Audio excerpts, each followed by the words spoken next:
Streaming.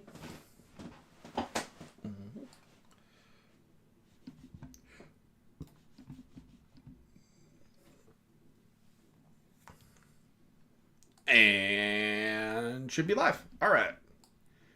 Just give me a moment, everybody. Doing some last second preparation, by which I mean uploading or downloading all the livery syncages. Because we want to see all the lovely liveries. We don't want to see a bunch of carbon black cars.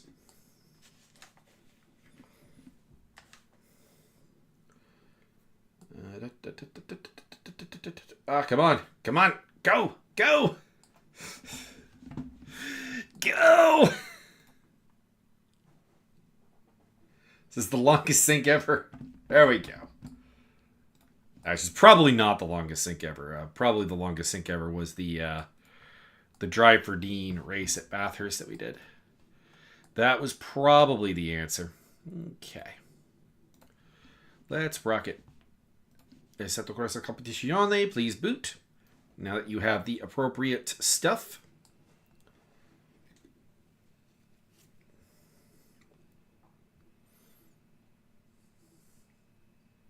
You're getting a look in behind the scenes here at the chaotic room that is the commentator's office. I'm all on my lonesome today. I don't have Byron. I don't have Steve. Get well, Steve. By the way, let's get that out of the way first.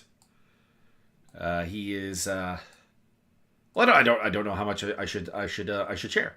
I don't know what it was shared with everyone else, but sufficient to say, we should be sending all the good vibes the way of Steve, the usual head commentary man of the Evolution Racing Academy.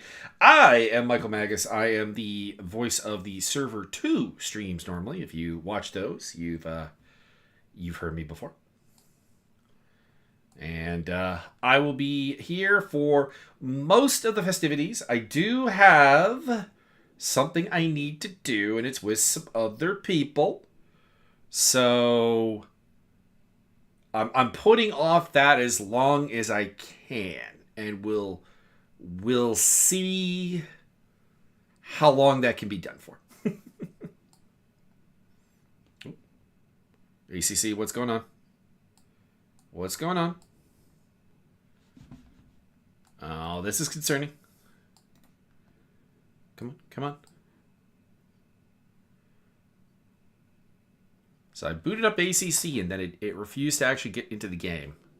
Didn't give me an error though. Let's see. Come on. Come on. Crossing fingers.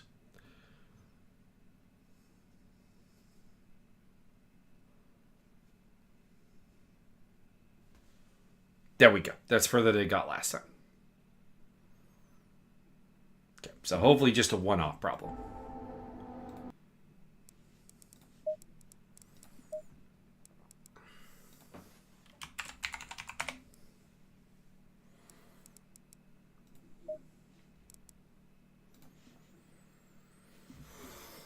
Connecting. Green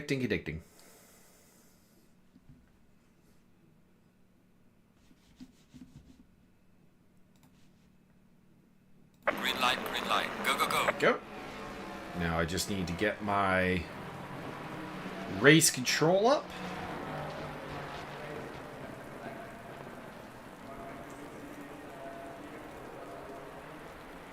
Which is buried, of course. There it is.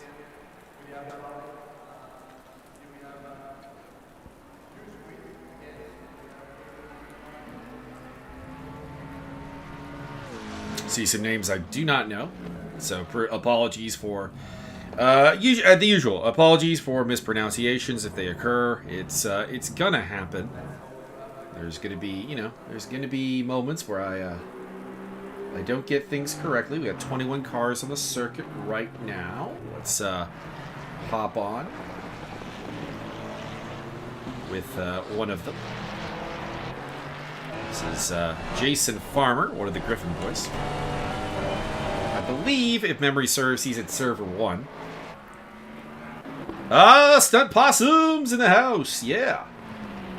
Well, let's have a look. Let's see if the Stunt Possum liveries are all good. Looking good. Casey Jones looks solid. I don't see any other Stunt Possums on the server right now.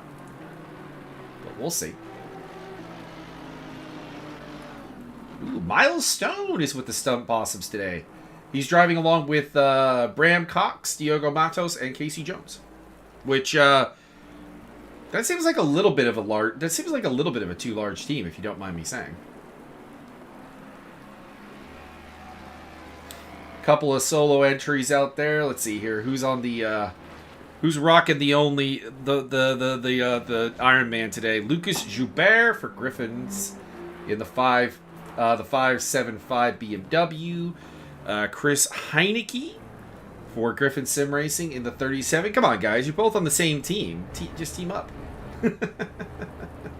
Caden Scott for the Crazy Rabbits crew is rocking solo. And so is the Evolution Racing Academy Highway Patrol 911, driven by Ben Hicks. Now, I'm not 100% sure. It might be a case where the server doesn't show me the drivers unless they've joined the server. So maybe some of these Iron Men are indeed trying. I would say that the perfect number is something like the Jason Farmer, Juan Heineke combination, 2 drivers for a 3-hour race. I'd say maybe 3 drivers, kind of like the KFD cars rocking with Ernst Limburgs, Darius Schmalewski, and David Roth. Again, apologies if I am butchering any names out there. It will probably at some point happen. See a couple of names I don't recognize, but mostly names I recognize, so that's good.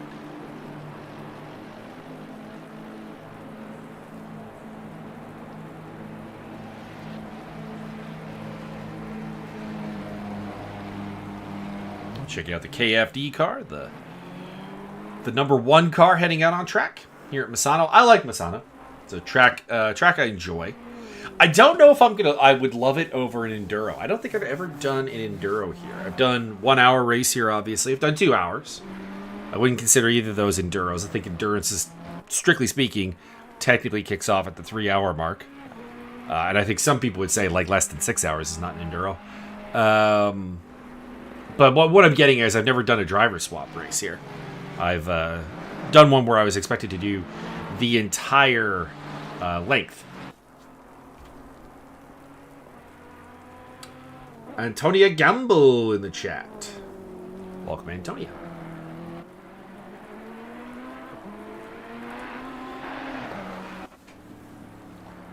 Let's give us a tour of the liveries to see if everything's functional. So far, so good. The wall is back. Carl Heinz and InfoCraft. Ooh, this one looks like it might be broken. That is a very black carbon Bentley. I may not have that livery. Reptile Racing, cool. We got Silo Racing Esport. Griffins, of course. It's a very un-Griffin car, though. We've got the Proper Racing MS crew. We've got another Griffin Sim Racing car. That one may look like it's a little broken. That one could be broken too. So it's 2. Freddie Murley, Los Patos Hermanos. Griffin Sim Racing. I'd say that one's fine. It looks a little bit in-game custom, but it looks fine. Stunt Possum, of course. Got another Los Patos Hermanos car. We've got Cedric Muir, might be broken. Or Cedric might just be running something not particularly impressive. Crazy Rabbits is working. Team Trax is working. Sky Tempesta, not a custom livery, but that's an in-game official livery. It's working.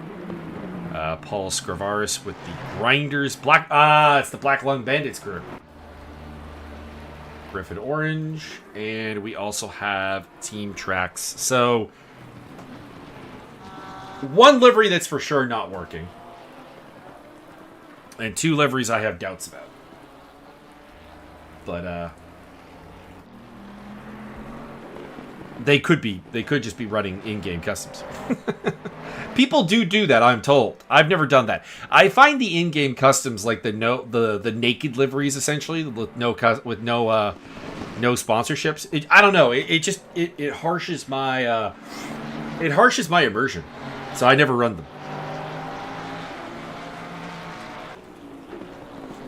I'll run if I can't be asked to come up with one. I will just run it in-game, like official livery, because there's a livery for every car that I enjoy.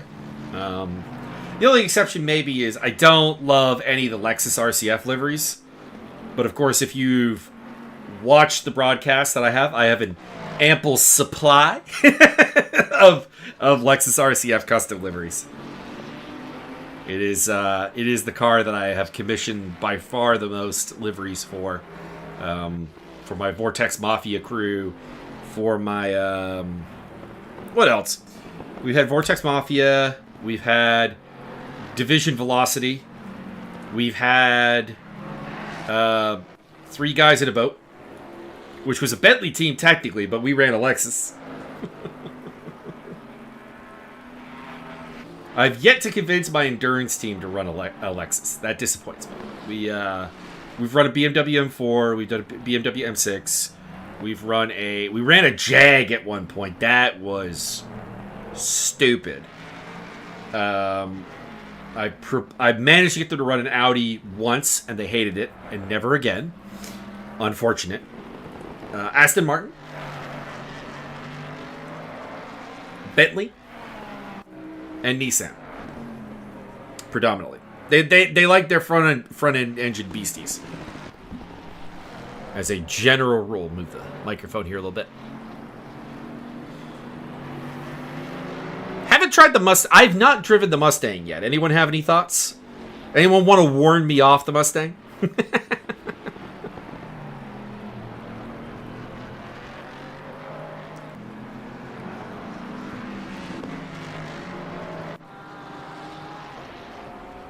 I know we have some Griffin fans in the chat, so let's get ourselves a Griffin car if there's one on track, shall we? Well, I have bad news for the Griffin crew. I would love to show you a Griffin car, but they are... Okay, there's one. That's the only one on track. It took a while. Adjusting the mic stand so it's not in my way here as much as I can. No, it's not really going to work out. I have a mic stand that's really well positioned for doing podcasting, but it's not great for game recording. The stand tends to get in the way of the show us the 369 car. If it's on track, I'll oblige. It's in the pits. We're not looking at the 369 car in the pits. I'm sorry. If you're not on the track, not giving you any love. Okay, so Jason Jansen's is pro Mustang. All right. I'm going to try it out. I haven't done a car exploration in ACC in a hot second. I kind of want to go through them all and just see where it is.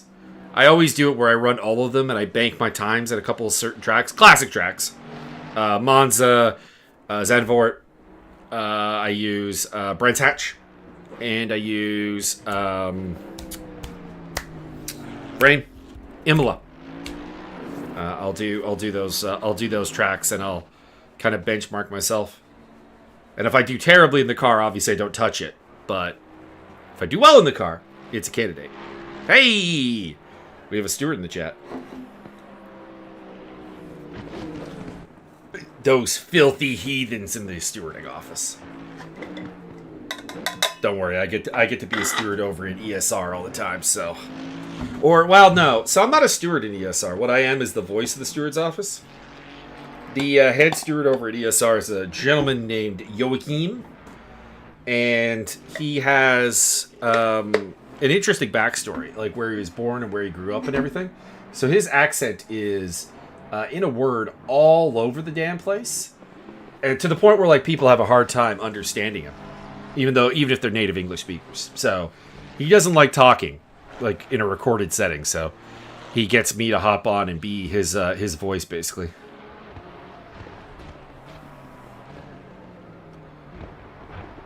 So I get to be the voice of the office while he is Silent Judge Jack. Uses Jack as a short form for Joachim.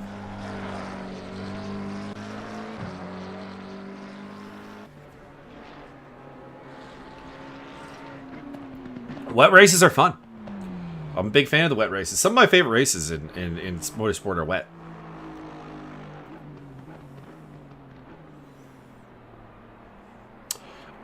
If I recall correctly, this is a dynamic weather event, if I'm not mistaken. So it could go dry. We'll find out. We'll find out. Depends how dynamic the weather model is. Sir, Bathurst is a track that does not require wetness to be a fun time.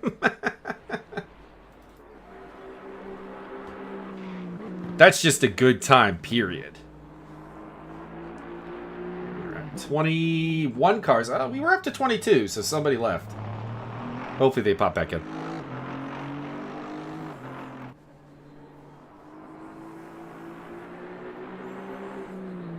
There's plenty of time. Even if you miss the start of the race, you do have plenty of time. All right, well, it is going to be wet for the start. And it's going to be wet for a bit. It's not raining super hard out there, but we've got worsening rain at least for the first 15 minutes. Pole position will be belonging to the number 1 car, which will be driven by Ernst Limbergs here at the start. Second place will belong to the 33, which will be driven by Michael Eder for Reptile Racing. The Highway Patrol, taking P3, Ben Hicks at the wheel. Starting fourth will be the Fortune Hunter Racing, Marius Dreisig, I think. Davey Hill will start from P5 in the number 137 McLaren. Paulus Scrivaris in the Black Lungs Marlboro car, 65. They're the Grinders team now. Apparently they underwent a change. I cheer against this team because I'm gonna divest into a little bio here. I'm a lung cancer survivor, so I have no time for tobacco products. No time for their use. Jason Farmer will start from P7 for Griffin Sim Racing in the 369. Martin Laurent for Harakiri Racing will start from P8 in the, I think, Lone Bentley in the field. Carl Heinz in the Ford Wall Inspection Inc. car, the 420, will start from P9. Following that, it will be Silvio Ripetizzato in the Silo Racing car starting from P10. Casey Jones for Stunt Possum in the 666 will start from P11. P12 will be Oral Ja in the 68 car. Freddie Burley, Los Patos Hermanos in the 444 starts from 13th. Followed by Caden Scott for Crazy Rabbits Racing. Michael Hazenbrook for the Griffin Sim Racing. Anyone from Griffin, tell me, that's a broken livery, right? Or is that actually supposed to look like that? Nathan Gray will start, or not Nathan Gray, Nishant Jalan. Nathan Gray is in this car, but he's not starting the race. 442 Los Patos Hermanos car starting from 16th. Tyler Scott will start to P17 for Griffin. Lucas Joubert, 18th for Griffin. Then it will be Thomas Wong in the Team Tracks car. You know what it is? Also on top of that, Nathan Gray is actually listed in the in things right now as being in that car. Shano Marisano in the Sky Tempesta car will start from P20. And bringing up the rear, it is the Team Tracks Mustang of Kenneth Race. I like that livery a lot. Well, it's a very cool looking livery. I like it. Big fan.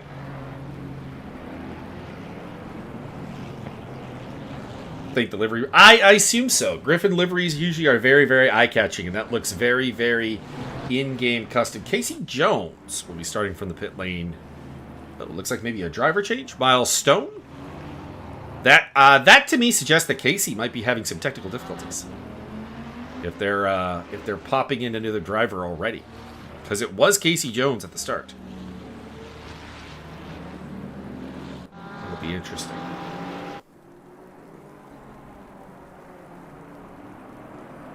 I was gonna say the Griffin liveries, even the liveries that I kind of crap talk for the Griffin crew, they look good. Like the biggest complaint I've ever had about a Griffin livery is that I like the one they were using before better. that has been my biggest gripe with the Griffin livery. So those who know my commentary, I do grumble a lot about liveries. So if that's the best I've got, if that's the biggest objection I have, you're in a good place. At least from my broken aesthetic brain.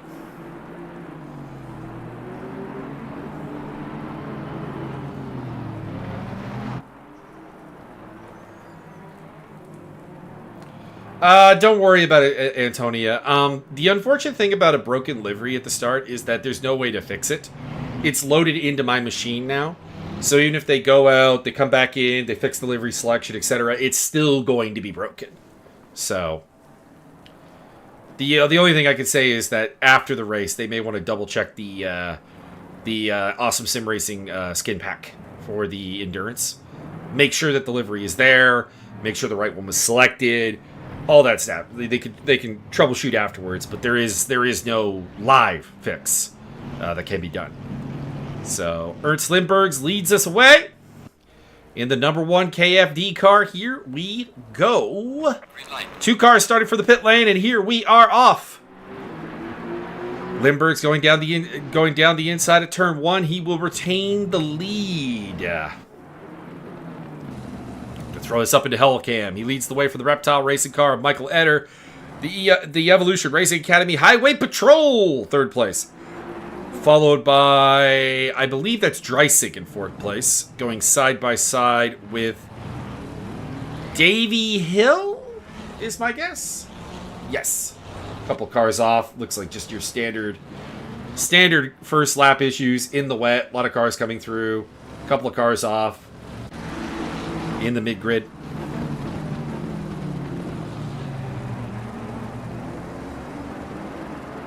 Oh yeah, everybody's going to have livery preferences, of course. Secret note for anyone who's trying to get my attention with liveries. Green and orange. These are my weakness colors. These are the colors that do it for me. I became a massive fan of the Jordan F... yellow as well, to a certain degree, but it's a little bit harder. I became a massive fan of the Jordan F1 team in the mid-90s. I think it was maybe 95? 95 or 96. They changed over to the yellow cars that I really, really enjoyed. And from that point onwards, I was a fan of them until they ceased existing, basically. And it's the same thing with the Orange Arrows team from the early 2000s, like 2000, 2001, 2002. Love that livery. Love that team. I'm not going to say it was just the livery. Also was a big fan of Heinz-Harald Frentzen, who raced for both those teams, so that helps. And I am a sucker for an underdog. Anyone who's kind of punching above their weight, I appreciate in F1. Ben Hicks trailing Michael Eder and bringing along Davey Hill and Michael Dreisig.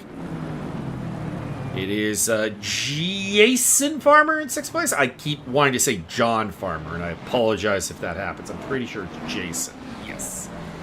And on his tail, you have Martin Larank and Carl Hines in the Ford Mustang.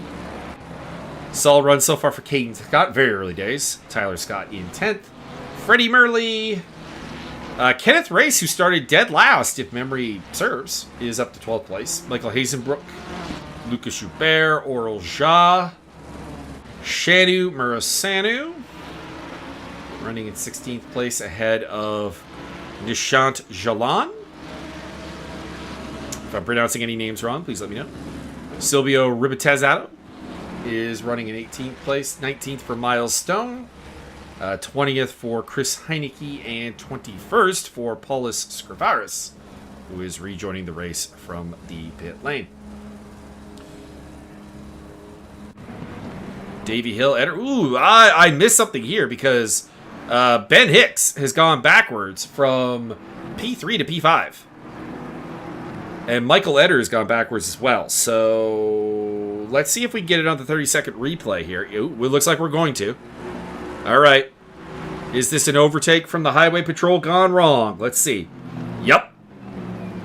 Just nudges Eder in the butt. Davey Hill says, thank you very much. Drives on through, as does Michael Dreisick.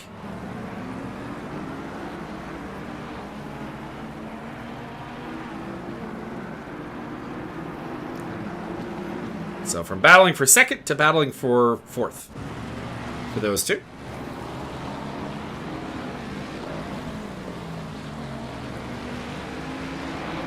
Lucas Joubert also fell back a spot, as has Caden Scott, losing out to Tyler Scott and to Freddie Murley, and now under attack from Kenneth Race in the Team Tracks Mustang. The 141 car looking to move up in the world. Down the inside. Little touch.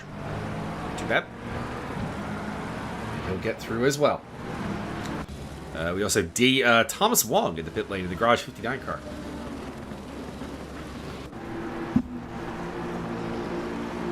A lot of early pit stops. I wonder if that's a sign of technical difficulties going on. Usually is, in my experience. And also, if you would like to join me in the commentator's booth, please feel free. I am running solo today for all 6 hours. So, well, I'll be honest. The 6th hour is up for grabs. I have a commitment that I made before I was supposed to be doing this commentary. It involves other people. I have told them to wait as long as they possibly can. And we'll find out. Wong had server disconnect. Okay, so technical problems. Thank you, Jason.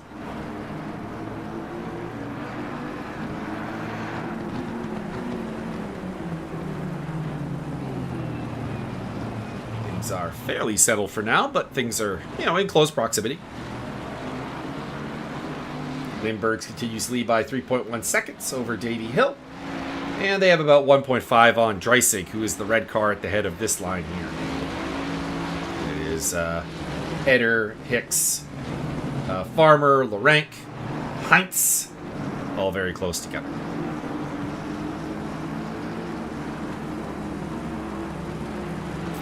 So, anyways, to finish that up, I'll probably be here for at least the first 5 hours. After that is a little bit more up for grabs. I was supposed to have Mr. Byron with me today, but he is quite ill this morning. Apparently, he was up all night doing the porcelain mambo, and obviously is not here with us today. We're over here in Canada, so it's quite early. It's quite early in the morning for him still. It's like 9:03 his time right now. So he's probably snuggled up in bed.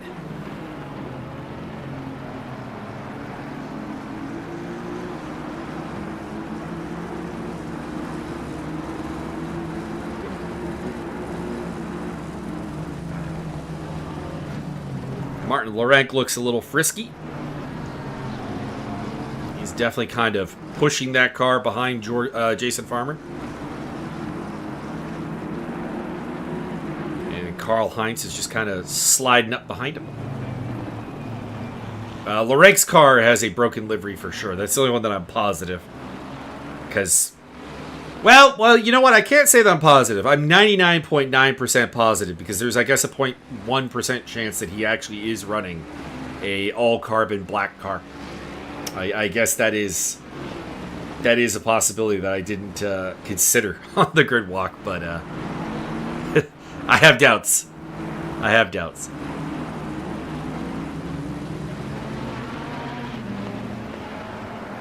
Hicks going alongside with the reptile car of Michael Eder, and he'll get past this time without bumping into the back of the car. So the Aston Martin takes a spot forward, displacing the Ferrari. What are our popular cars today? I see a lot of Ferraris. 1, 2, 3, 4, 7, 10 Ferraris in a 22-car grid. Wow. That might be the most dominance of a mark I've ever seen. We got 2 Aston Martins. We got 2 McLarens. We've got a Bentley. We got 2 Mustangs.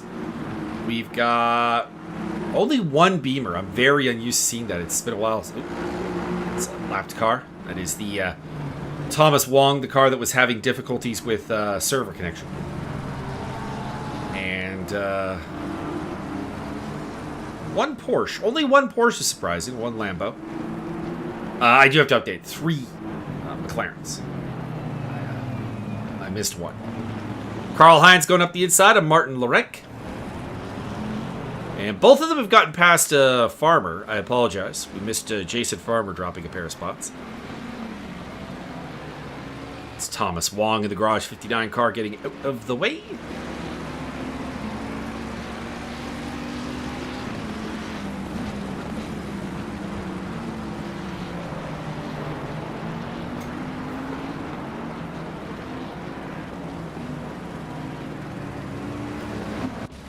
Yellow flag out for Tyler Scott.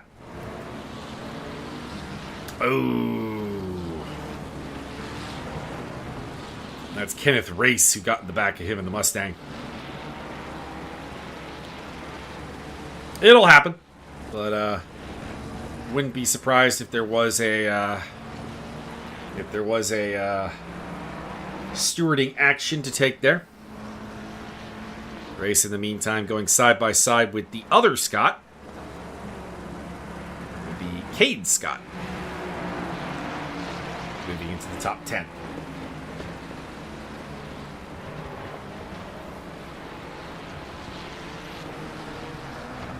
Oral Jaw on the tail of Michael Hazelbrook. Does have a 10-second penalty to serve. Scott has a 5-second penalty, and Scrivaris as well. So the 68, 175, and 67 all carrying penalties. We have a pit stop for Silvio Ribizzato. Not sure why. Could have been a drive-through penalty, maybe.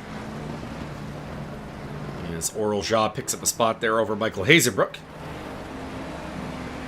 Or is it Hassenbrook? Since we have some Griffin team members in the chat, again, if there are any, Mr. Rubitesso, you have Clash coming out of the pit lane. Is there's something you want to tell us about the alcohol content of your car?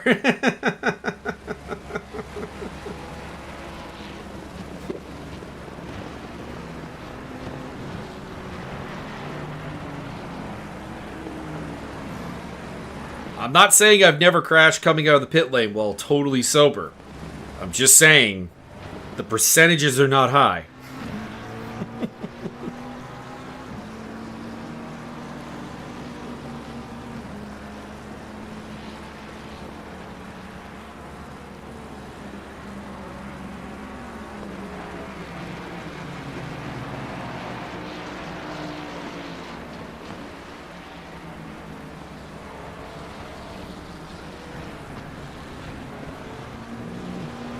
Tempting action around, but nothing is heating up too much right now. I know the 104 car has definitely got something to work for. Who is Ribitesso driving with today? Anyone? Loris Portioli is also going to be at the wheel of that car. So if there is a technical issue, a gremlin for Silvio, there is at least another driver who can, in theory, pick up the wheel there. So that is the good thing about having a teammate, and it's why I don't really understand the guys who are doing it solo. I don't overly follow. I'm not saying you can't do 6 hours in the car. I can do 6 hours in the car, but I don't know. I think you just lose something. I like the endurance because it builds camaraderie, teams, lets you kind of get into the head of another driver. Figure out what makes them tick, learn from them, they learn from you. Ideally, not always. I've been teammates with guys who have absolutely learned nothing from me. I'll put that out there right now. Shout out to Mike Stockton. Shout out to Steve Crosland. Shout out to Peter Sett. 3 guys who I have teamed with that have absolutely learned nothing from me. as far as racecraft is concerned. Or sim racing is concerned. As well as Cody Custer. Now, to be fair, Cody Custer doesn't want to learn from me, so that's a bit of a special case. Politely calling him a bit of a dick.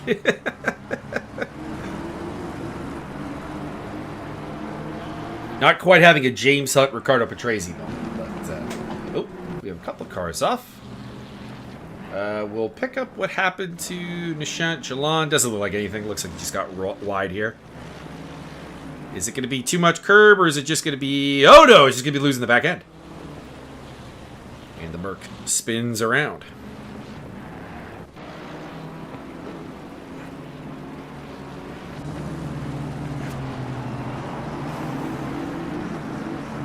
Meantime, the ERA Highway Patrol 911 car of Ben Hicks is on the tail of Michael Dreisig, who's ahead of Dreisig before getting into the back of the Reptile car of Michael Eder, who's back in 5th place. And as a result, Dreisig and Hill sneaked past them. Not really sneaked, but got past them. And as a result, are now running in 2nd and 3rd place. Goal at the front is, or the gap at the front is changing. Ernst Lindbergh, fastest car last time around at a 1:3.9.817. That is his best lap of the race, but not the best lap of the race overall. That does belong to Ben Hicks in the 911. He has a 39.8. Oof. So Ribitesso's day continues to get worse. He now has a stop-go 30 on top of the drive-through he had earlier. There is problems with that car. Chris Heineke on the hunt here in 18th place, tracking down Nishant Jalan.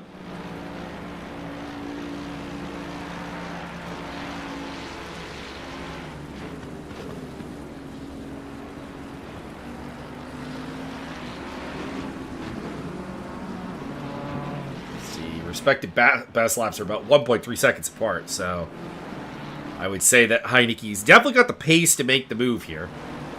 Just a matter of finding that move, and also, particularly in the wet, finding it in a safe manner.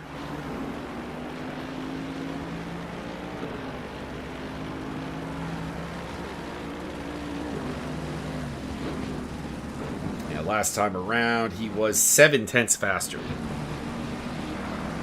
That wasn't even a particularly good lap.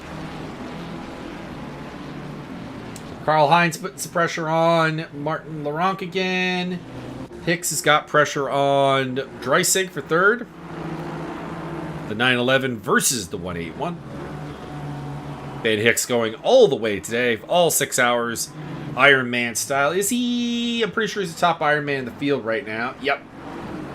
Ironman standings. Hicks leads from Caden Scott and Lucas Joubert, who are in 11th and 15th respectively.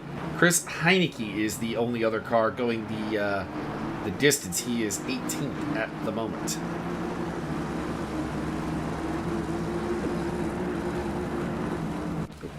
Caden Scott making a bit of a mistake and getting overtaken by Oral Jha as a result. Miles Stone looking to make the overtake here.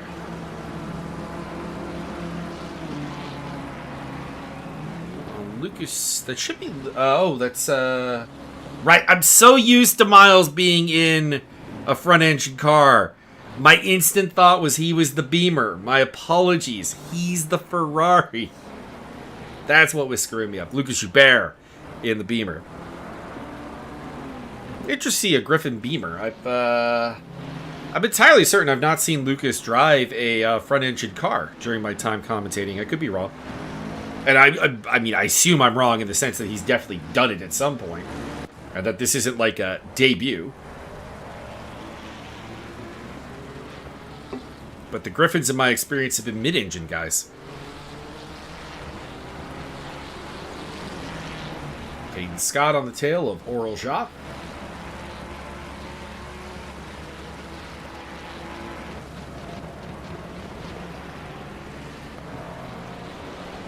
Of course, not the only weirdness. Like I said, Miles Stone, I'm used to seeing in the big boys. He's a big front engine beastie normally, and to see him in a Ferrari is very strange to me.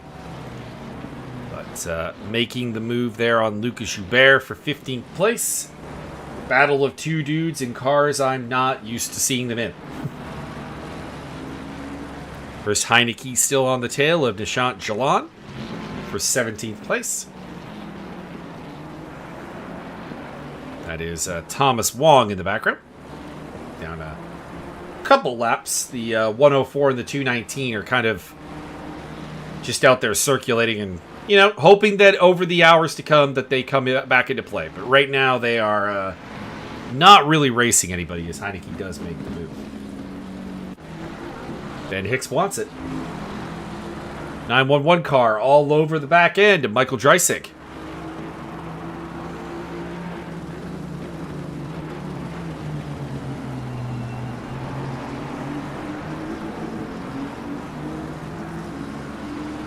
Driving for the Fortune Hunter Racing Team. And Ben up the inside. This should do it. Yeah. Back to third place for the Highway Patrol.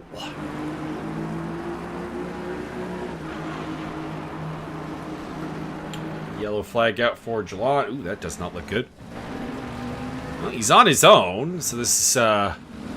I imagine going to be a driver error rather than an assisted issue. Yep. Just kind of loses the car.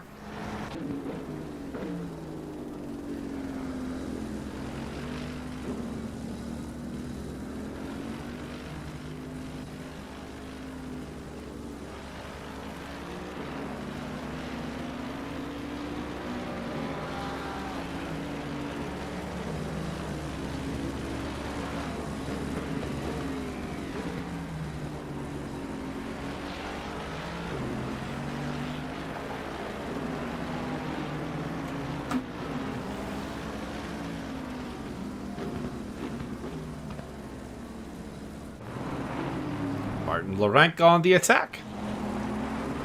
Trying to find his way past Michael Eder. Reptile Racing representing against the Harakiri Racing crew.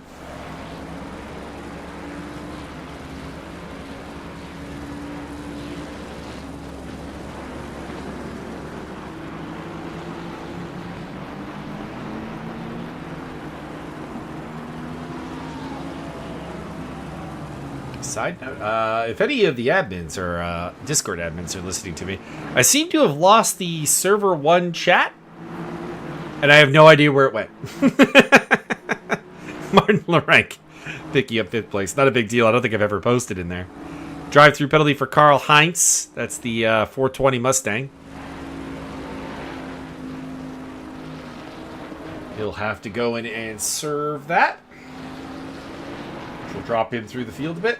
A couple of close battles right now. Not much going. Oh, Martin Larenk's off. I went away from it at the wrong time. Did Eder get him? Or did he get himself? Oh, Eder gets him. The reptile taking out the Hakiri. Harikiri. Thank you. It's probably something I did, but I don't know. It's like not a hidden channel or whatever. I was just hoping for confirmation it existed still. It's probably a problem on my end. It's not terribly important, but I just noticed that it's missing from. I don't have it. Let's see here.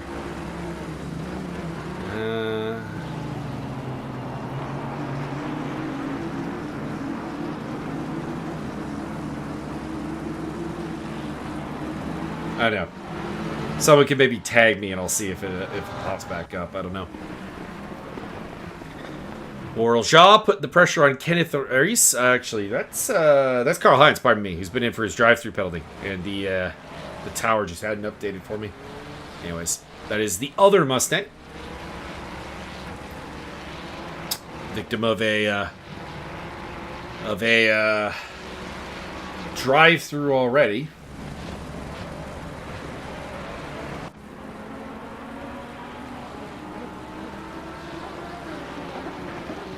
like how it's claiming that this is a actual battle for position on my race control, but there's a difference of like 3 laps between these cars. They are, in fact, 20th and 21st place, and in fact, there is a half-second gap, but it is not the effective one. I'm not in the channel. Okay. Huh. I was in the channel. I'm entirely certain I saw it there at one point.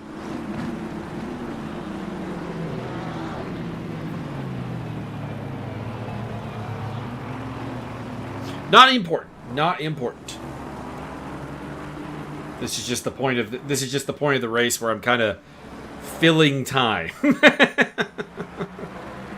Early days yet. I don't think a lot of the drivers want to make the big risk yet. Although we've seen some risky driving.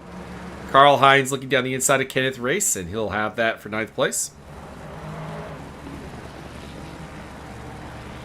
So the Ford wall inspection moves another spot forward.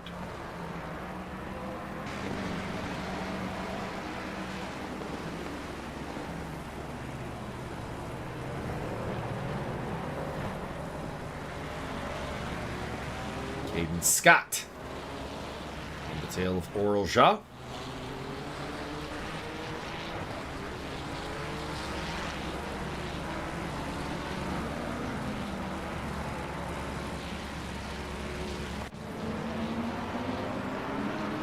Bizzetto does get the overtake done on Paul Scrivaris, but that is not for position. That is just unlapping himself. He is still 2 laps down.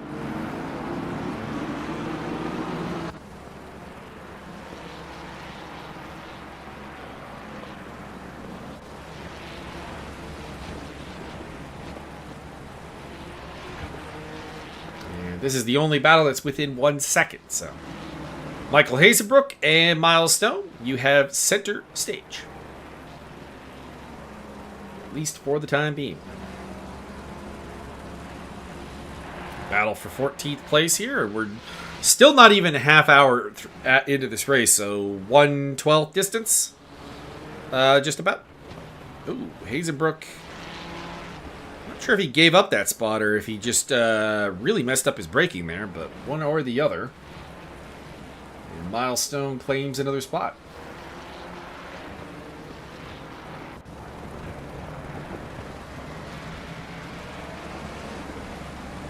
Caden Scott on the tail of Oral Ja.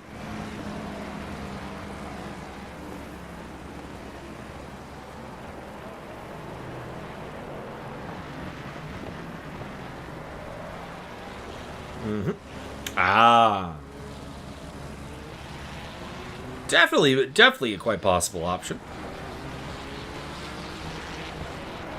Of course, CJW Racing is monitoring the voice comm, so that could be insider knowledge.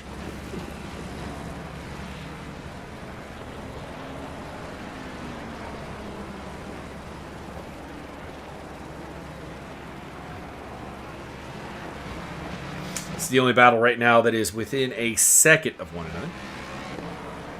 So, Caden Scott, Oral Ja, at the risk of cursing you like I did Michael Hazenbrook, you are... watching on board. Okay. On board. Well, I mean, it could also be him letting him through. Just saying. I don't know why he'd let him through. I'm just... At this point, I'm being debatable for the sake of being debatable.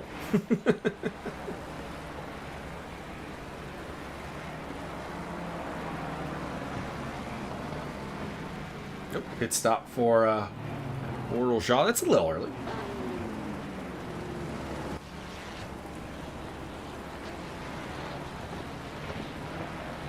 No sign of the rain letting up. We've got increased rain coming for 5 and 15 minutes from now. So, oh, Ja got a drive-through penalty. I see. Didn't see the drive-through.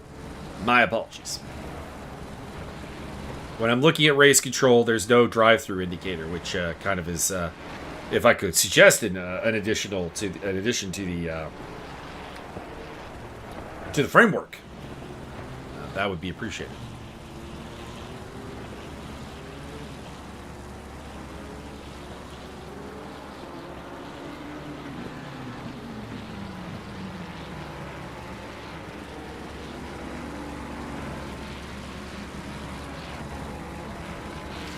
Shanu Murasanu, I gotta pick a bone with you, my friend. You were a loyal Lexus man. What is this loyal front engine man? What is this driving a Ferrari? It's unacceptable. No battle going on here. That's Martin Lorenz coming up to lap him, and the car ahead of him, that is Silvio Ribizzato, the Lamborghini that's been having so many problems today. So he's obviously down a lap. Just figured I would give Shanu a hard time for the sake of it.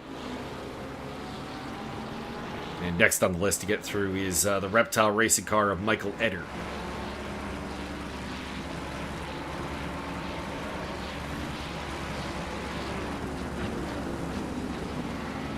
Inside. Blue flag is cleared nicely. Milestone is caught up to his next victim. Or next intentional victim, I should say. Tyler Scott. There he is. Up ahead in the Griffin Orange car. The 175 Ferrari versus the 666 Ferrari. Stunt Possum versus Griffin. Two of the teams with a big fan base in the Evolution Racing Academy.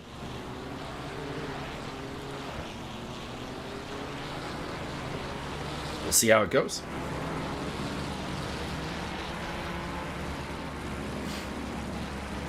Not too wet out there. You can see some dry patches. This is still a very drivable track. But challenging, tricky. This track is tricky at the best of times. Even in the drive, Misano is a track that has a high incidence, high mistake occurrence rate. So throw in a little bit of water and you got yourself a journey. Stone looking for the move.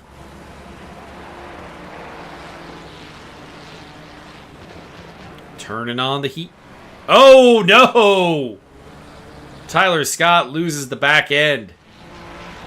And for the second time in a row, Miles Stone just kind of gets given a spot. So, Chad, I got a question for you. Would you like to be Miles Stone, who's just getting all these spots because people are spinning off ahead of him? Or do you want to fight for them? Do you want to battle for them? I guess the question is... do you prefer the just end result or the journey? Because he's certainly getting the positions quite easily. But I like fighting for them myself.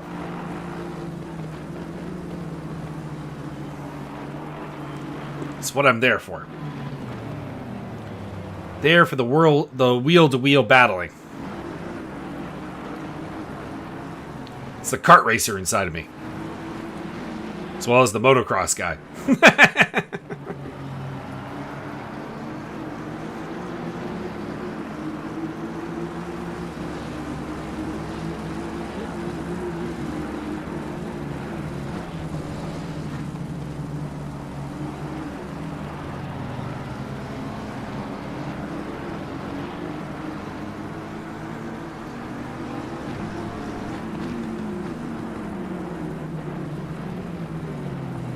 Marius Dreisig. I've been saying Michael Dreisig, haven't I? Marius Dreisig. Marius Dreisig. I'm visualizing, conceiving, achieving. Let's go. Oral shot putting the pressure on Lucas Joubert in the BMW. Up ahead of them, that is Thomas Wong. Still down a lap. Still trying to just like hang around, do the best he can. What's his lap times like? Yeah, they're solid. Nothing spectacular, but doing the job.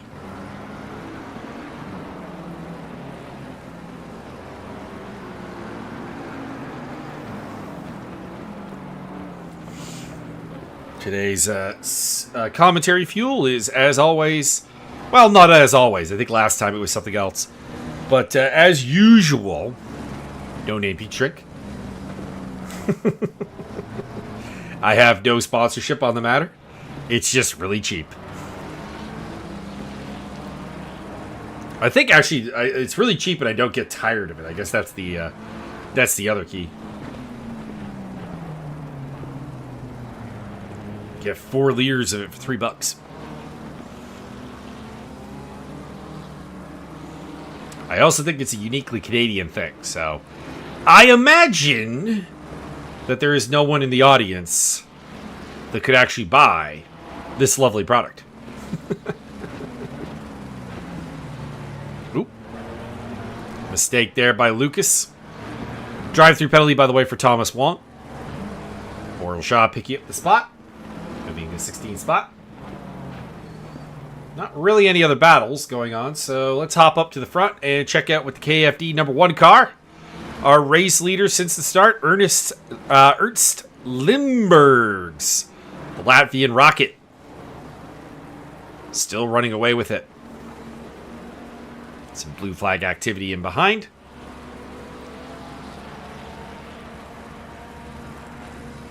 It's the Los Patos Hermanos car of Deshaun Gillan getting lapped. Running in second place, it is Davey Hill. Proper Racing Motorsports, the 137. And Ben Hicks for the ERA Highway Patrol, rounding off the top 3. Marius Dreising, Martin Lorenk, Michael Eder, Jason Farmer, Freddie Murley, Karl Heinz, and Kenneth Rice are your top 10.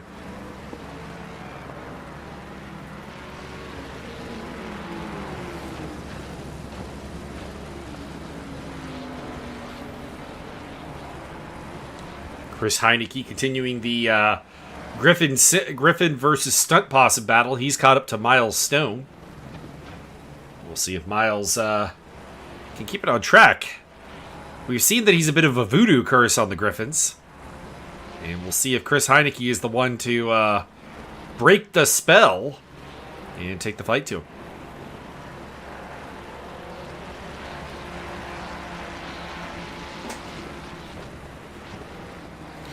Now, if I may, I was saying some negative things about the single. Oh, I mean, there may actually be something to this voodoo curse as Chris Heineke spins around. Oh, very close there. I was making fun of the dudes who are solo driver teams for a 6-hour race. I do. The Stunt Possums also have to get a little bit of heck for having 4 drivers for a 6-hour race. It's a bit much, guys. Casey Jones, Milestone, Bram Cox, and Diego Matos. You can make 2 teams out of that. Don't lie to me. I'm just saying.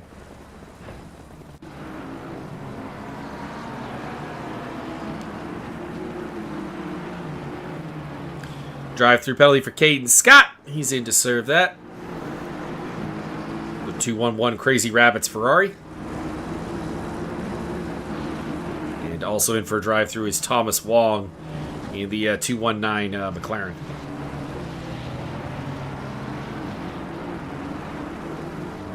Long pit exit.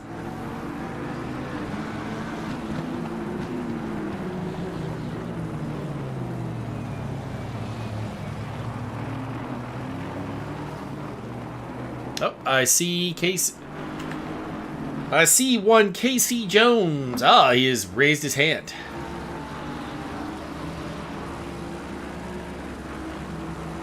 Casey Jones, what do you have to say for your team running 4 drivers for a single car here today? We just all wanted in on the fun, you know. We'll split that up into 2 teams of 2. Well, Miles doesn't race with us always. He can't make all the races, so we just slipped him in, you know, with us instead of forming a whole new team. It's usually just the 3 of us without Miles. I see. I'm just saying.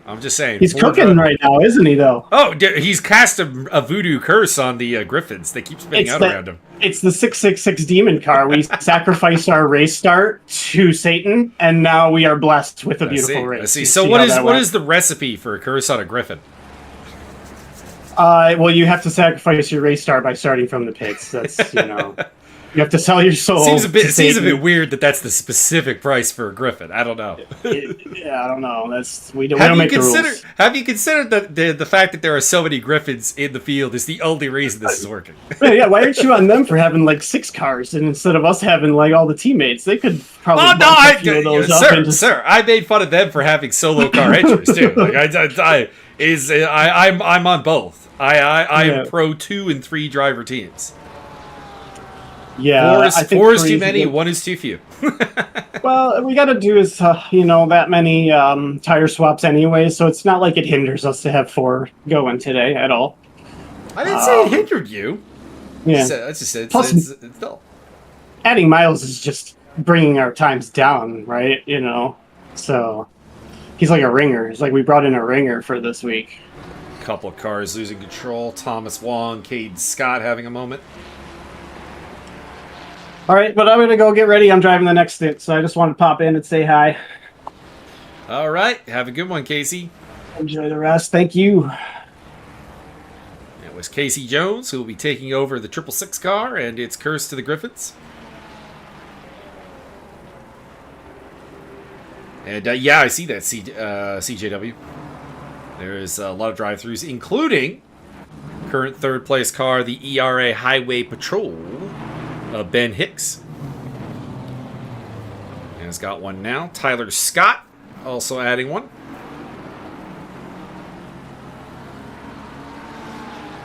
I must say, I'm not used to seeing this kind of drive-through, this kind of punishment for track cuts. Normally in endurance races, in my experience, take it for what it is. Usually you do not get drive-thrus for just simple track limit violations. You get drive-thrus for capital T track violations, i.e. the first Variante at Monza, and just absolutely straight lining it. That would be an example of what I'm talking about.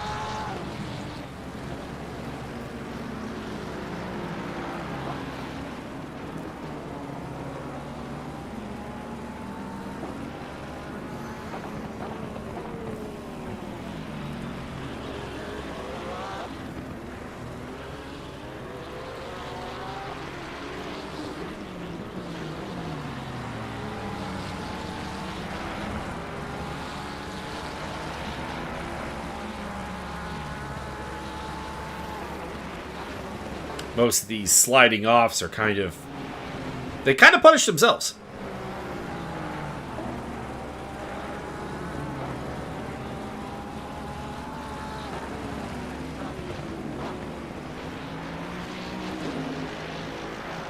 This is kind of the closest thing I've got to a battle to follow right now. Caden Scott, who served a drive-through up behind Paul Scrivaris. Scrivaris is having a rough day, and I don't know why. I'm used to seeing Pauls do very, very well. But at the moment, things are not going well. Tyler Scott in for his drive-through.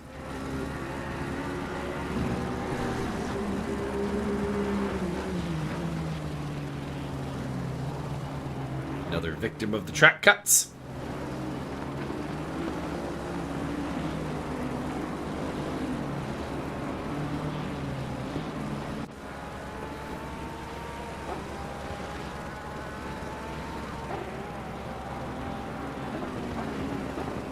Still in the pits? No, he's back out. He's back out.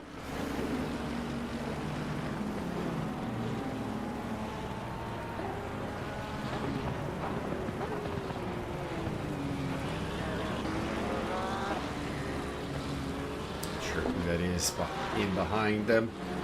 That is Jason Farmer in the first of the Griffin cars.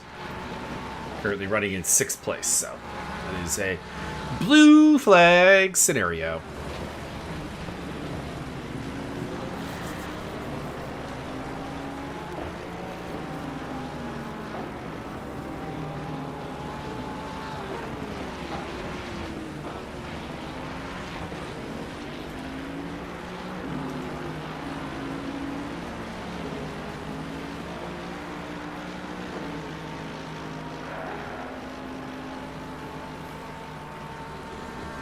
Hayden Scott looking down the inside. Or pardon me, that is Jason Farmer. Oh, we have an off car. It is Los Patos Hermanos. This looks like this is going to be just a on your own mistake. Yep. Mercedes doing a little 360 action. No Nissans, RC. Your love of the Zilla has no place in this on this server.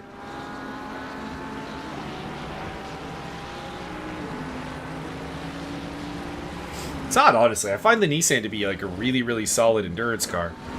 It suffers with pace in shorter races, but in a long race where it's more important to be comfy than anything else.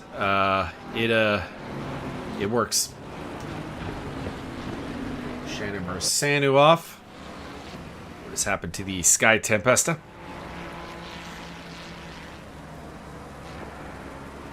Yep.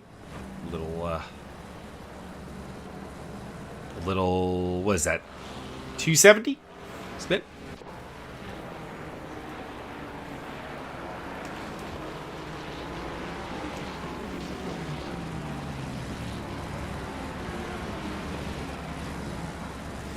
No real battles going on at the moment. The closest thing we have is Marius Dreisig to Davy Hill for second place, which is very important, but unlikely to come to blows without a mistake anytime soon.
Pick up the leader.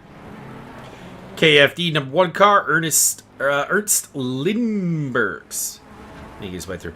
I am out of beverage right now, so everybody, this feels like a natural point for me to make a step away to grab a little bit of beveragement. Enjoy the action.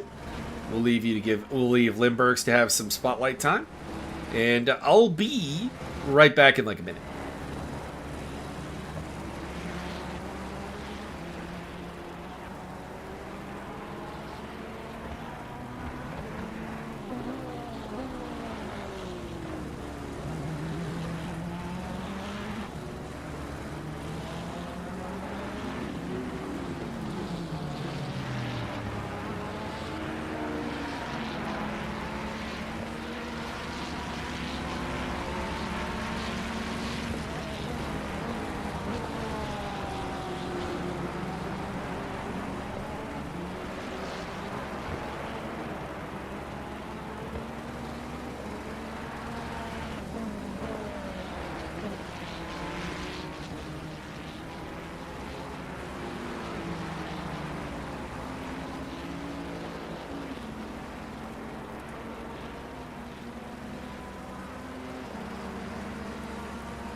And with that, I return with bottle number 2.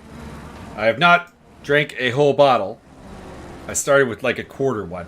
But we're we're about a half liter into the fuel, and got another 4 if I need them. Just checking something on a different monitor here for a hot second.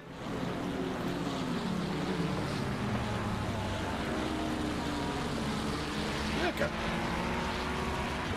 You know, I might actually be able to make it to the end of the race. Just checking the time for something. But I make no promises. The original plan was for Steven to take over for me, but obviously, again, good vibes for Steven. That will not be on the table here today. Drive-through penalty for Thomas Wong and the 219 crew.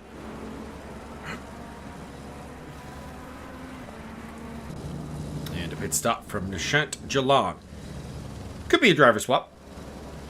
He has Nathan Gray as a teammate today, as well as Max Cruz. 2 drivers I'm quite familiar with from their activities in Server 2. Ben Hicks making his way through after his drive-through.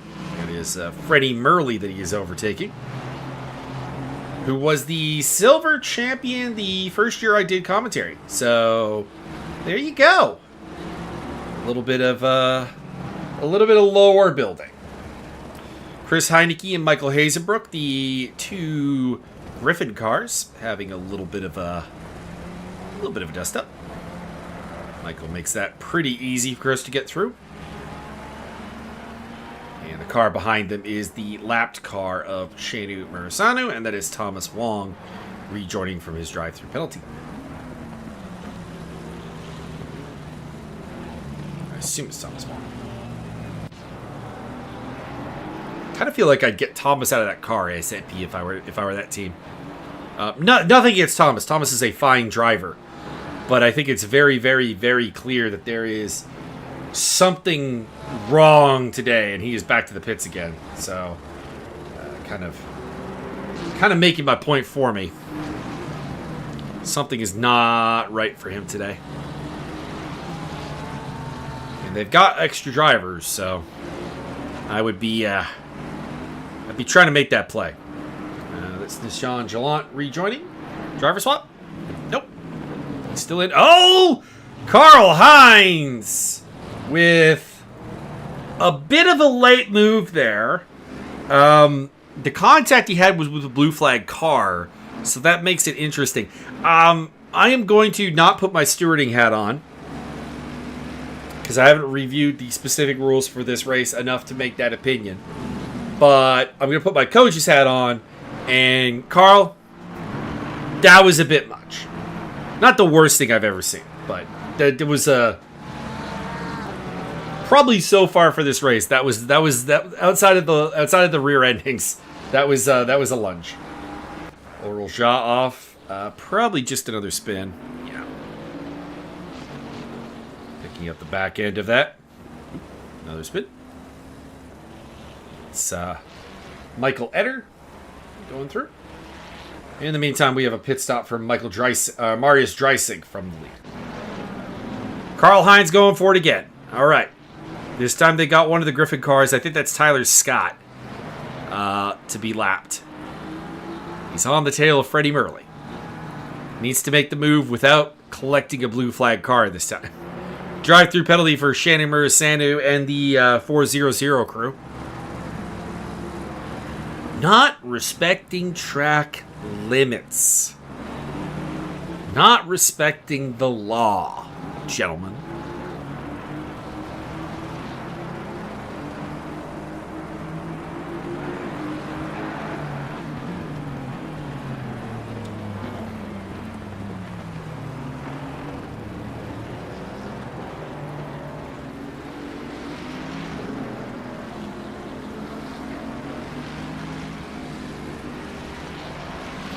Kenneth Race and Miles Stone both making a pit stop, so this will probably be the driver swap over to Casey Jones We had him up in the commentary booth for a hot moment. Gave us a summary of the action so far.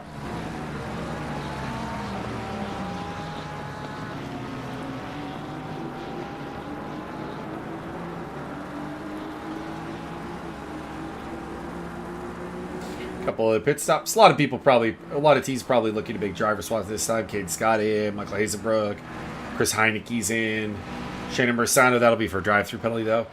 And actually, everybody from the lead is in. We got Limburg, we got Hill, we got Larank, we've got Eder, all diving into the pits. And of course, we had Marius Dreisig pit a little bit ago.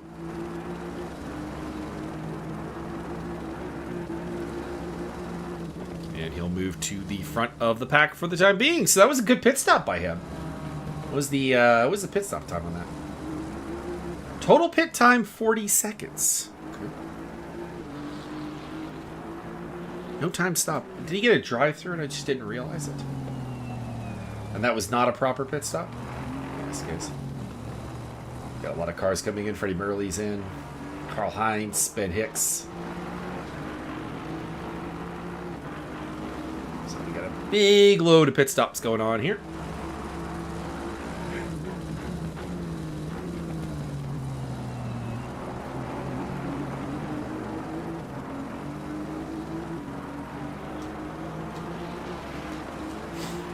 Should be, I imagine, a couple of driver swaps. Although not all of those teams have drivers to swap to. And there is no requirement.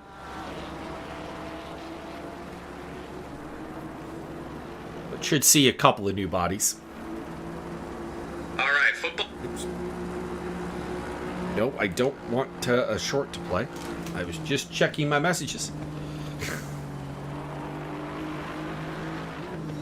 Okay, a couple of swaps in. So Limburg's is given away to the German Darius Schmilewski. We also have the proper racing MS now being driven by Daniel Matsushima. And we also have Benjamin White. White. Taking over the 33 Reptile. Martin Larank does continue. Jason Farmer continues. Ben Hicks, of course, is running solo today. We also have Christoph Rosalski, who was in that car before? That was Murley's car. So it's Freddie Murley giving in to Rosalski. Carl Heinz changing over to Info Craft. Casey Jones, like I said, in the Stunt Possum. Paul Scrivaris is in. Chris Heineke is being chased by the new Team Tracks driver who was in the chat earlier, so we got to give a little love to Jason Janssens. I do also love that livery. I think it's very cool. Monstrous, even. Drive-through penalty for the number 400 again. And looks like we have lost the Garage 59 car. Thomas Wong may be having a connection issue again.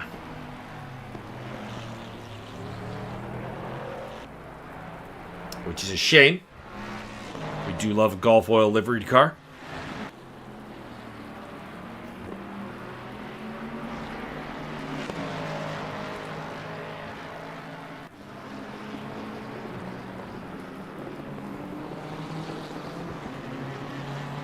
And we approach the 1 hour mark of the race.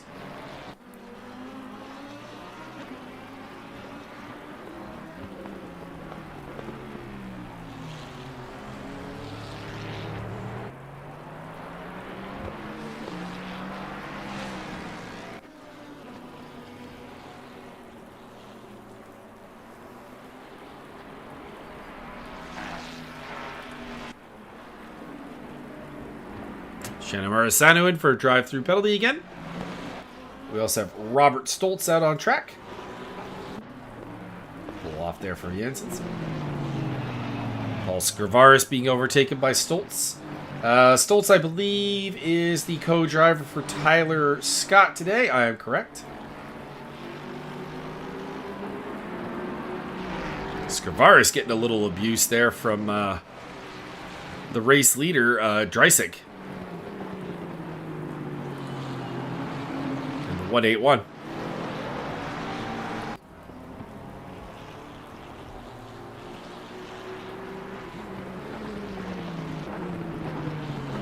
flag for Ben Hicks. Looks like he just went wide. Put it back under pressure from Christoph Rosalski in the Los Patos Hermanos Clown Division. McLaren. Interesting to see a Los Patos Hermanos mid-engine car. They are... I talked about this with obviously Milestone with the Stunt Possums, and also Lucas Joubert with Griffin driving a BMW. This is kind of the opposite. I'm used to seeing the Los Patos Hermanos crew driving front-engine cars, Aston Martins, Mercedeses, BMWs preferably. Some Bentleys, I think, too. So to see a Los Patos Hermanos McLaren 720S is a little bit weird. But Rosalski and Freddie Murley trying to make that work today. And that car has been up in the top 10 most of the day. Doing a solid job in the 444.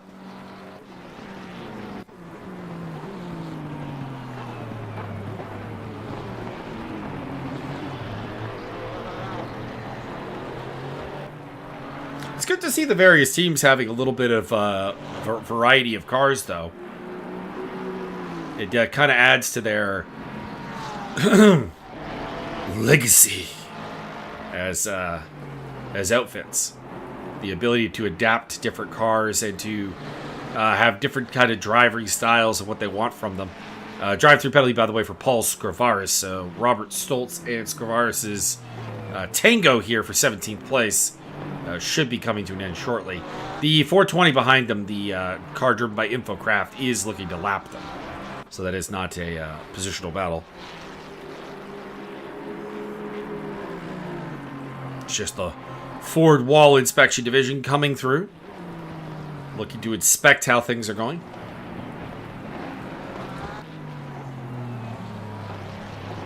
And drive... I think that's an old drive-through on Shannon Misano. Either that or the 400 is picking up a drive-through penalty like every lap, which would be disappointing. And Scrivaris is in to serve that aforementioned drive-through.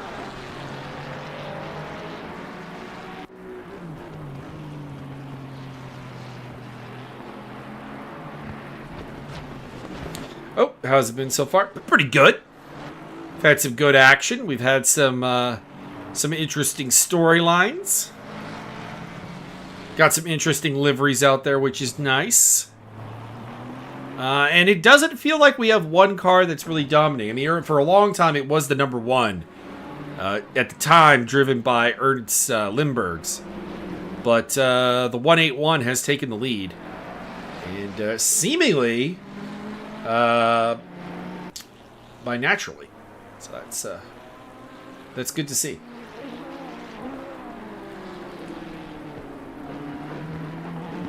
Still has not been as fast. In terms of best lap, the differential is about 0.3 of a second. But they're lapping about the same right now, so it's good to see. So and I wouldn't yet rule out the Evolution Racing Academy Highway Patrol car running in 7th place there. That is Ben Hicks, who has the fastest lap. Lucas Joubert is off. Let's see what has befallen our lone beamer. And we've had this weird, like, curse of the stunt possum on the Griffins today. Not this case, but the Griffins just seem to be absolutely flying off the track when they're near the 666 stunt possum car, which has led to a suggestion that may have a little bit more truth than normal. Oh, Michael Hazenbrook. That there is a hex on their cars. It's Martin Laurent in the Bentley. That car does not look... Yeah. That does not look good. Spin off for the 88.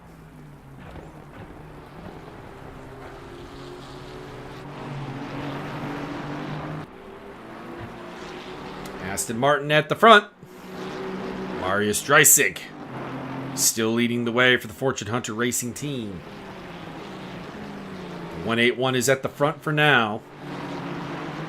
We'll see if it stays that way. Yellow flag out for the Los Pratos Hermanos Mercedes of Nishant Jalan.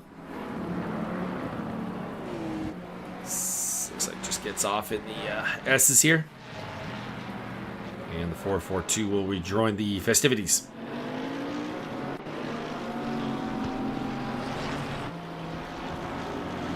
Benjamin White, or Witt. If I'm saying that name wrong, please elaborate. In the 33 Reptile racing car, putting the pressure on Daniel Matsushima in the proper racing MS. Both these guys are relatively recently into the car. They are the second drivers of the day for both those cars.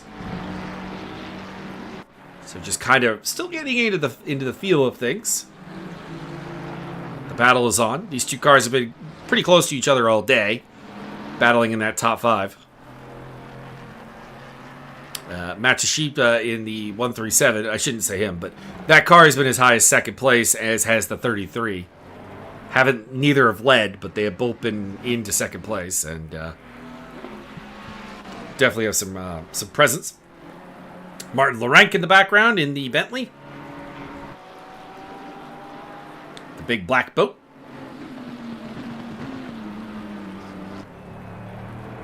And of course, these two are also battling with Ben Hicks in the 911, and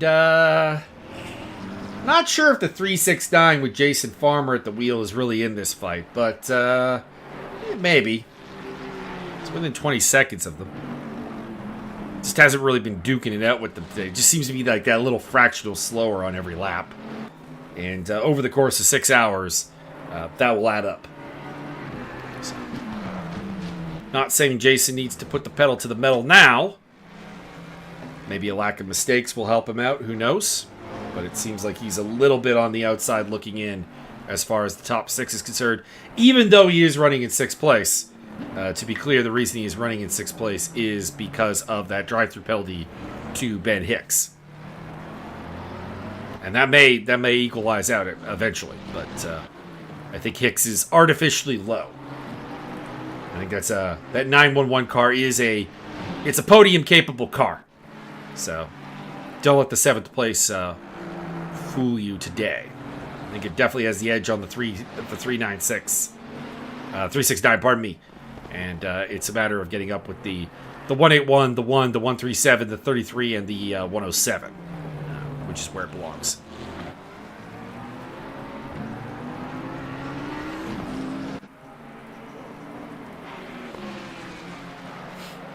Once again, since we got a couple of people joining a little bit into the chat, feel free to hop into the commentary booth.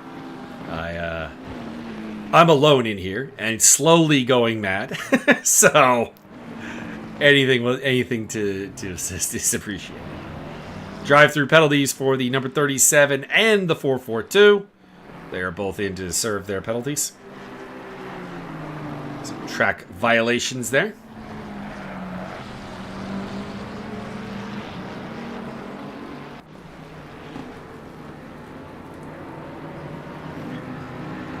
I also have a song stuck in my head, which is not helping me.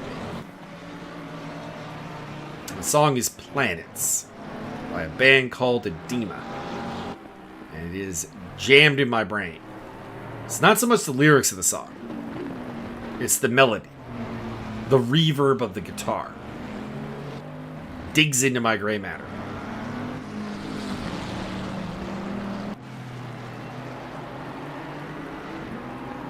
Martin Larek is really harrying these two cars.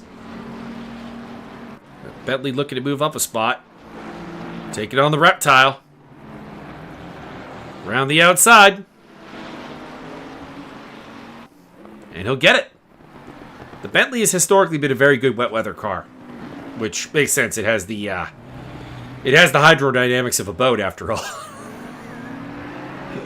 So moving up into 4th place, the highest the 107 has been today. But it's been fluttering around like 5th and 6th all day. It's got some speed. And Martin's got some pace. I've seen him race before. He's quite a good driver. Who's he got with him today? Jurak Svenchek will at some point be taking that car over. Cedric Mirror is off. See if somebody gave him a hint. Or is this a... Oh, whoa! A very slow-moving Shanu Misano. That was ugly, and the door is open on him. Murasanu's in the wall again. How do you end up in the wall again? Let's see this.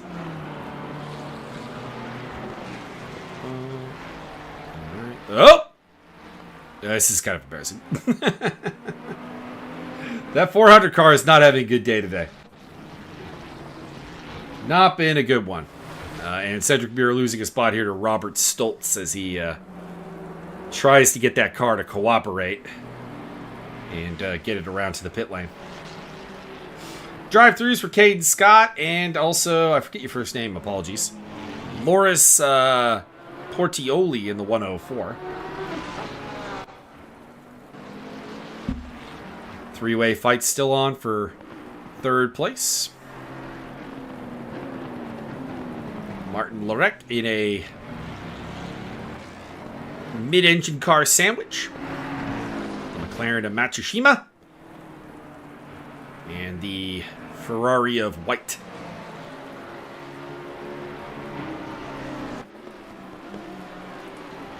Martin Spritzer in the chat. Wishing good luck to all the drivers. They will need it. Misano is a tricky track at the best of times. And the rain has been coming down and shows no sign of letting up. Down the inside goes Lorek in the Bentley. And the boat continues its way forward. That's going to be third place.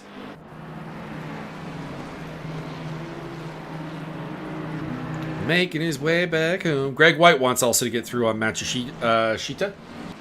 And looks like the Reptile's going to get through there. And back up into fourth place. The car has been as high as second today. Yes, Martin. Tricky track in the wet. Also, a lot of traffic to navigate because it's a relatively short track for endurance purposes. And we have seen some mishaps with blue flags today. And we have seen some technical failures also for some cars, so that's also a bit concerning. We lost the Garage 59 car earlier to what seemed like a host of technical difficulties for Thomas Wong. We'll see if that car returns, of course. It could. It could return. Robert Stoltz catching up to Lucas Joubert. And Casey Jones very off the track there in the top 10 running 666 stunt possible.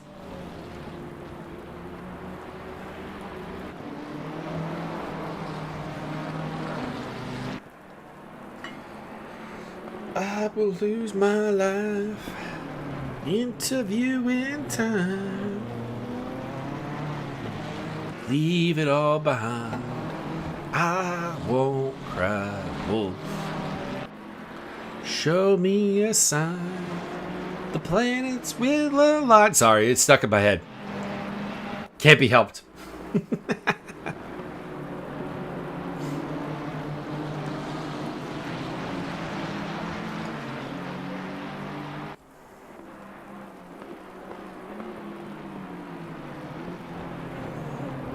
Couple of battles are catching back up. All this is a show. My singing is terrible. Do not compliment it. I am tone deaf as all heck. It's weird. Sometimes I can manage it. Sometimes I can come up with the tone, but not usually.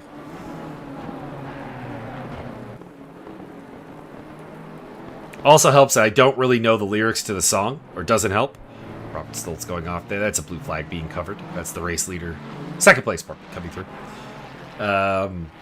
Yeah, I don't necessarily know the lyrics to this song. That's the other problem.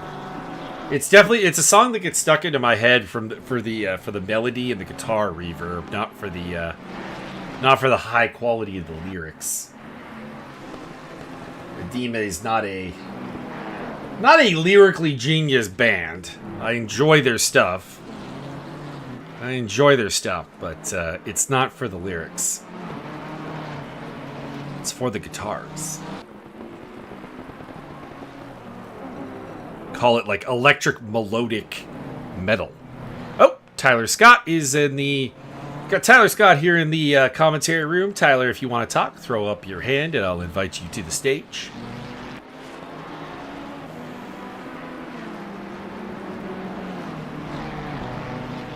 And we'll get your thoughts on how the race has gone so far.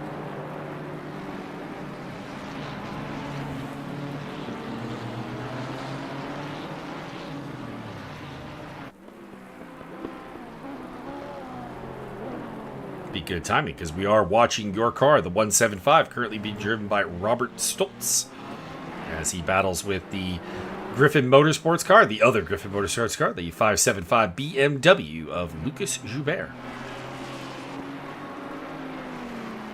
And everybody, do you see what's coming up? It's the 666. It's the 666 stunt possum catching up to this battle. We know the stunt possum 666 has been a curse for the Griffins. Will it happen again? Is it going to be a full wet race? Please don't. Not zero. I have no idea.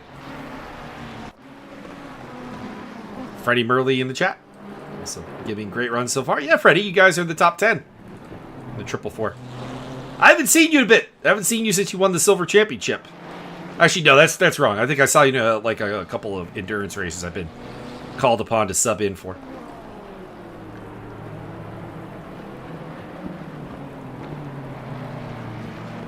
Just saying, Mr. Stoltz, Mr. Joubert, you want to get away from that 666 car. That 666 car is a jinx on your team. And oh lord, he coming.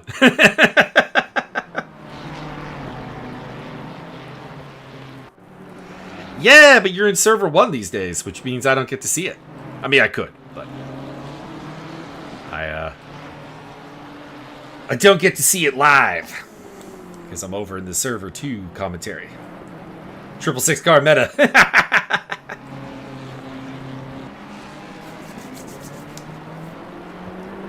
He's trying to warn you with that 666 stuff. He's clearly the devil's. It's clearly the devil's car.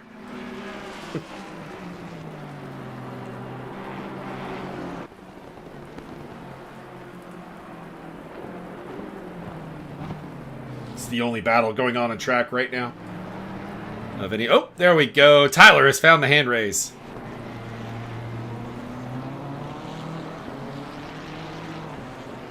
Come on. Come on. I said invite him to the stage. Bring him to the stage.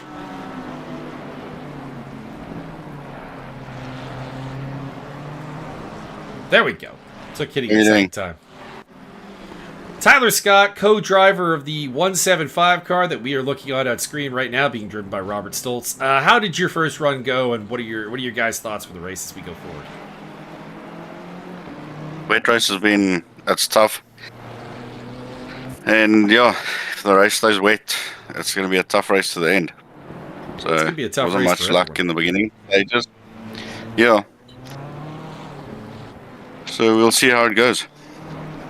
All right. Are you nervous that the 666 car is approaching your 2 Griffin cars right now? No, I don't think they need to be nervous. They just need to be careful of him. Just saying. That car has been a jinx for your entire team. Yeah. Just hope none of the Griffins take each other up. Well, so far, I don't think we've seen any Griffin-on-Griffin violence. We could have missed it, of course.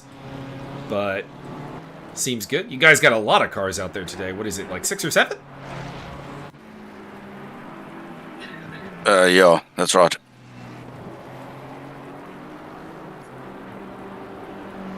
Is there any reason why you guys have some guys doing the race solo today, or is that just how things worked out? Yeah, it was how things worked out. Some of the guys couldn't make it. Caden's teammate couldn't make it, and then Lucas's teammate Ulrich also couldn't make it. Okay. So not an intentional deal, just people not being able to make it today is has led to this. Yeah, Fair life enough. carries on. Ooh, that's a little wide. But okay, Stoltz manages to survive a little bit of contact with some of the sausage curbs there. And continues his chase on Lucas Joubert, but the stunt possum, it gets closer.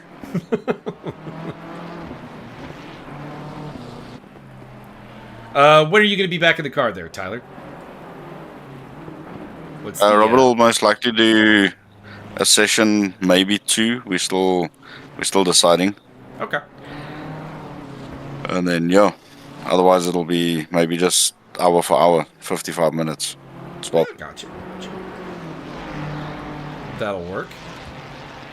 I usually like to go 2 hours myself, unless we feel the car, but that's just me. Yeah, so I got Caden, my son, that's solo. So we're also just seeing if he needs assistance. Then, yeah, possibly I might do an hour there with him. Okay, I'd been wondering if you two were related the whole time, actually. Yeah, so Caden's my son and Robert's my brother-in-law. So, family effort. That's it. And then my youngest that also races sometimes with your guys' events, R. Scott, that hasn't been racing for a while. That's my other son. I don't think I've seen him. But I joined up with the commentary team in season 12. So anything before that I would not be aware of. If I'm wrong on the season, Freddie, it was the season you won the championship, so you can correct me if I'm wrong. No, you'll just do some of your guys' fun races currently. Okay. He's still a bit young and getting into it, so yeah. That's good. So he does a local series with us, basically, where they allow, from any level. That was just shit in your pants moment. The 666 dive bombing Robert Stoltz. No contact. But that is an aggressive way to clear a blue flag. Whew.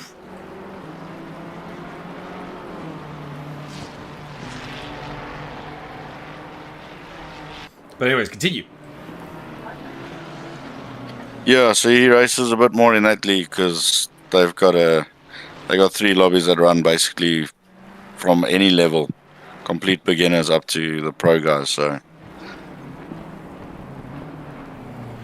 Well, that's good. I actually got my dad to do an enduro race with me a little while back. His first event. He was really excited beforehand. I don't know if he was super excited afterwards. He's an old man with a bad back and bad knees, so there was some assistance required dragging him out of the chair. should modify your rig to make it more comfortable for him. It's as comfortable as it gets. There's just nothing you can do when you've got a guy with bad sciatica and bad knees. He's had reconstruction on both knees. He's got a bad back, which I can relate to. I've got a spinal fusion in my lower back, as well as also having had both my knees operated on. But he's 30 years older than I am, so it's 30 years worse.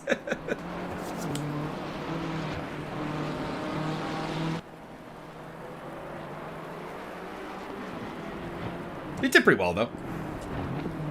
I figured he would. That's good. Oh, Lucas Joubert getting a little bit wide there, and Robert Stoltz as well. Oh, nope, Caden Scott doesn't quite make it through. We have a disqualification for the 442 Mercedes. That is the Los Patos Hermanos car of Nishan Jalan. That's a shame. His co-driver, Nathan Gray, is a commentary favorite of mine. Also, Caden Stott picking up a spot there on Lucas Joubert as well. So, the Griffins reorganizing themselves a little bit in the midfield.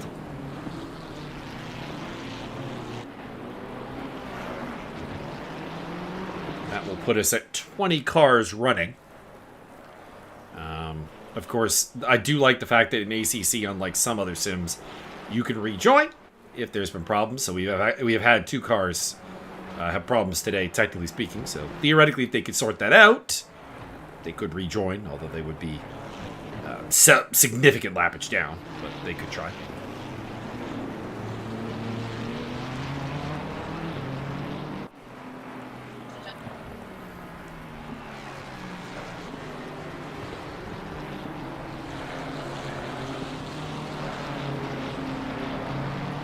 Well, anything else you want to tell us, Tyler?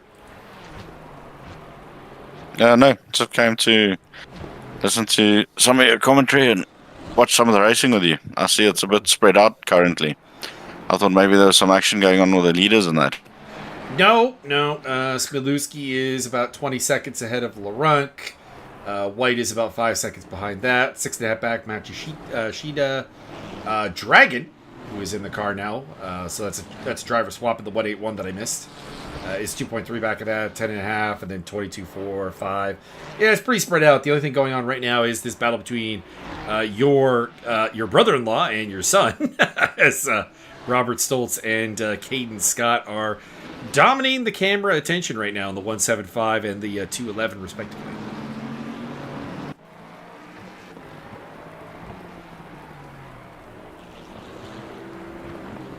Is the Bentley one of the leaders? Yes, sir. Second place. Okay. That's Martin Laurent. A little side-by-side action. Caden thinking about a move on his uncle. And down the inside he'll go. Do you not have a livery, or is he got a carbon car?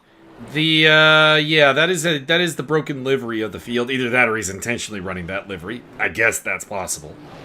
But I synchronized the livery packages, and every so often there's a car that's just not in there, and that appears to be the 107 Bentley today. There's also one of the Griffin cars that, at least per chat and myself, appears to be number 88. Yes, sir, the Michael Hazenbrook car.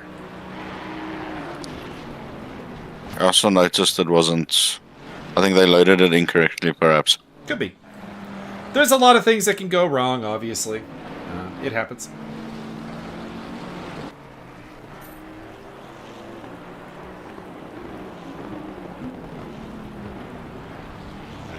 So what are your predictions for the race? Is it going to dry out, or is it going to stay wet? I'm thinking wet probably until maybe the last hour. That's my completely unprofessional opinion. Yeah, I see the track temps going up slightly at least. Yeah, at the rate the track temp is going up, I suspect that there will be some drying out towards the end. But obviously, I don't have a more advanced weather report than you guys have.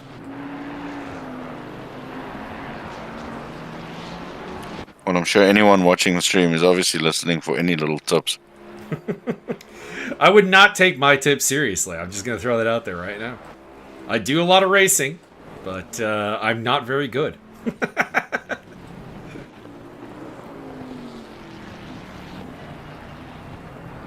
Info Craft off the track. Let's see what happened to him. Looks like, unfortunately, it's a little bit longer than the instant replay is going to allow us to see.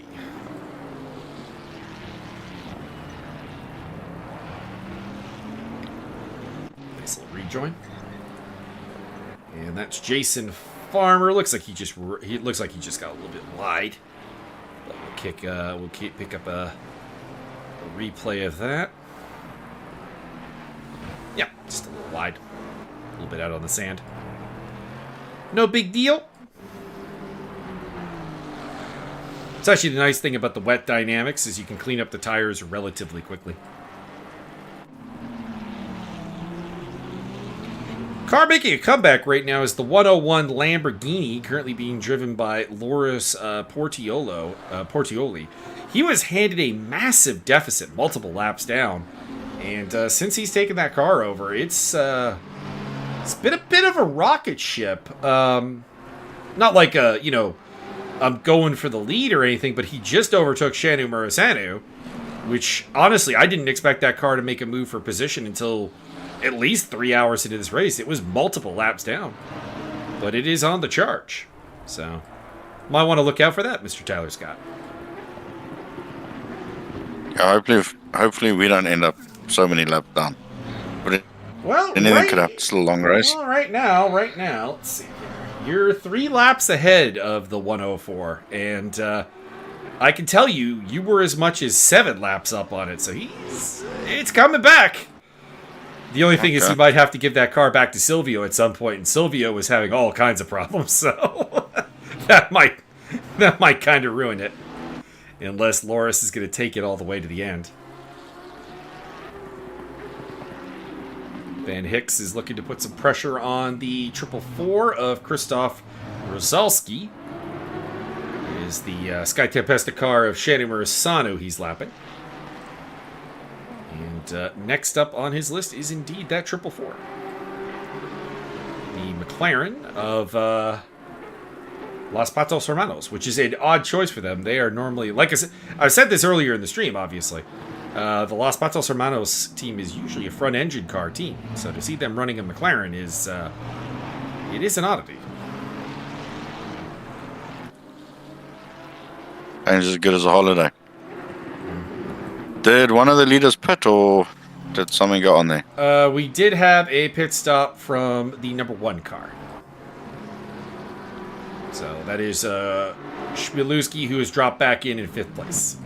And of course, a little while ago, we had the driver swap for the 181. So Martin Lorenk in the Bentley is now in the lead. 2nd place belongs to the Reptile Ferrari of Benjamin White. 3rd place for Daniel Matsushima of the Proper Racing MS car. Then it is Hiko Dragon in the Fortune Hunter Racing car, which at one point was the leader of this race. And another leader of this race was, of course, Darius Shlemuski, although it was Ernst Limbergs at the drive at that point. Drive-through penalties for Casey Jones and Shanu Murasanu. And Ben Hicks has indeed made his move on Krzysztof Rosalski. We'll get a replay. The Evolution Racing Academy Highway Patrol car.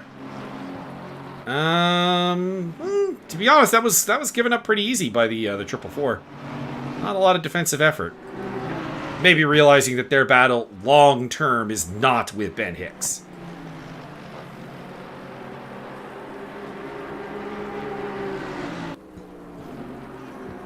And CJW Racing, I cannot still. So don't worry about it. We'll sort it out later. Just enjoy the race.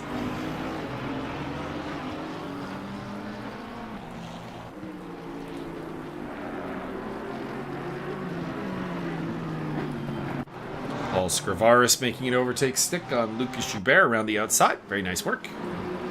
The Grinders car up into 16th place.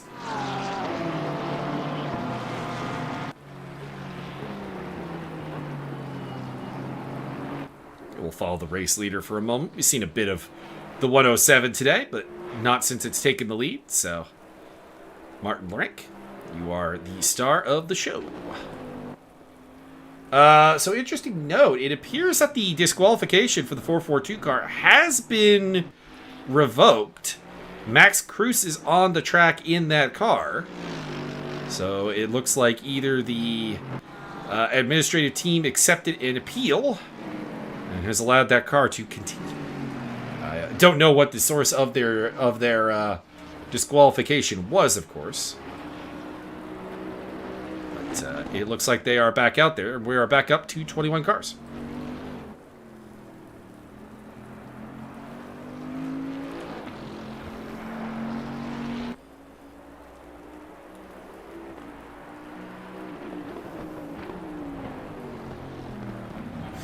Shanu Murasanu, the Lexus gods have punished you for electing to drive in a Ferrari today. And, you've been into the wall a couple of times. And it's been a rough time.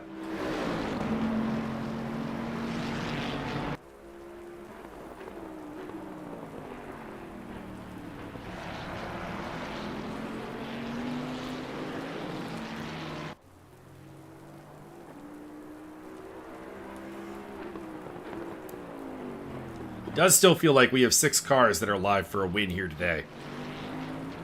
That would be the current top 5 plus Ben Hicks in the fastest car on track, but one that is currently out of position in 7th place. Drive-through penalty for Michael Hazenbrook in the double eight.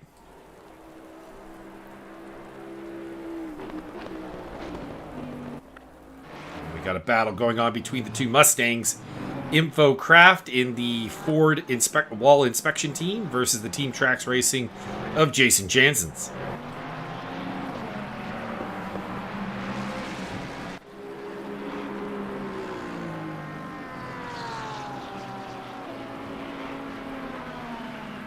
Yeah, I definitely thought the track limits would be a little bit more, or a little bit lenient. Yeah, I'm a little surprised that the track limits are so drive-through happy. But you gotta drive by the rules, whatever they may be.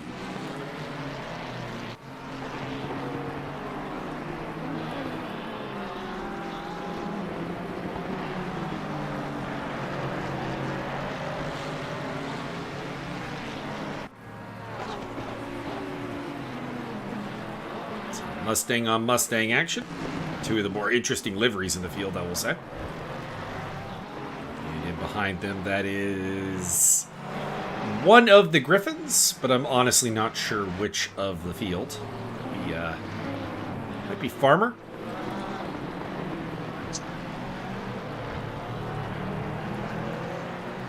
Be a lapping scenario, not a racing. Yep, that's Jason Farmer. It's Farmer.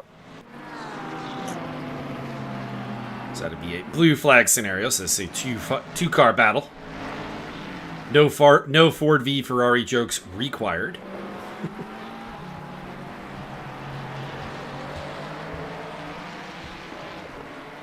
Kind of rooting for Jason Janssen just because he was in the chat earlier. So feel like I know him a little more than Infocraft down the inside. Gets very wide, and actually Farmer is going to clear them both, I think, under the blue flag. So that made Farmer's life a little bit easier. Got 2 for the price of 1. And looks like Janssens feels bad about that, so he gives the spot back to Infocraft. I'm going to be honest, I wouldn't have. It was not like a textbook picturesque move or anything, but I thought it was fair.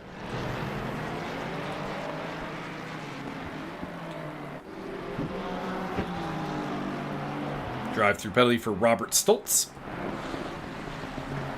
That's great. Not what you wanted to hear. Second one for us. In fairness, there are teams that have had far more than 2, so it's not that big of a deal. I think if you stayed clear of the drive-throughs, you're basically in the top 5 right now. It's probably what it breaks down to.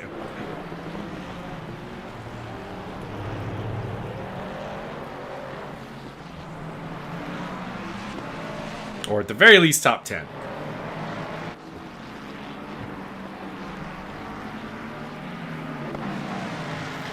Also, drive-through penalty for Max Cruz. Max, you just got a black flag reversed.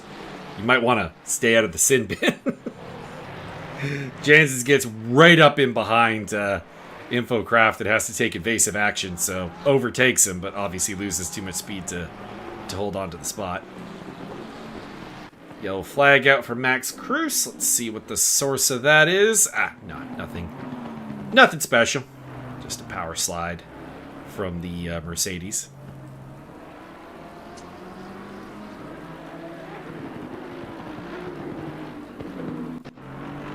Shanu Murasanu is off the track once again.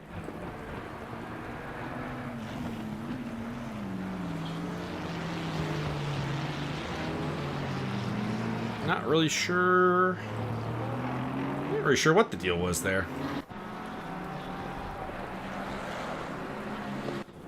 And Lucas Joubert going very slowly in the BMW.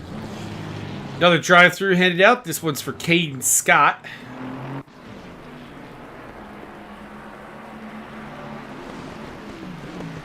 Stoltz in to serve his.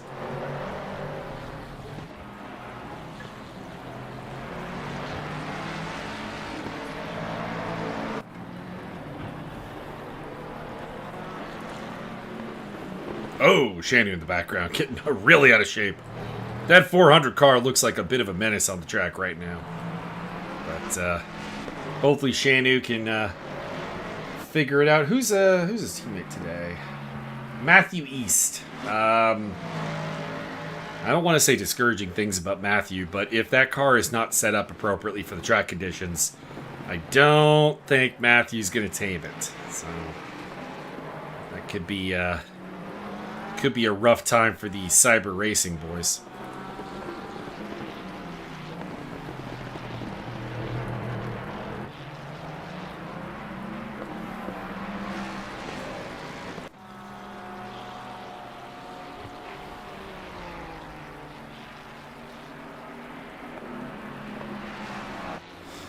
Martin Lorette continues to lead from Benjamin White, Daniel Matsushima, Hiko Dragon, and Dariusz Shmulewski, Jason Farmer, Ben Hicks, Christoph Rosalski, Infocraft, and Jason Jansen. The fight you're watching here is the top 10.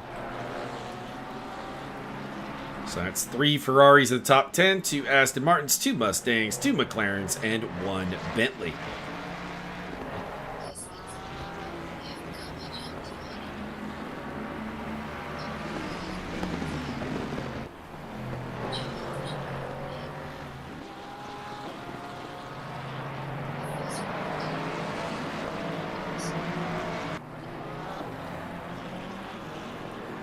Misano is actually the site of my first ever Assetto Corsa Competizione semi-serious submission sim racing victory. So there you go.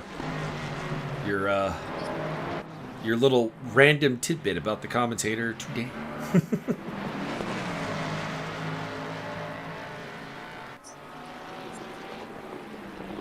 Although that win came in rather awkward conditions. There was let's just say it was a little bit Belgium Spa 1998 in Formula One, if anyone knows the race I'm talking about. Round the outside goes Janssens. Kraft holds the inside line, and at least for now keeps a nose ahead. But these two Mustangs are going side by side, and Janssens will triumph in the Team Tracks racing car, moving into 9th place for the time being.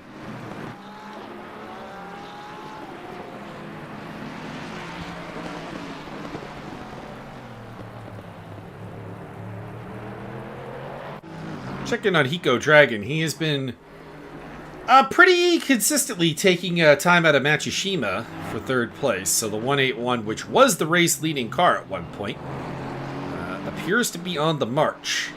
Let's see what they can do. Matsushima getting a little out of shape there. Ooh. It continues to get worse for the 442 car. Stop-go penalty for the Mercedes, which runs in 21st place, lapped by everybody. They had a disqualification earlier. They've had a couple drive-through penalties, and now a stop-go penalty. So it is it's problematic right now. 442. You mentioned the Formula One. Mm-hmm. Have you watched any of the sprint race? I haven't caught up on anything from this weekend, no. I tend to be a delayed watcher. My weekends tend to be taken up by, number one, commentary, but number two, also mixed martial arts. So watch a lot of fighting, and I really want to see that live. Whereas with racing, I guess I just find it way easier to avoid spoilers. So my racing tends to be a catch-up thing. Okay. But I've watched every F1 race since '99. Went to my first live one in '91, and consider myself to have been a fan for the that 34 years that covers.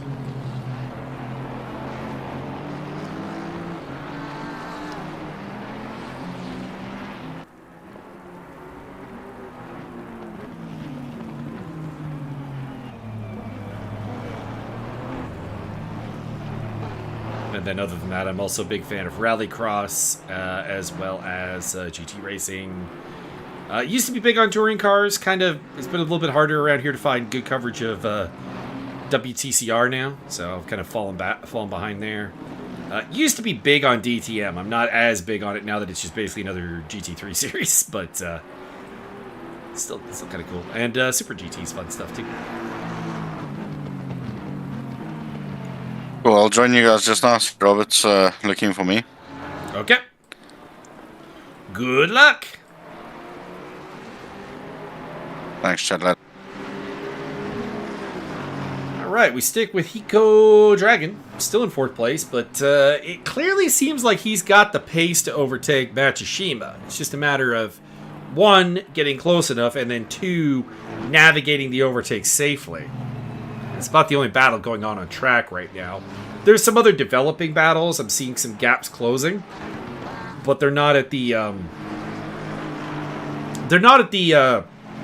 drop of the hat action point yet. Hopefully something develops there as well.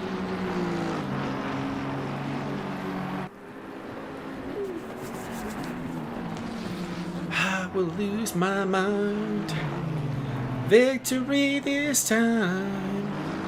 To leave it all behind. I won't cry wolf. Should really actually just put the lyrics up on the other screen for me whenever I sing that, because I am butchering the song. I don't know about the tone. The tone might be fine. This might be one of the few times I got the tone right, but I don't know the lyrics. It's a pure melody to me.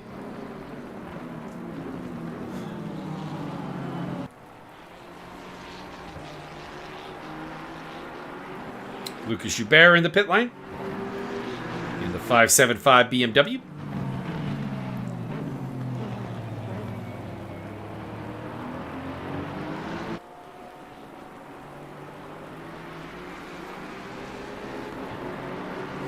The number 1 car is also catching up to this battle, so this could become a 3-way fight before long.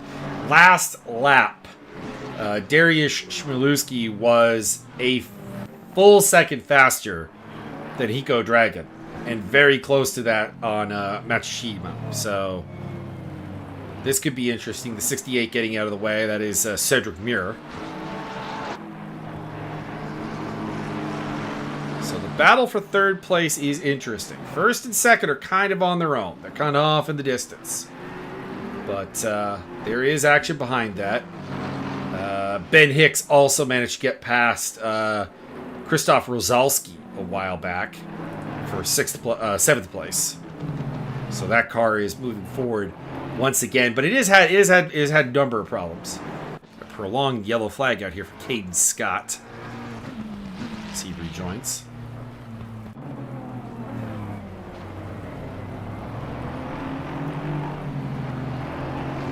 Go Dragon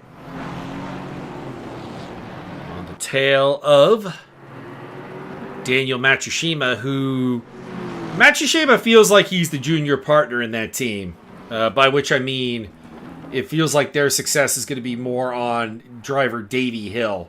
I'm not familiar with either of them, so if that is incorrect, feel free.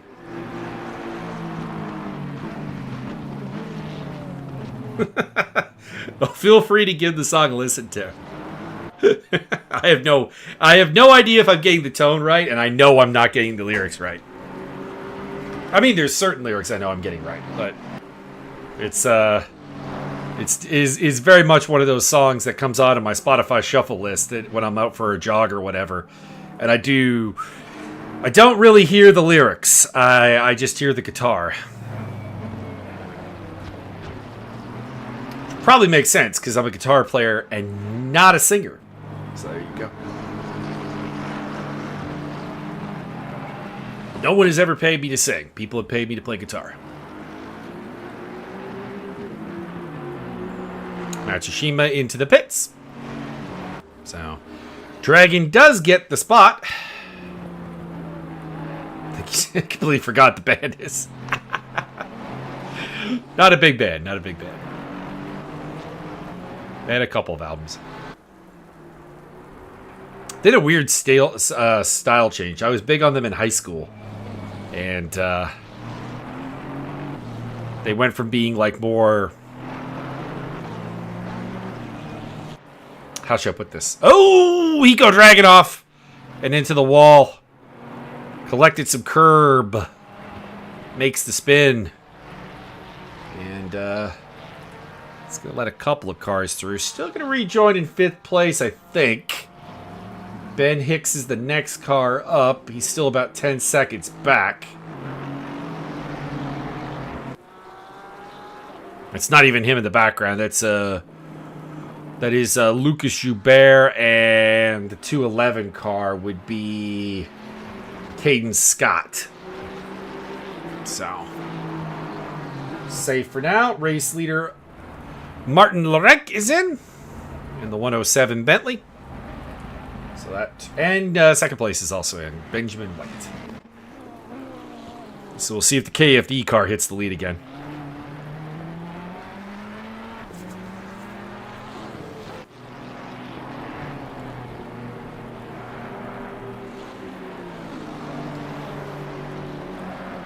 He's going to stay out, so he will pick up the lead. KFD to the front.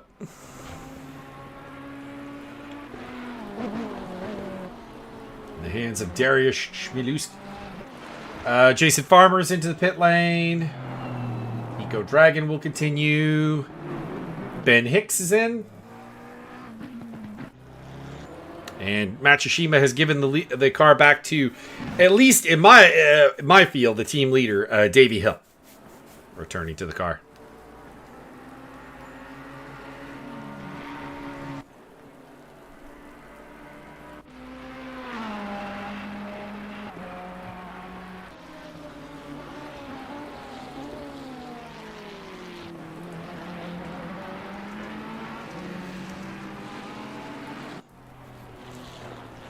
Schmielewski leads by 17.5 seconds over Hiko Dragon, but there is an offset on pit stops. Martin Lorenk in 3rd place has handed the car over to Jurak Svenchek, who is quite a good driver in his own right. I remember him from Bathurst. And Hiko Dragon has given the car over to Michael Eder. So, Eder back in the car for his second time, along with Davey Hill.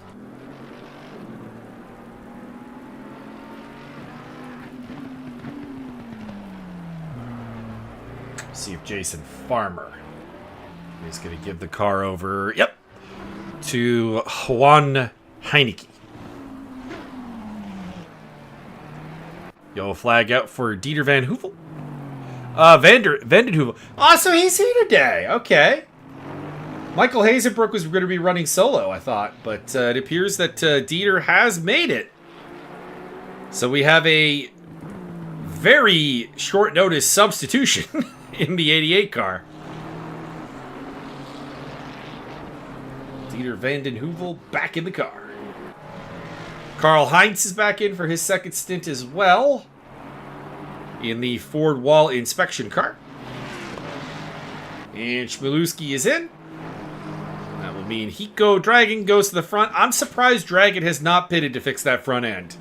That could be a problem. That could be a problem. It's got the 181 in the lead. I'd be interested. What are the lap times? 1:43.99 last time around. Let's see on the track right now. We'll see what he does here. But I've got to imagine that open hood is costing him time. That's a massive aerodynamic issue. And I would have taken a chance to get a pit stop in and maybe a driver swap.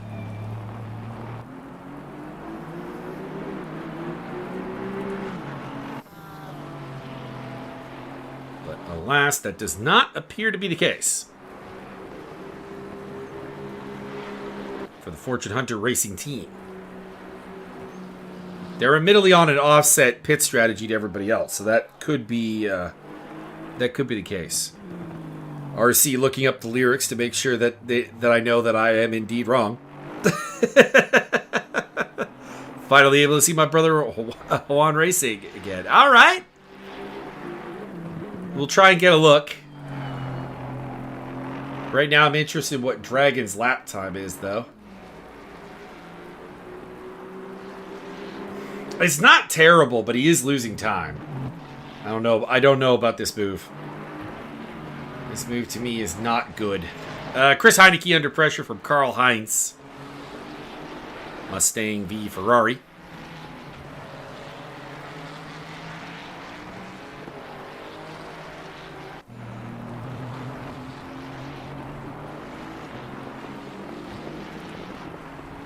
Battle for 10th spot in the pecking order at the moment. Of course, in endurance racing, there's always offsets and pit stops and people kind of out of position. So whether this is long-term the battle for 10th place or not, we will find out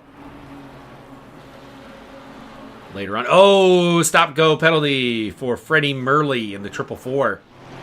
That'd be speeding in the pit lane, judging by the time period. Oh, he was clearing it. Okay. Okay. Just didn't notice it before. All right, pressure continues. Heinz versus Heineke.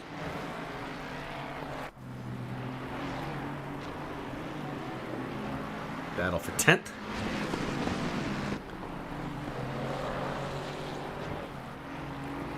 So, Messy Crafter, what's the deal? We got your brother Juan. Is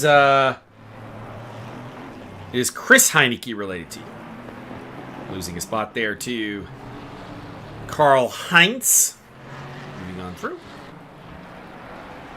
And we have drive-through penalty for the number 67 car, which is now being driven by Ryan Gell. Ryan? Hyan? Not sure. I don't think I've come across that name before.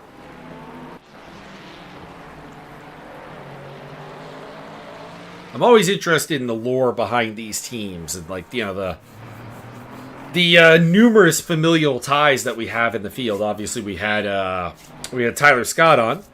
I did not know that Robert Stoltz was his brother-in-law, and I suspected him and Caden Scott were related, but I didn't know what the deal with that was. And apparently, it's a father-son dynamic, so that's very cool.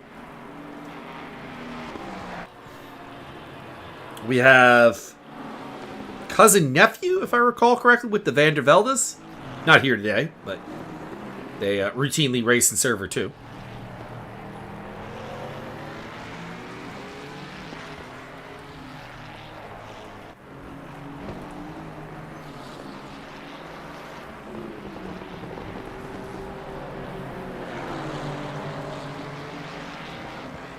I also remember there was, this was a long time ago, it was when we were playing, I was playing the game Race 07, so that tells you how long ago we're talking here.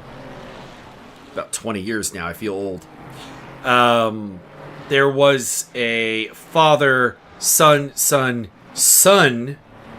combination that raced in the league I was in, but their internet connection could not reliably allow them to multiply race. They did actually have two different sim rigs, but the internet they had was not able to race. So the deal was that the one that was the fastest in time trial got to race the race.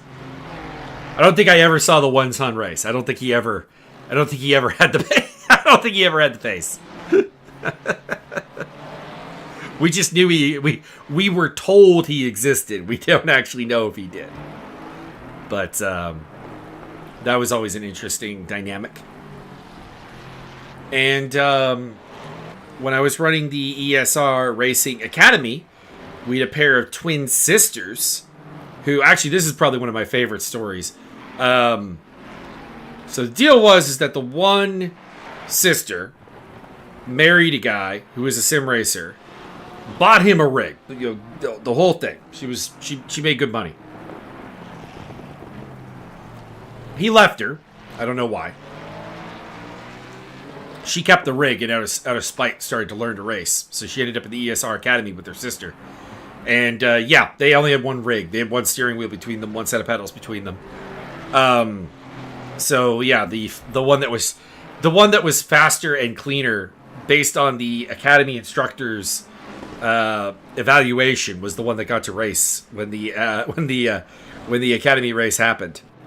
It was interesting because you could tell which one was driving the car based on the track on the body language of the car, because the one sister was a more aggressive driver, honestly, just a more aggressive person. So she would be pushing to the edge, a little more ragged, a little more risk taking, and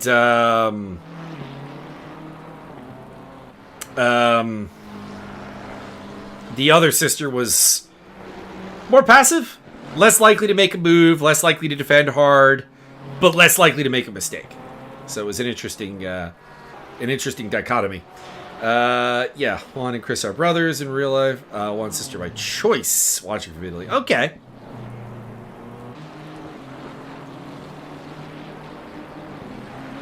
We'll try and get some shots. But obviously I gotta follow the action where it can be. Hello, Kenneth. Your teammate, Jason Janssens, continues to run in the top 10. Let's see here. There we are. Nothing really happening right now, so let's give the chat what they want. And what they want is the 369 car.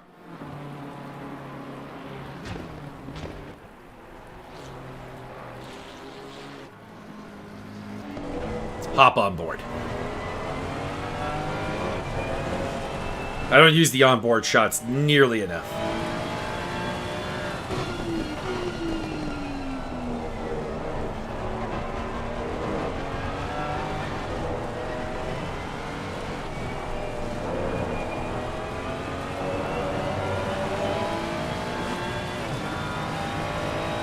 Just keeping an eye on the gaps to see if anything starts developing, but as long as nothing's as long as we're in a bit of a lull period, aside from drive-thrus getting handed out to the 400 car, we will allow for a little bit of onboard action is dictated by the chat. Interesting note, there's a bit of a ping issue going on with Max Cruz's car. I do want to check on Michael Eder. Yeah, just because he got off track. Seems okay.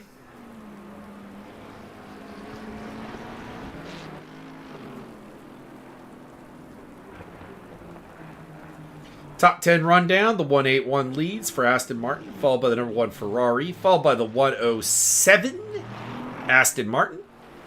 Then we got the 33 Ferrari, the 137 Aston Martin, the 369 Ferrari that you are looking at right now, the 911 Aston Martin, the 444 McLaren, and then the 2 Mustangs, the 141 and the 420, making up the top 10 at the moment. They've kind of consistently been the 10 best cars on the track. There are some exceptions. Caden Scott was in the top 10 at one point in the 211 Ferrari. Bad times have come for him. He's down the list a little bit. The 666 Stunt Possum car, which is now being driven by Diego Matos, was in the top 10 for a bit, but it slipped back to about 12th place. We'll see how things at the end of the day shake out here. Fastest man on the track last time around, or woman perhaps, is the 137 with a 41.45. That is Davey Hill.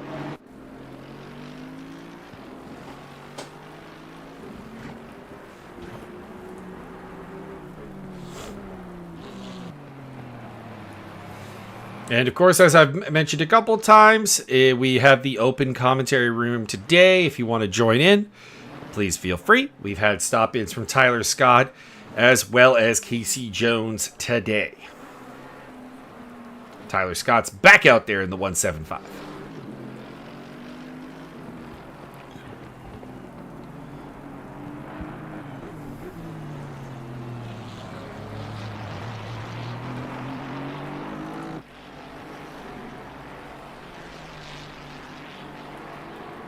It's lonely doing commentary for 6 hours on your own.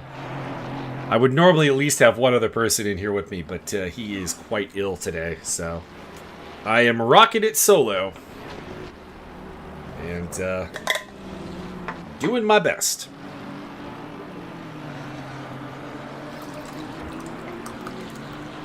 Getting a drink refill. Ooh, I really need to wash this cup out. There is a little bit of sugar buildup. And that can turn into mold, so we definitely want to handle that. Oh, the Mustangs are back at it. Karl-Heinz putting the pressure on Jason Jansen. Oh, race leader Hiko Dragon has picked up a drive-through penalty. He'll probably lose the lead. Yep, Shmulewski in the number 1 goes back to the front. And Heinz down the inside of Jansen's. Ooh, little bump. And Jansen's might keep the spot. Team Trax versus the Ford Wall inspection team. Get the Helicam out.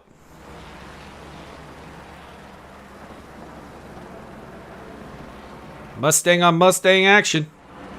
Heinz has got it. Jansen's not giving up.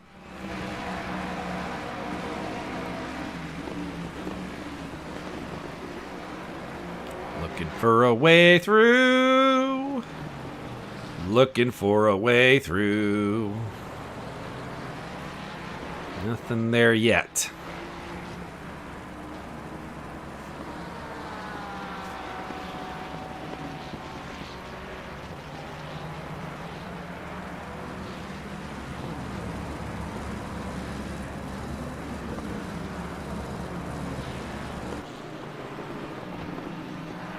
Couple battles heating up again. Dragons on the tail of Michael Eder.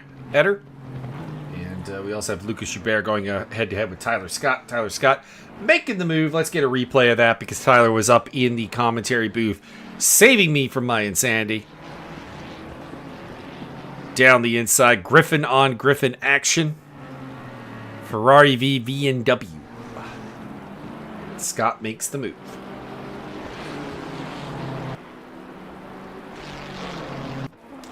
Out in front is the KFD car once again. I do really like how the KFD livery works on that Ferrari, actually. The lines on it are real nice. It's simple, but it is very effective.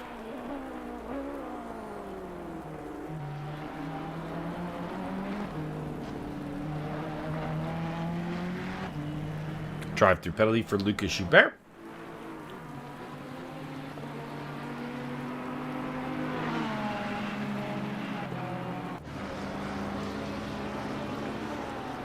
He is in to serve that. Yellow flag for Dragon. He was on his own. Must have got his braking wrong. What's going to do it? Nope. Kind of loses the back end a little bit. And falls back into the grips of arch nemesis in the 137, Davey Hill. He's on the charge.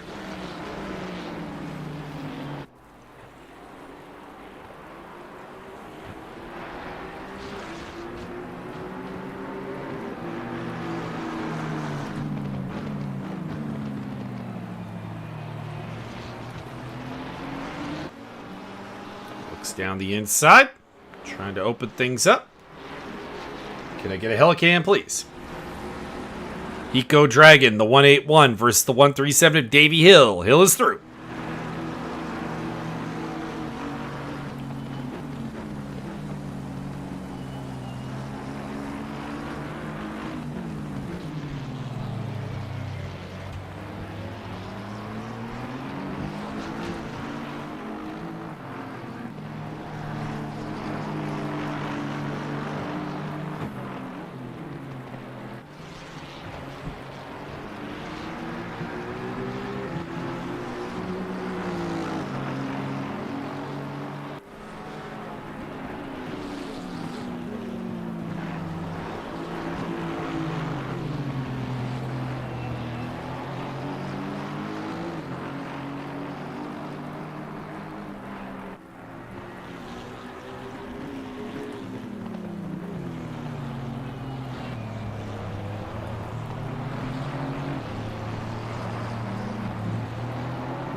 Just looking for a battle to cover, but we went from having a couple of battles going to not really anything.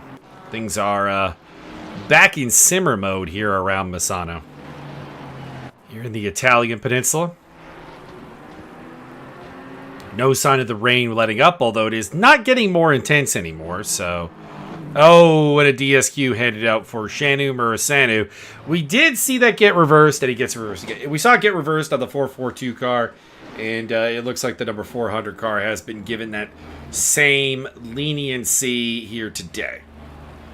And Shanu Murasanu will be allowed to rejoin the festivities. CJW Racing, if you're still in the chat there, I know you are part of the stewarding team. What is the deal with the DSQs, and can you shed some light on the circumstances? That would be appreciated.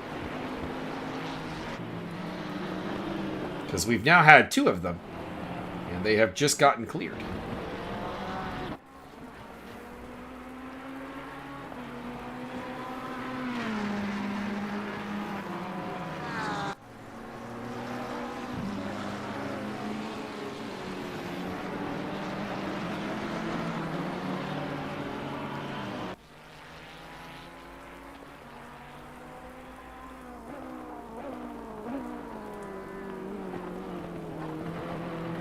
May not be in the chat anymore. Picking up on the race leader, we haven't seen a ton of Darius Shmilewski and his teammate Ertz Limbergs today. The number 1 car has been, kind of up in front. Oh, and they have a 3rd driver, David Roth, who we haven't even seen in the car. So we'll see how he does. I know Dave is a pretty rapid driver, so I imagine this car is still in a very good position to take the win, even though we haven't seen one of its drivers as of yet. A couple of drivers we have not seen. We have a battle. Chris Heineke is caught up to the back of the Team Tracks Mustang. Which I think is heading off because it's quite a ways behind. Oh, Heineke losing control a little bit there. We'll pause the battle. But it will not end the battle. He had a nice recovery.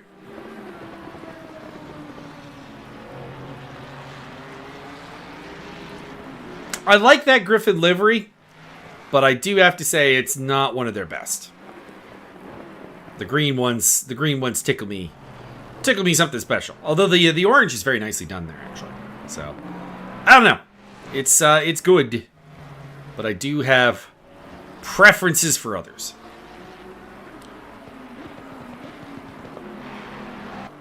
Sorry, big old yawn there.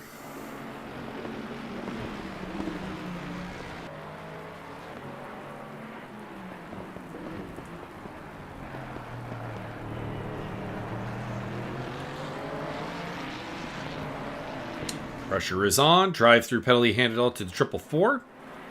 Freddie Murley currently at the wheel of that.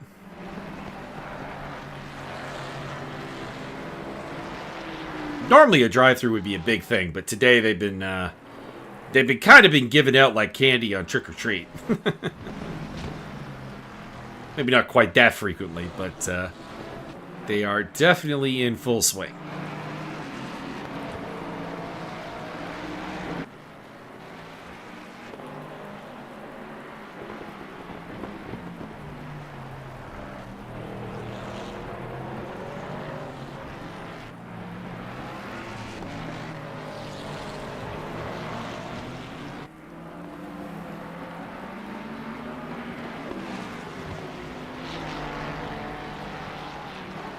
At the 3-hour mark of the race, I am going to take a quick break just to stretch my legs, get up from the computer, give a little stretch, give a little back crack.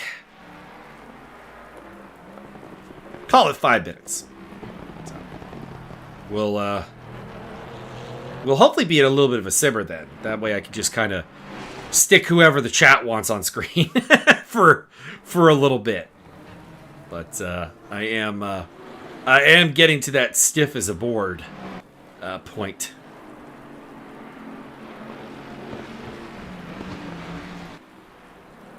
And to keep from getting cranky, will need to kind of alleviate myself a little bit.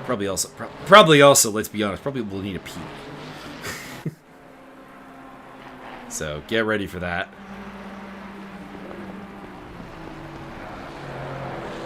This is still by far the closest battle on the track. They will be picking up 9th and 10th here as they overtake the pit-laned Freddie Murley. Maybe not. Murley's coming out. Where is the McLaren? Has it gotten out ahead of them? Yes, it has. Freddie Murley does get out ahead of them. I thought they'd get Murley, but not the case.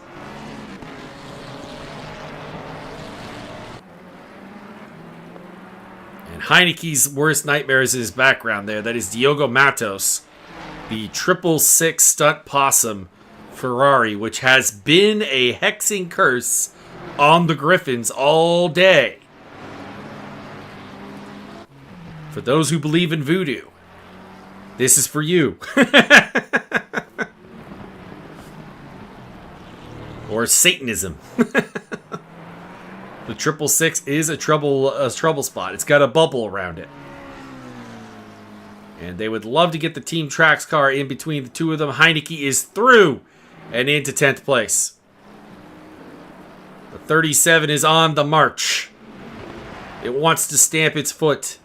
Oh no! Power slide! Loses it on the puddles.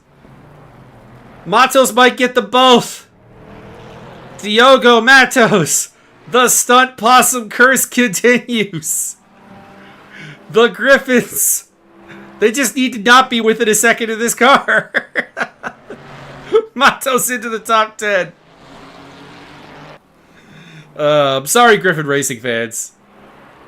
But it is funny. It's been kind of hilarious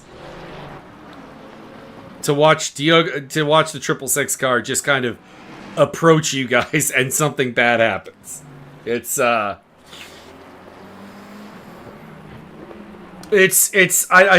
don't know how to describe it.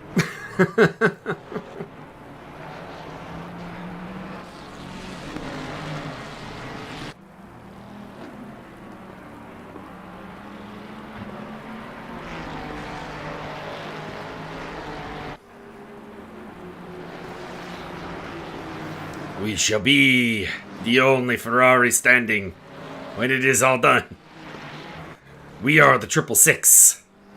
We are the stud possum. Diogo Matos to the top 10.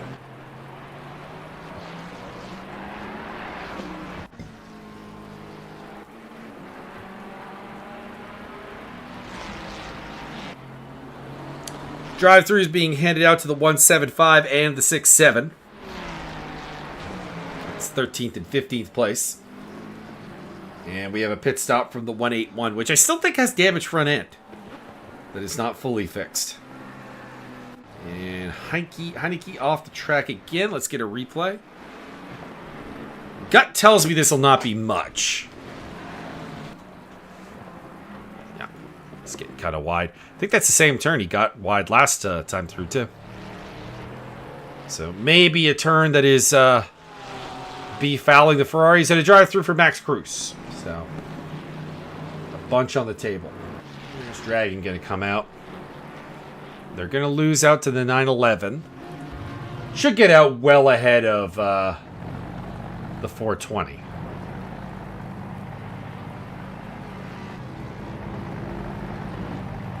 They had a driver swap back to Marius Dreisig, who at one point had this car in the lead.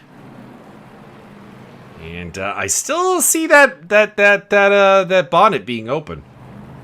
I don't know if that's I don't know if they just can't fix that or what. Which is weird because it's bonnet damage. Usually you can fix that in a pit stop at an endurance race. You know, just give me a hammer. We can make it stay closed.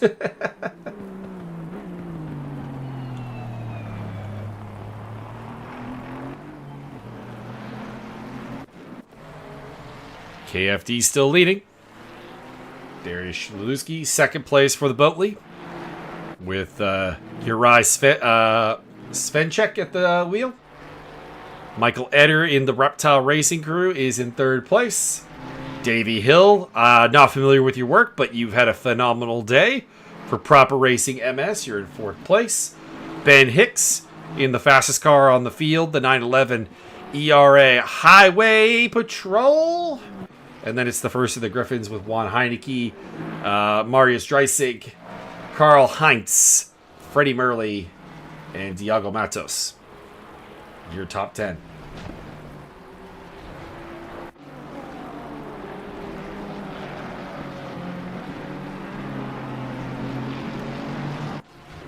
As we approach the 2.5 hour mark.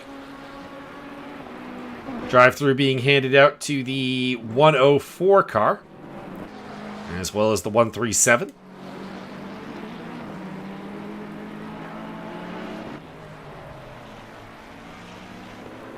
I think that's the 137's first drive-through of the day.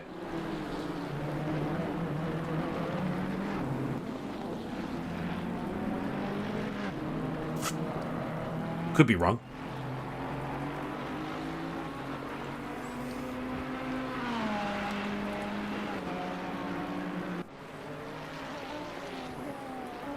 So many drive-thrus, yeah. Hey, CJW. Hey, CJ, can you tell us about the why the DSQs were reversed? What's the story there? I don't know about anyone else, but I'm interested.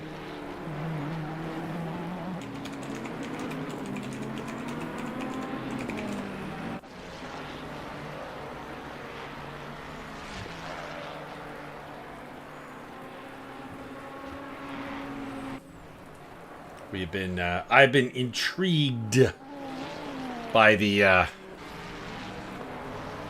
by that notice, because we've seen 2. They were kind of immediately clear. The 442 and the 400 have both been disqualified from this race, only for it to be reversed. Was that a standing policy to address something? As Jason Jansen's pits, as well as Tyler Scott finishing up his drive-through. There's also one on Ribotizzato. Ah, okay.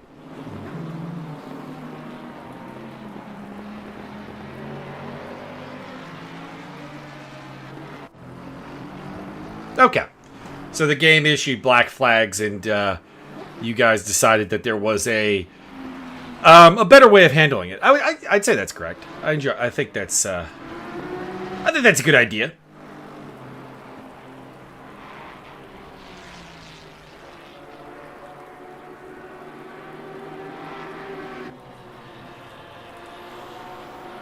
Okay, I got the actual lyrics here. Let's see what we can do. Despite these imperfections, despite all I say,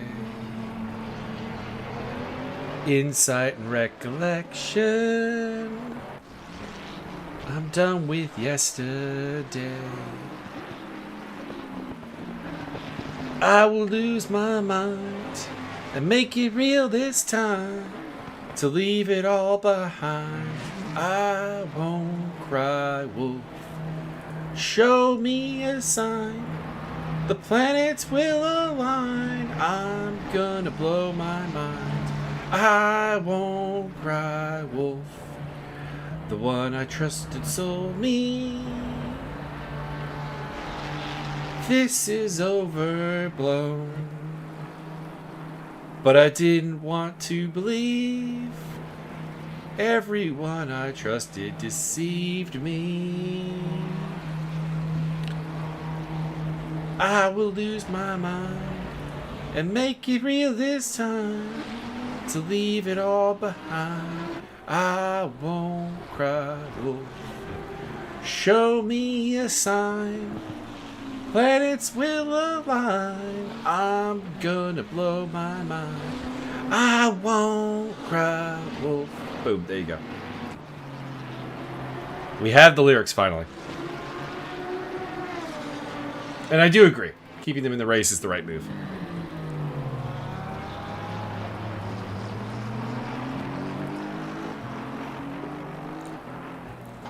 I was just curious as to if that was a standing rule to deal with, something the game was doing that was wrong, for lack of a better term. Or even sort of like disqualifying the driver specifically instead of the team as a whole. Well, Ben Hicks is on the move. The man who's had the fastest lap pretty much this whole race. And is the only car out there pretty routinely running 141s. Last time around, there were 3 cars in the 141s. The other ones were Dreisig and Hines. The 181 and the 420. But Hicks is up to 4th place. And tracking down Davey Hill.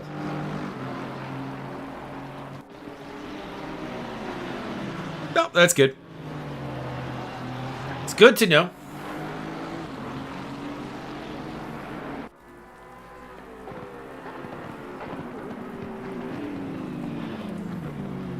Max Cruz is in the pits again. Could be the end of his stint. We have yet to see Nathan Gray at the wheel of the 442. And, we still have over half the race to go. So it might not be the end yet, but could be a driver swap.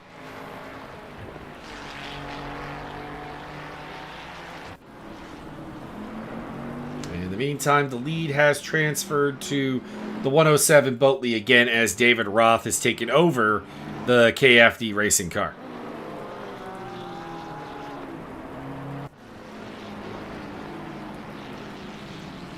I like this Boatley's chances. The Boatley, the 107 has been, it's not been the fastest car, although it's up there. But what it has been is very consistent. We have seen very few mistakes from the Boatley. And I think the other thing going for its favor is of the leading cars. I think this is the one that we have seen race the best side by side, which gives it the best chance to fight for position if it comes down to it. So you've got the consistent laps, you've got the pace, you've got the side-by-side wheel-to-wheel edge, in my opinion. And both drivers have done a very good job. So it's too early to call a winner, but like this one feels like these guys feel like the odds-on favorites.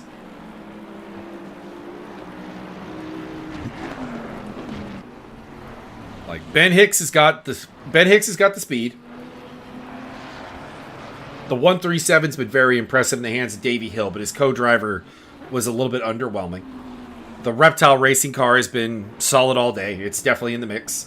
And of course the KFD has led most of this race. So they are an obvious candidate.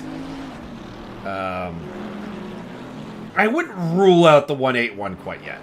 It's got speed. Ryan Gell having it off, as well as Jason Janssens and Lucas Joubert. Drive-through penalty for the 400 again.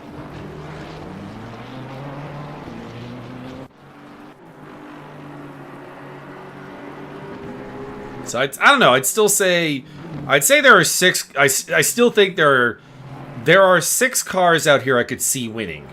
I don't really like the 137's chances, unless Davey Hill's going to do a lot of the driving and keep Daniel Matsushima out of the car. Because I don't think Matsushima's up to that level of skill. Don't get me wrong. I think that car will be in the top 5 still. And Matsushima is a perfectly fine driver. I want to make that clear. But from what I've seen today, and what he's done today, he's been the limitation of that car. And Davey Hill has been compensating for that to a certain degree by being just very good. And I don't know if in this close of a race, in this wet of a race, if you can be in for the win with a weak strong driver combo. I think it has to be a strong driver combo. It doesn't have to be an elite combo, but it has to be somebody who's like, in that second tier at least. I just don't think Matsushima, based on what he's done today, has been at that level. But we'll see. Ben Hicks is putting the pressure on them right now.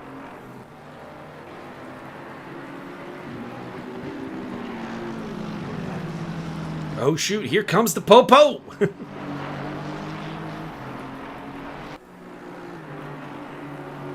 Love to hear from chat if anyone's got a thought of a winner. Who you backing? Give me the numbers. Give me the numbers, people. Who we liking?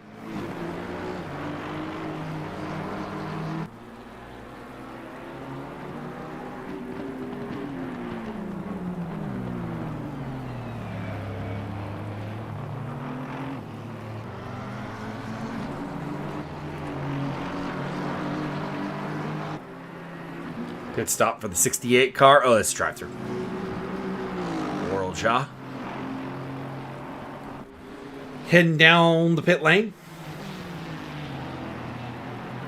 We got to vote for the 107. Someone agrees with me. That makes me feel a little bit better.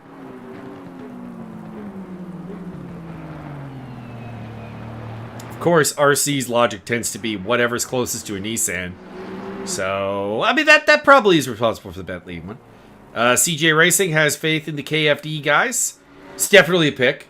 They've led the most laps here today. I think they've led something like 40 of the 87 laps. Actually, do I have a statistic on that? Looking. Yeah, it doesn't look like it. The race director does not track the laps led.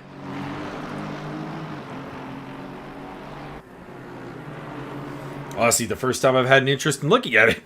This has been the most even battle at the front. All right, we got cheering for the 444 and the 442. I imagine that's not in response to my the question of who's going to win. Because no offense, Los Patos Hermanos, I don't think it's going to be you guys today. But the 444 is on a pace for a top 10. And Nathan Gray is here to show us how it's done in the 442.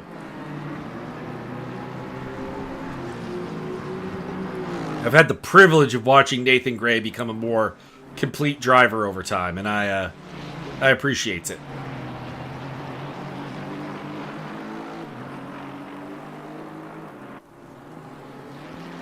It feels really, really good to watch somebody develop from a tail end Charlie to somebody who's out there winning races, winning classes, winning races, winning championships. Before long, it's incredible.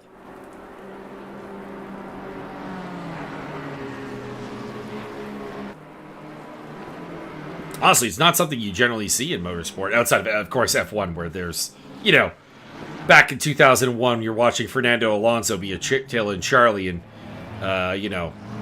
later on, Lucas Schumacher, later on, you're seeing him as a champion. Did he get bumped, or did he just lose the car? Looks like he's going to lose the car.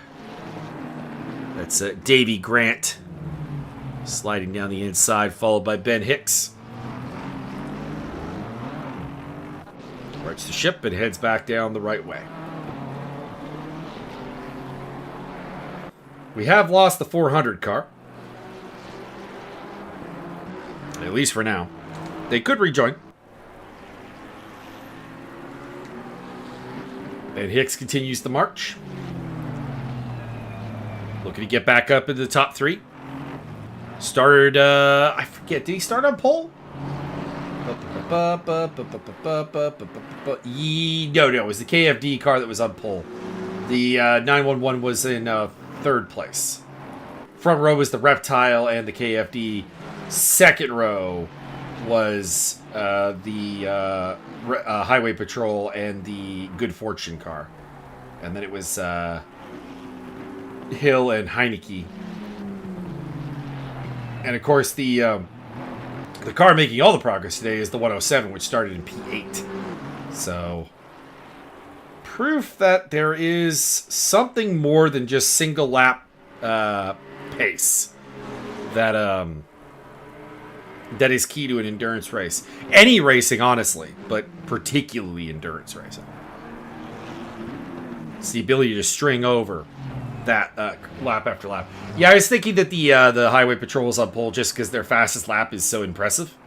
Did 39.8 around here, which is only the KFD is anywhere near them in terms of fastest lap. So that's what I was thinking of. But yeah, they started from P3.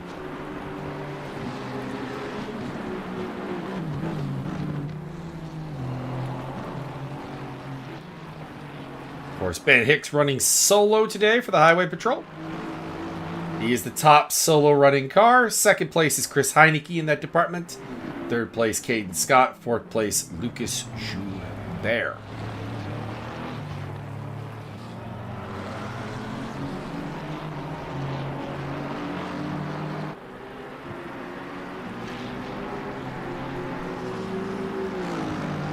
Yeah, I think Hicks is the only non-Griffin going the distance here today. Again, I don't know. I would have suggested that the Griffins kind of alter their driver lineup, but I guess I don't know if that's permitted. If there would be a championship adjustment on that.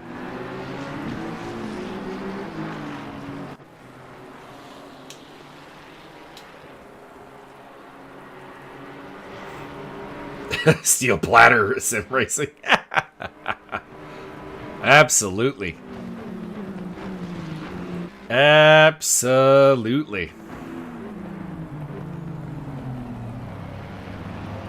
The battle up ahead is not a battle. That is a lapped car of Caden Scott. So, not much to look at there. Scott is just obeying blue flags as best as he can.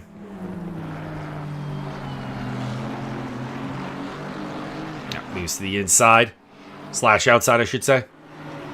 And lets the highway patrol through the po-po.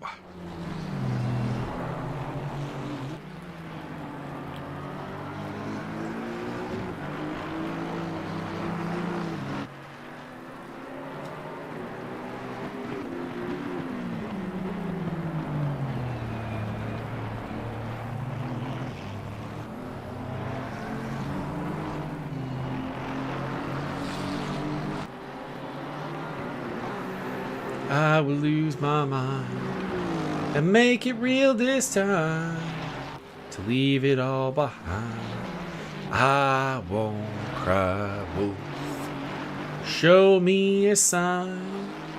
Planets will align. I'm gonna blow my mind. I won't cry wolf. By the way, this song is called Planets, and the word planets is in it exactly 2 times. So, it's probably why I keep forgetting which song it is, frankly. Keep thinking it has a different title.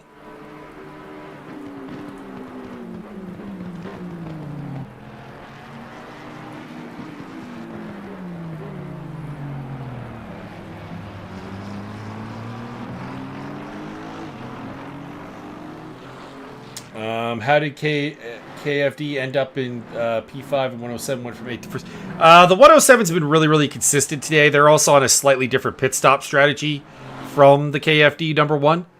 So I'm not really sure. Hang on. I should have pitting statistics here. Yeah, so the 107 car has only made 2 pit stops.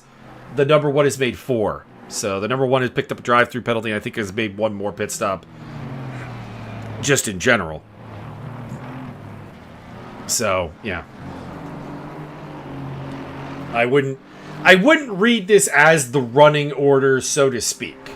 The 107 and the 33 are on the same strategy, so they're racing heads up.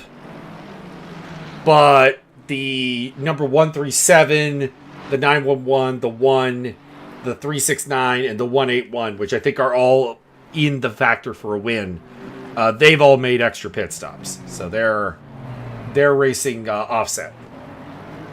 So, yeah. But I do feel good about that 107. They are my pick to win because just the consistency, the clockwork of that car has been great.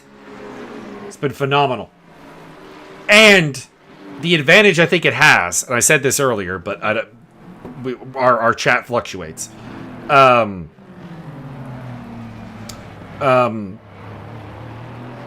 It's the only car that we have seen go side by side with people and seemingly be comfortable. So I think the Boatley has the ability to fight for position in a way that the other cars do not have, which I think is obviously an advantage to consider. So I do like their chances, but their lead is a product of the offset in strategy.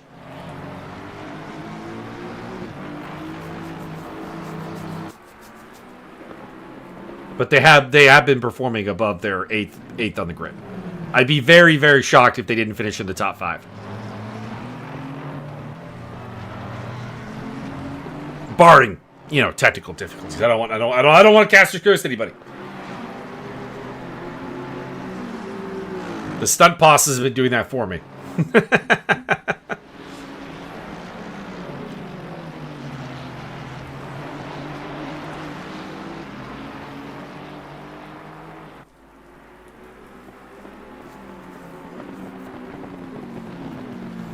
But yeah, I do think everyone in the top 7 has a crack at winning this today.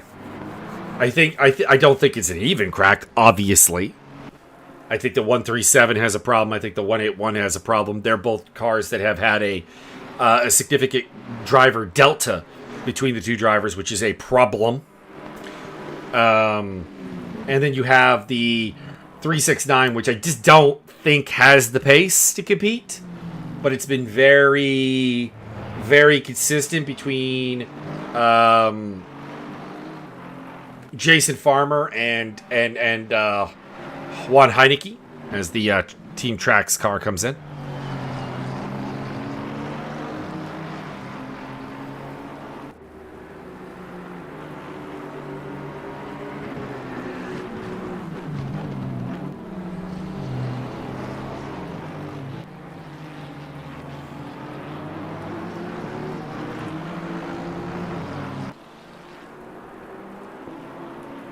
So I'd say I have seven cars that I think can win this race. I think I have 4 that I rate the chances of.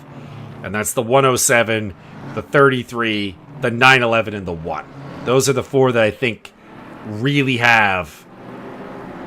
They've got all the ingredients, and it's just a matter of which one delivers the best.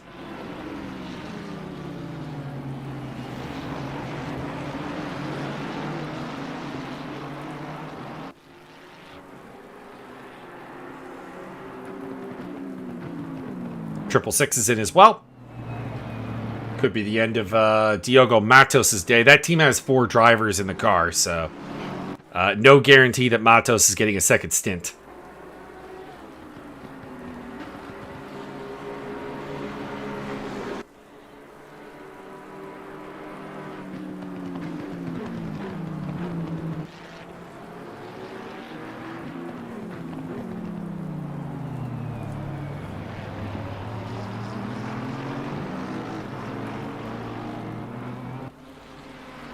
No change to the weather forecast. Things are still wet. Drive-through penalty for the 141. Hicks versus Hill has been really, really good. Again, I'd rate that 137's chances a lot better if I trusted Matsushima more, who's the other driver in that 137 car. He just didn't seem to have the pace to mix it up in here. It seems like this is a bit of a driver 1, driver 2, in a bit of a gap. It's the same thing I feel with the 181. Marius Dreisig, I think, has the pace. I don't think that Hiko Dragon does. And that limits those 2 cars' ability. Now, obviously that could change if Hill and Dreisig just take the car for a lot of the day. And drive-through penalty for Ben Hicks. Yeah, Matsushima just seemed to be a little bit more prone to making mistakes and didn't have the lightning pace to make up for that. So if you're saying he didn't get much practice time, then that would definitely, I think, cover it. but it limits that 137's chances, assuming the drivers do a relatively even split on the time in the car. Because Hill's been taking it forward, Matsushima's gone backwards. And then Hill's had to make up ground again. Hill's been... If this was just like Davey Hill over a 6-hour race against everybody else, Hill would probably be competing for a podium easily. But I don't think Matsushima is capable of doing that. Anyways, into the pits comes the 3rd and 4th place cars, as well as one of the Griffins. That is Tyler Scott, I do believe, in the 175. And Hicks is going to elect not to do his drive-through here. He is serving a pit stop by the looks of it. Did he go to the wrong pit box? Nope, he's back out. Okay. Not sure what the deal with that was.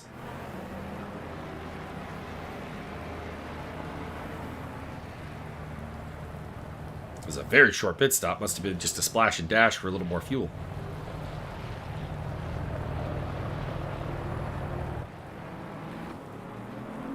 Oh, no, it was the drive-thru. Okay. I don't know why he stopped. You don't have to stop for a drive-thru.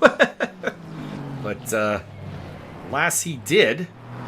And we also have a pit stop from the race leader, Jurak Svenček is in. The 107 Bentley into the pit lane. Let's have a look at the map here.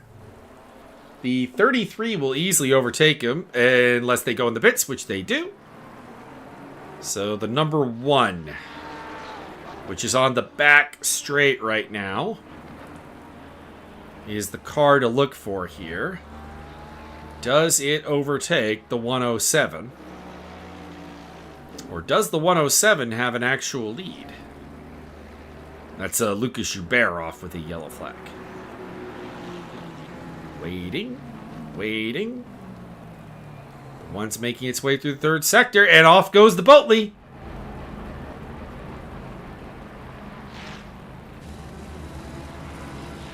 That should be the lead for it still.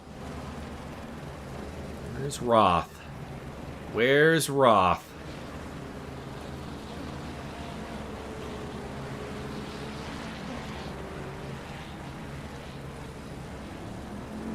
Nope, Roth gets it. There's Roth. Very close.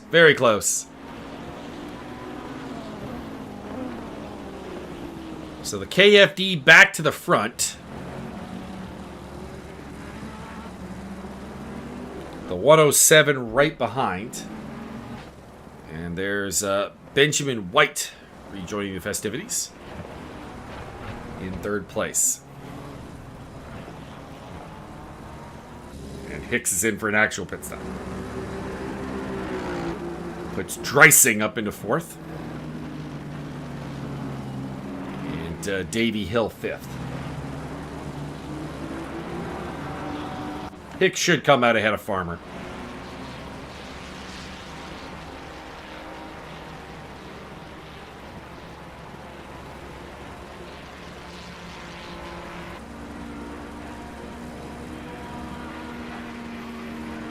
All right, David Roth of the KFD in the lead.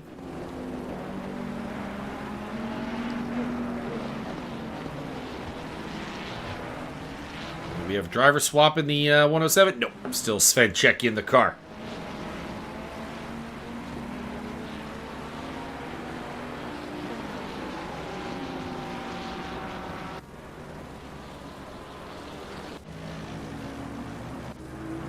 Working through the top 10 here for you. Just as a reminder where everybody is.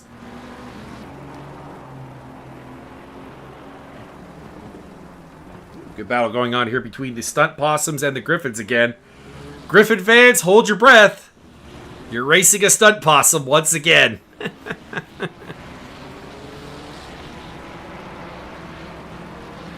This is gonna be my storyline for the rest of the season. That the Griffins have been hex cursed by the Stunt Possums.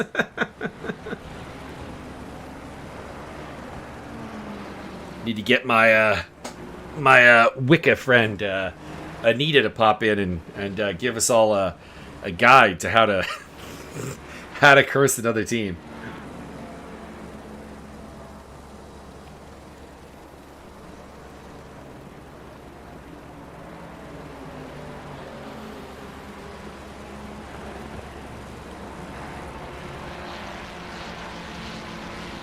Couple of good battles heating up again. We just get these random moments of actually like good hot battles.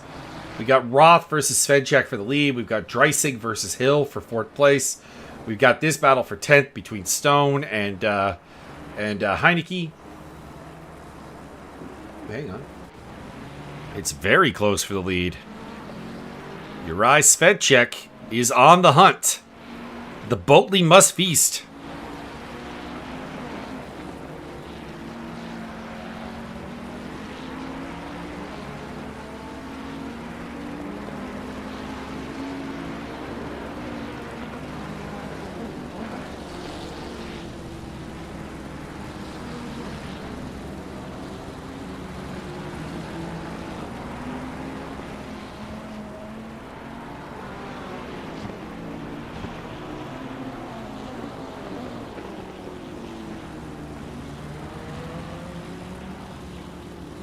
Up ahead, that's the 88 Griffin car.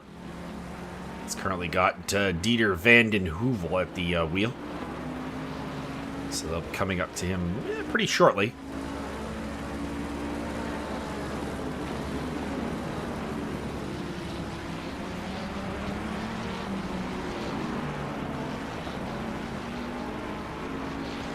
Three good battles going on right now.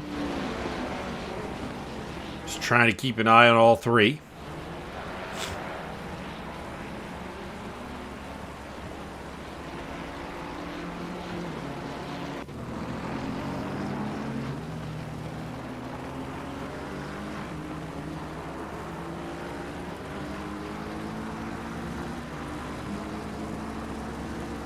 That is not sure who that is ahead of this group. Car. Oh, that's the 442 Nathan Gray, the wheel of the Los Patos Hermanos machine that is currently running in 20th place. Still not racing anybody. It's 3 laps behind the 104. It's had an interesting journey, and I appreciate them still being out there. It would have been real easy to pack it in for that team, but they have elected not to do so. And the commentary department says all the kudos.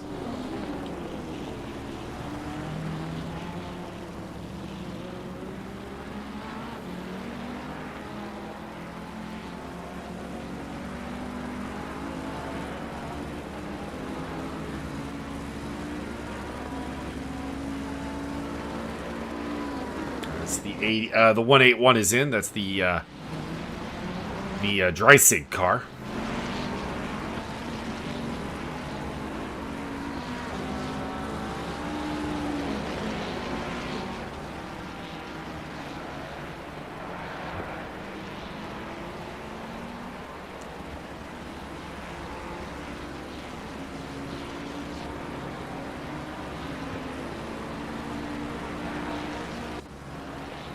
Heineke all over the back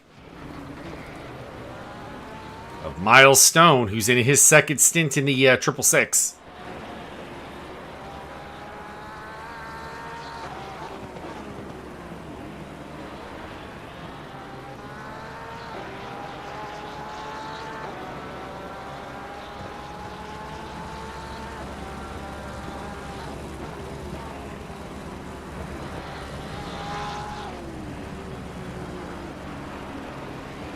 Keeping an eye on both this and the battle for the lead. It's just a matter of trying to guess which one will heat up at the right time. Keeping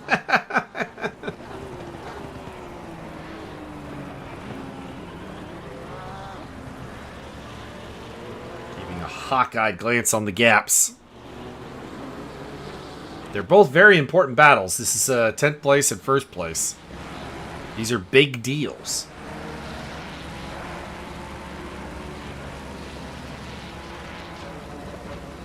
Heineke looking down the inside.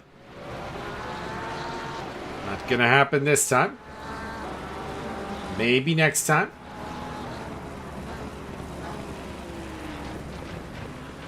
Heineke is running solo, so he's got to be...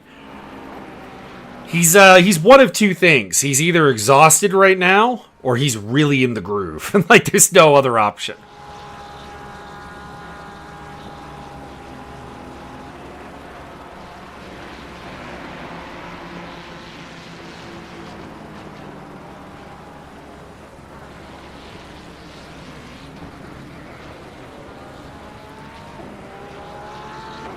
Track temps up to 26C.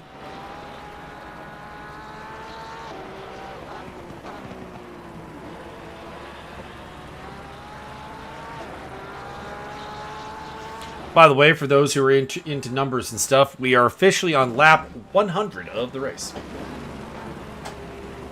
Or 101, I should say. 100 completed laps. Not for everybody, obviously. It's just the top 7. But everyone else is at least down a lap. But we're there!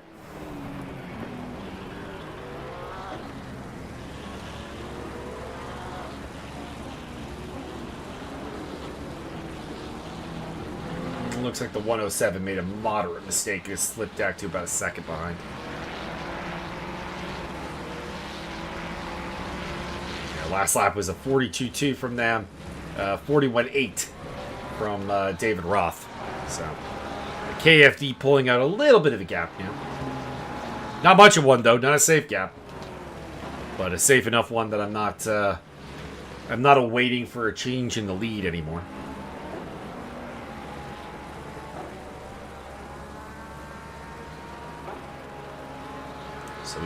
So we get a prolonged look at the Griffins versus the Possums.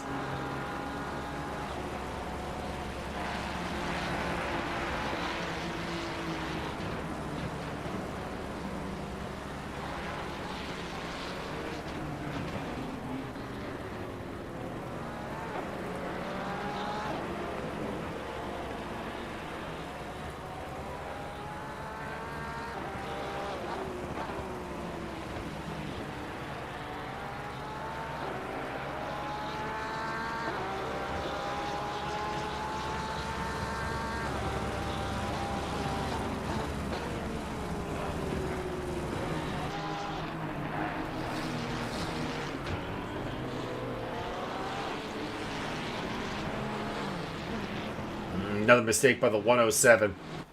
It's now about a second and a half behind the number 1. So maybe fatigue starting to show for Svedchek. Starting to tumble a little bit back. Still in the ballpark, still threatening, still close.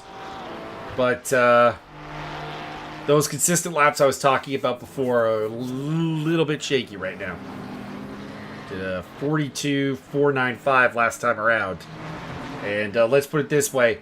Everybody else in the top 6 was in the 41s. So, at least a half second faster.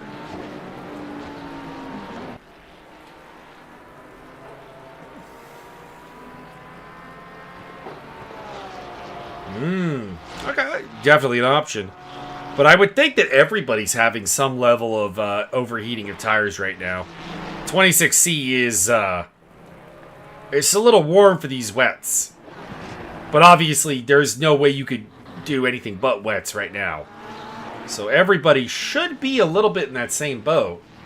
But of the leaders, that Bentley is the only one that seems to be really having problems right now, as he's now 3 seconds back. So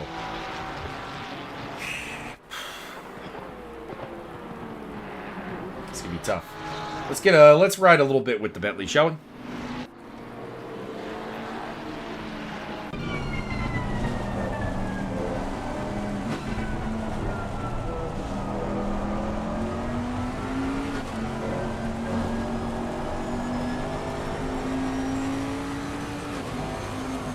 See, there is a bit of a dry line forming. Probably has been for some time.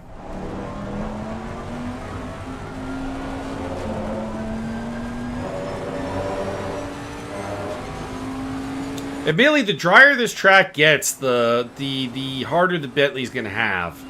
Because I do think that the Bentley, and we know it qualified P8. It did not qualify in a position that, you know, normally you're looking at a win from. And I think a lot of the success has been that it handles the wet very well.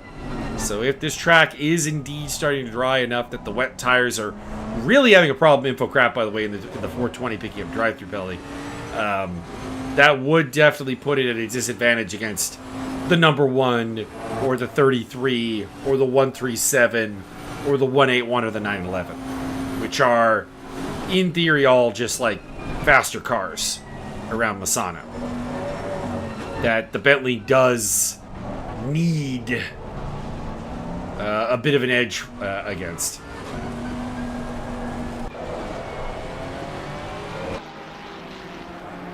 Chris Heineke is right on the rump of that stunt possum. And they're both going to pick up a spot over Info Craft serving the drive-thru. Moving back into the top 10 for Heineke.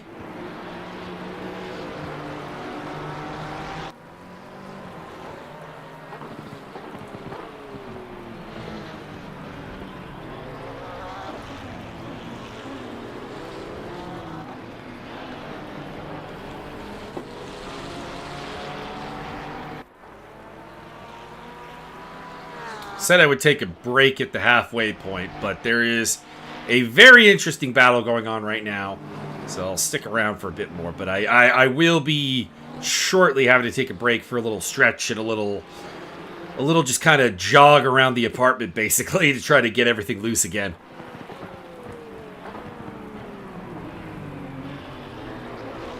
I'd say a bio break for a bathroom check, but I do not have to go so far, which is surprising because I've been chugging peach drink this whole time. I am moderately shocked. Race leader David Roth in the background as these two battle over 9th place. That is either Robert Stoltz or Tyler Scott. Robert Stoltz getting off track to let them through. And up ahead of them, that would be it's Paul Scrivaris' car. Yeah, it is Paul Scrivaris. Ah, that's up to 13th place. Wow. Okay, the 67 car was kind of in no man's land for a long time, and I haven't really been noticing, but it's been slowly picking its way through the field, and it's up to 13th place. So congratulations to those guys. Paul Scrivaris making a late dash up the field.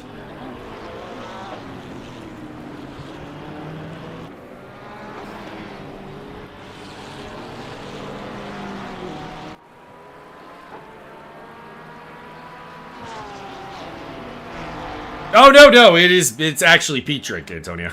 it's no name peach drink. The joke over in ESR is that they're my sponsor. Because I'm drinking that pretty much every time I do commentary. It's not. The answer is just it's a really cheap beverage that I never get tired of. So it's ideal for commentary work. You can get 4 liters. I went to the store today and picked up 4 liters of it for $2. That would be $2 Canadian. So, you know, for anybody who's not in Canada, which I assume is most of the audience, do the math, and you can figure out what that is. It's a good deal. It's a good deal. But I'm also pretty certain it's a Canadian-only, maybe American product. So, not really helpful.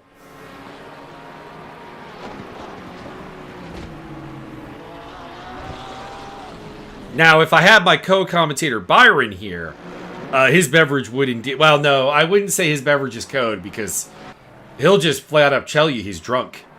So, you know, there's nothing to work with there.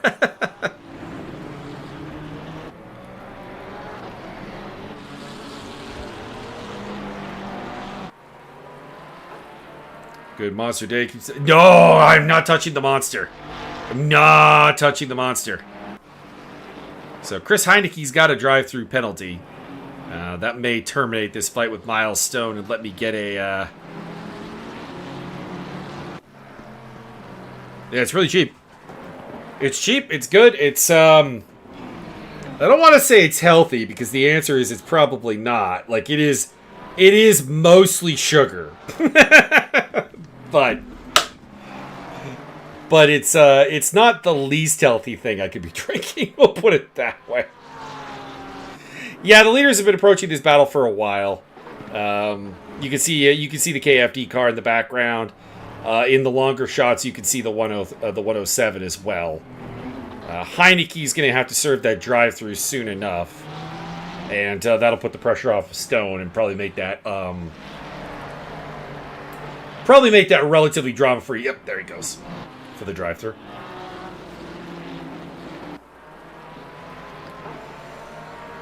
Cedric Muir putting the pressure on Lucas Joubert. Let's see if the Frenchman gain around. The South African.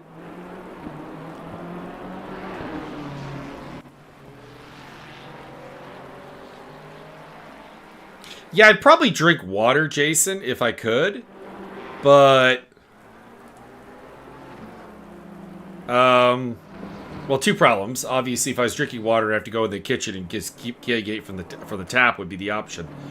Which I don't think anybody wants me to do. I'd be getting up, sitting down, getting up, sitting down. Whereas this, I could just have a bottle next to me. And, yeah, it's cheaper than getting a comparable bottle of water. So, it's, it is what it is. Juan Heineke with the track limits are insane. Correct. Say water is for fish. I drink water. Cedric Muir, Joubert going side by side again. And Joubert ahead. Muir giving it the flashy headlights. I will say this. Cedric Muir is a very fast driver. I've seen a lot of his driving.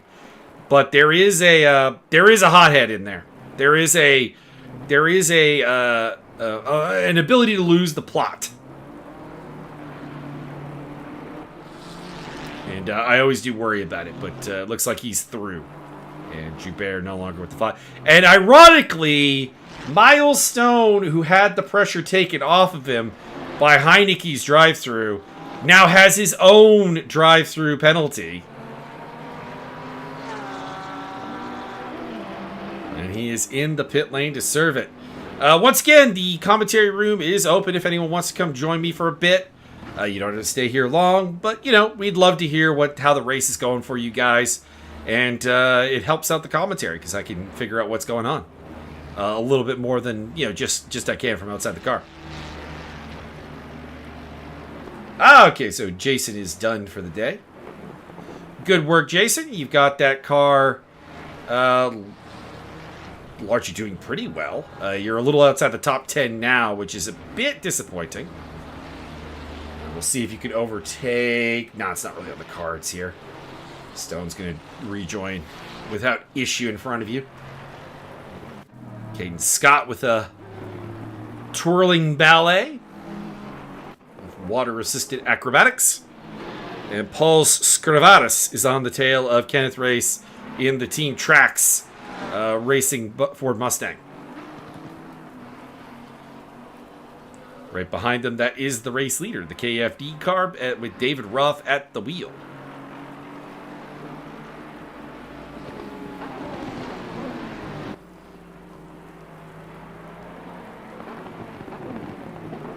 Let's see, Heineke did get out ahead of Stone. So, did a better job around the drive-through. Blue flags, boys. Blue flags.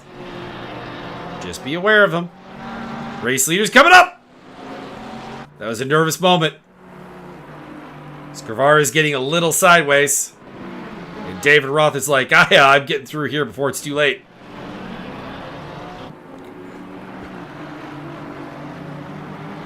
We'll see if the 107 can also make it happen around here as well. And the car in the background is one of the Griffins. Might be Farmer? Yeah, I think it's Farmer. The 7th place car. Scrivaris a bit of an off there.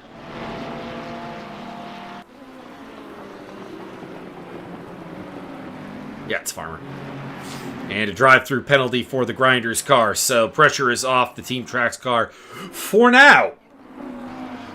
Knowing that the Porsche does have a drive-through to serve.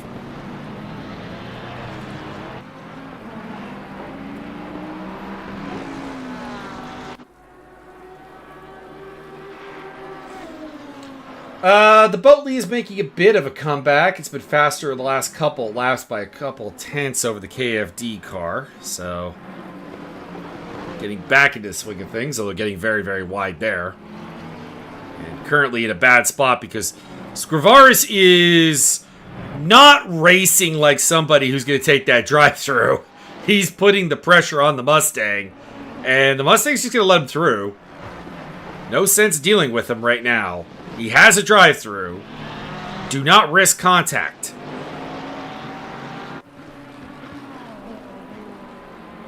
And here comes Bentley as well as Farmer.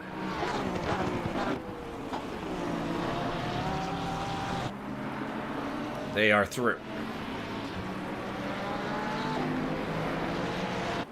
And if I'm in that Bentley, I'm really hoping Scrivaris just hits the pits for his drive-through penalty because it's not that he's driving particularly wayward or anything, but he is being very aggressive right now. He's feeling this, and I don't blame him because this has been the time he's been making up a lot of time.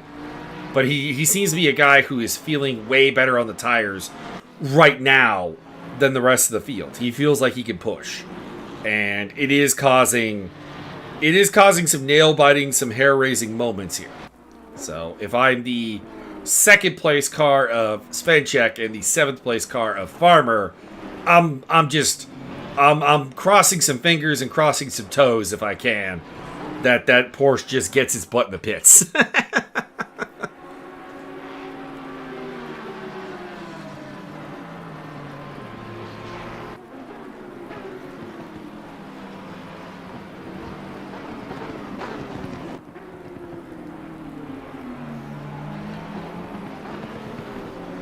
Drive-through penalty again for the highway patrol. That is problems for Ben Hicks, who I think would be winning this race if not for the drive-throughs. And there is Scrivaris in for his drive-through. All right. Hicks as well. So where's Hicks going to come out? He's going to lose a spot to Farmer for sure. Will he lose a spot to Rosalski? Probably not. The gap is a little bit too large for the 444 to catch him. Nathan Gray making up ground in behind. He's overtaken the 104. That is significant because when he came into the car, they were multiple laps down on the 104. So he's caught them, unlapped himself, and now overtaken them. So that's pretty impressive. Pick up Chris Heineke, who is now putting the pressure on the other Ford Mustang, driven at the moment by InfoCraft in the 420 car.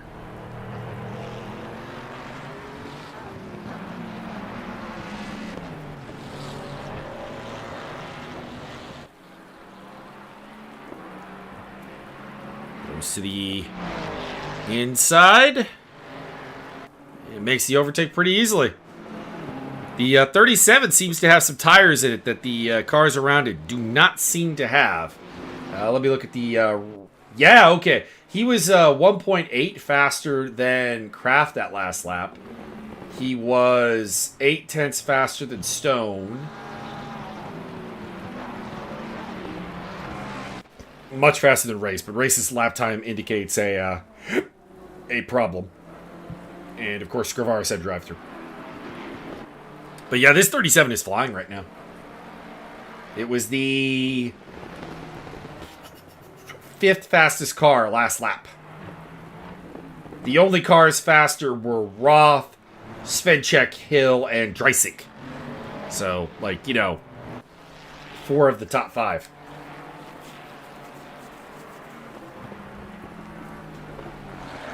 Fastest last lap around was Hill. 41.52. What's this one going to be? 42.6. 44.8. So, yeah. Again, much quicker.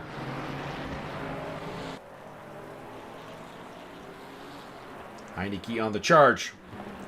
Okay, everybody, we're at a little bit of a lull in the race, so who do you want to watch while I get up, stretch, crack my back, stretch my legs, maybe take a pee, de-peach myself, lower the blood peach content. Is there anybody in particular? It's Ben Hicks going side by side with Jordan Farmer. Overtaking that position back into 6th place. Which, not surprising. Hicks is just trying to get back into the top 5. We have a request for the 141. Since nobody else is stepping up, it will be the 141 Kenneth Rice, who will take you for call it 5 minutes, and I'll be back. But the body needs a stretch.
All right, I'm back. We're not going to talk about the sound that my back made when I stretched it out. It was not good. All right. So we return with the 107 car in the lead, followed by the 137, which is up to second place for the first time. It might have been there early.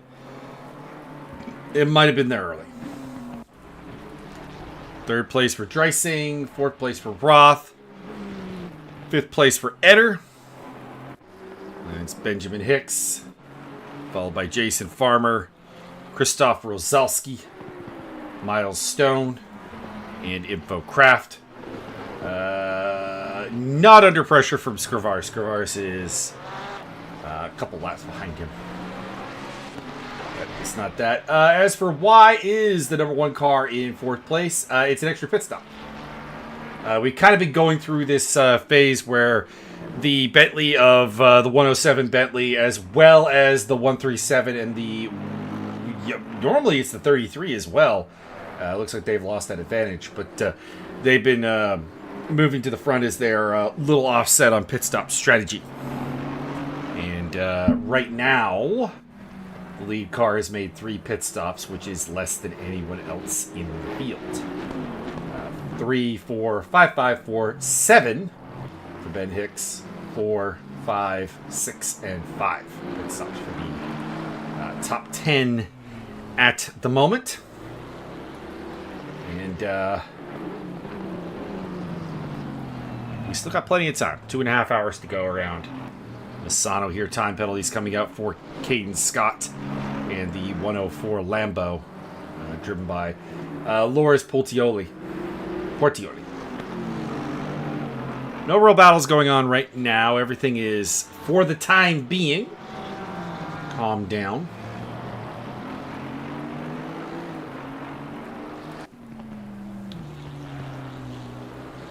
And the crowd is like, oh no, he's back. It's all horrible. Kenneth Rice in the pit lane for the Team Tracks Racing crew. We are told by his teammate that he is going to the end, so there will be no driver swap here. Just a pit stop for... oh, the 442 has a blown engine. Uh-oh. Los Patos Hermanos. They've had a troubling day. They've had a tough day. So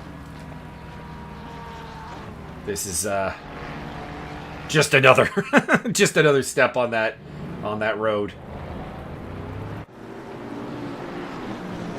Boatley continues to lead, but we know it is basically a pit stop ahead. So we'll see. We'll see when it comes in. Usually it usually doesn't take too long for them to pit. And 42 flat right there. And it's been a rough day for the Los Patos Hermanos Mercedes, and not the only ones. We saw a very trying day for the 400. We saw a very trying day for, I forget what number the Garage 59 car was, but they had a rough time. They've left the server. It's also been a very rough day for the 104 Lambo. Drive-through penalty for Kenneth Rice.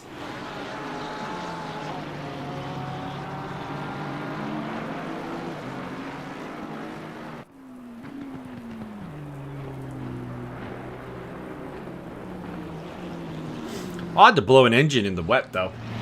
We'll say. Not normally a huge issue. And it looks like the rain is picking up again in about 15 minutes. A couple of the cars will like that because there's definitely some dudes out there struggling with some teams out there struggling quite badly with tire temps and keeping the wets alive. They'll no doubt appreciate the improvement. And once again, I mentioned that the commentators booth is open if anyone would like to pop in and have a word, talk about their race, talk about others' races, talk about things. I am otherwise on my own, and I appreciate the company.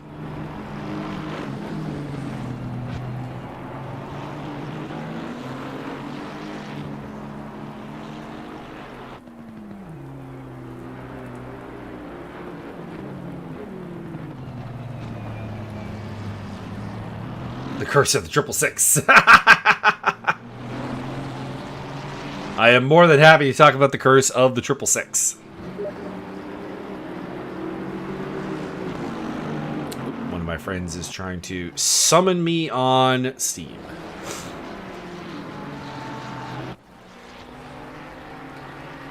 We will ignore him and hope he takes the hint. But he can sometimes be persistent.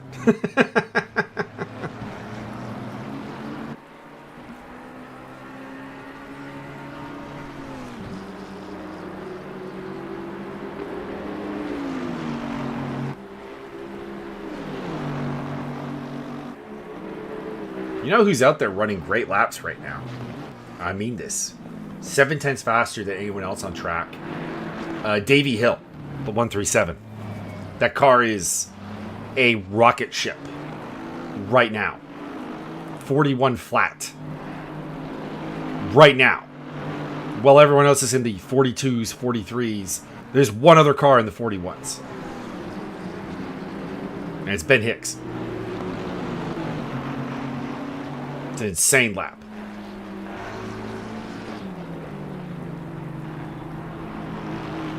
Let's see what he does this time. What do you got for me, Davey?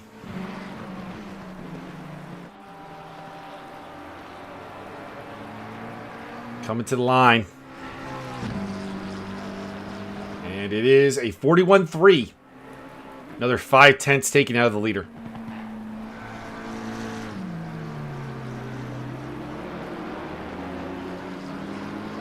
Inspired driving right now by Davey Hill in the proper racing MS car. That 137 is flying.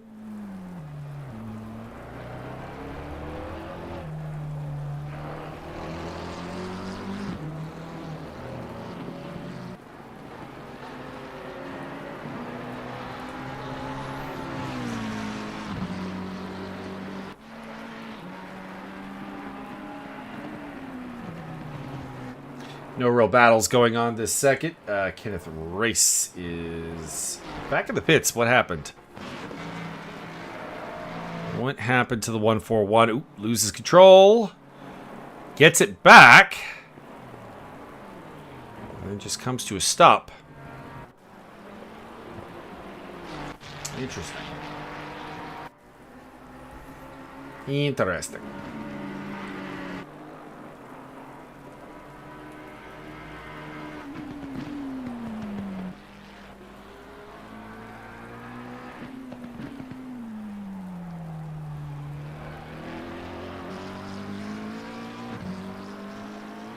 .41.8 by the leader. I think this is going to be faster. It's a line. He's done a 41 flat and a 41.3. And this one is a 41.6. So he's getting a little slower, but he is still tenths quicker than the than anyone else on track.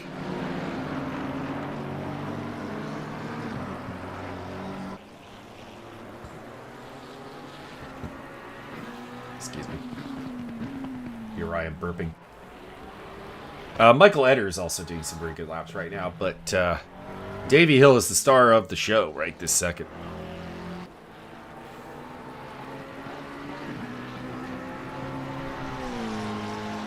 ...124 laps into this race, and he's found his finesse. Streising and Roth with drive-thrus. That's going to really cramp them. So third and fourth place picking up drive-through penalties.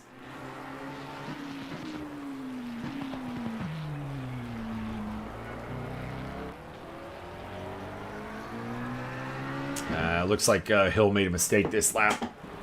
He's lost ground to the 107 this time, so the dominant laps are seemingly coming to a bit of an end. Ooh, I had Tyler Scott for a hot second there in the commentator's booth, but then he poofed away.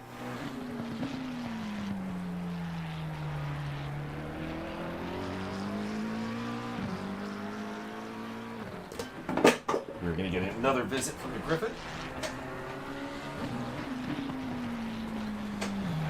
But alas not.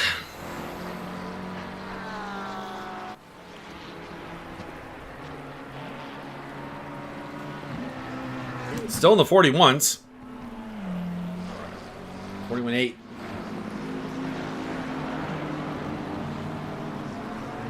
Maybe having the camera on him is putting a little pressure on him. Anyways, we'll check in on a battle that's starting to develop for 10th place between Chris Heineke and in front of him is Info Craft in the 420 Mustang. Miles Stone pitting ahead of them, as well as who was that? Was that Dreising? I think it was Dreising who went in. Yeah, it was. That's drive-through serve. So Heineke once again in the wars. We've seen a lot of his races as a result of this. Last lap he did was a 42.9. I do think him catching Kraft is more of Kraft struggling than Heineke right now being sharp. Looking at the lap times that are coming up. Kraft just doesn't really have the car right now. Don't know if it's a tire trouble issue. Kraft has been the slower driver in that car all day. But this is a little bit more pronounced than prior. Looking down the inside. Don't think he gets it this time. But it is coming. I do think it is coming.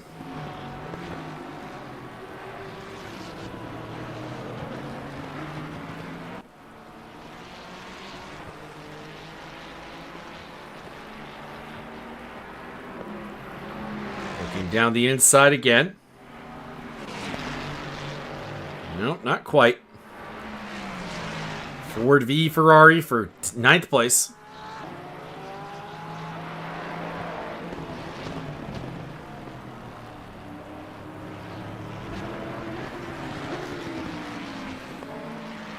Bram Cox is the, I think, final driver to actually get into a car. He has joined the race at 11th place in the 666. He is their 4th driver. And Chris Heineke is in the pit lane, as well as the 13th place car of Dieter van den Heuvel.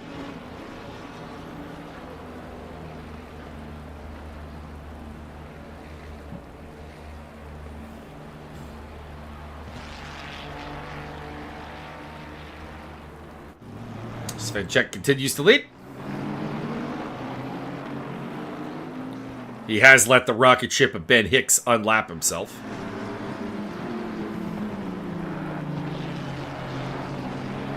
These three cars close together are all in different races, so not actually a battle going on here, but just checking in with the leader. And Dreising and Eder are having a scrap for 3rd place. The 33 Reptile versus the 181 fortune hunting racing car. I would say that the Reptile of Eder is the most successful car here today that at no point has had the lead of the race. Currently running in 3rd place. Has been as high as 2nd. And gets a little wide. Invites Dreising on the under. And that'll do it. That'll do. Marius Dreising charging to 3rd place.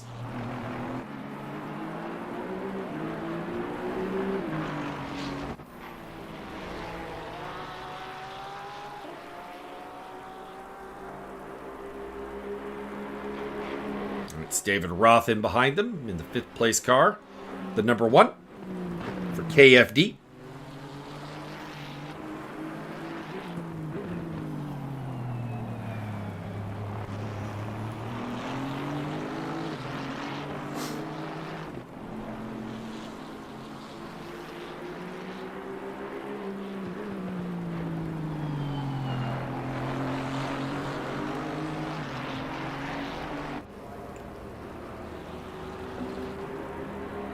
Still surprised that front end is still, like, clearly hanging open.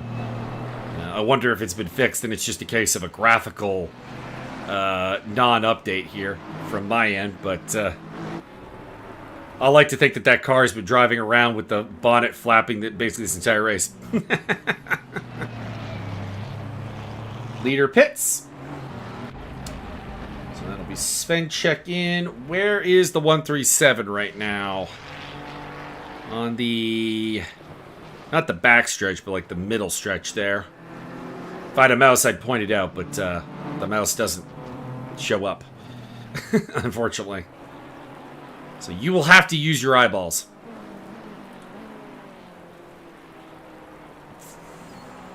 I think Svenchek will get out in front, actually.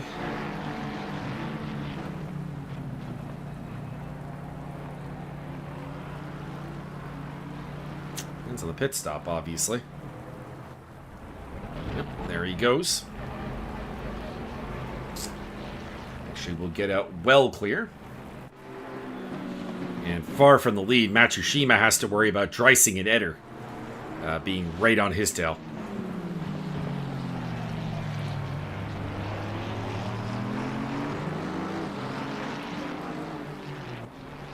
Oh, Matsushima loses it. And Dreising dives for the pit lane. So that'll leave Eder with second place. 33 to second. And Matsushima will continue on in third place. Roth also picking up a spot there to move into fourth. Pit stop for Ben Hicks. Also coming in, Rosalski, Infocraft is in. Ray and Gel.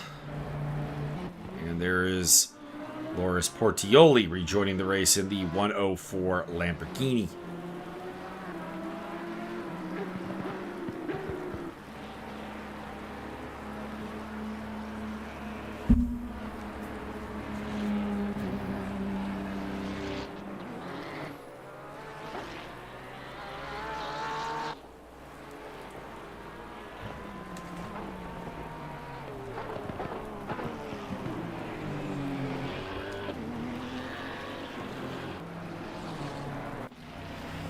Martin Laurent is back at the wheel of the 107.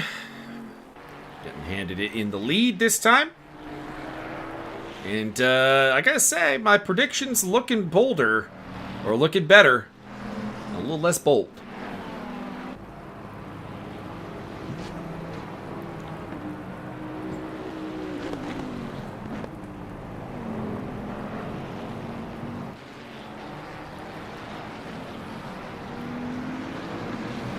Stop-go penalty for Ben Hicks.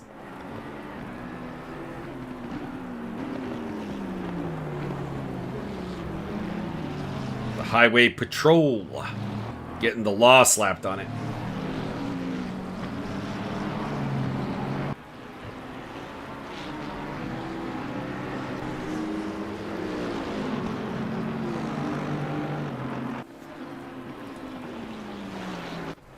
Second place belongs to Michael Eder.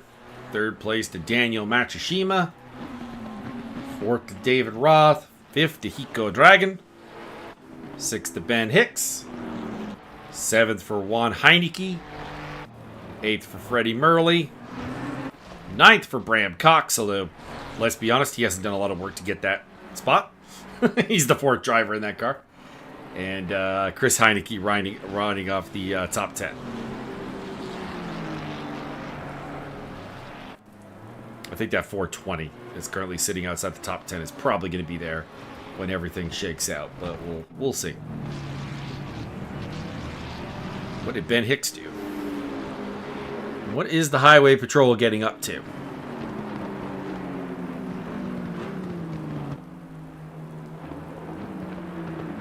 Ooh. Trying to avoid Caden Scott. And he checks in to serve his stop-go penalty.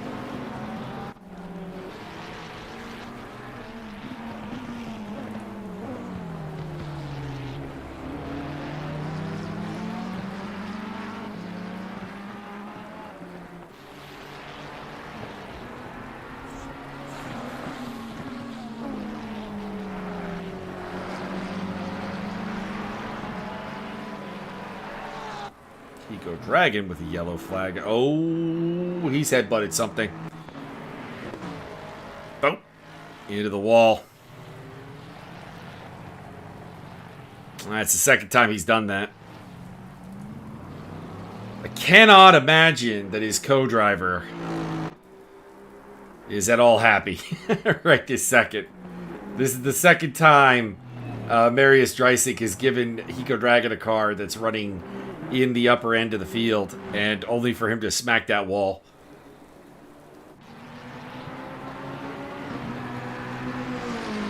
David Roth putting the pressure on Daniel Matsushima. And that will be third place for the KFD car. Got a little bump in the butt, but I'm sure he'll take that.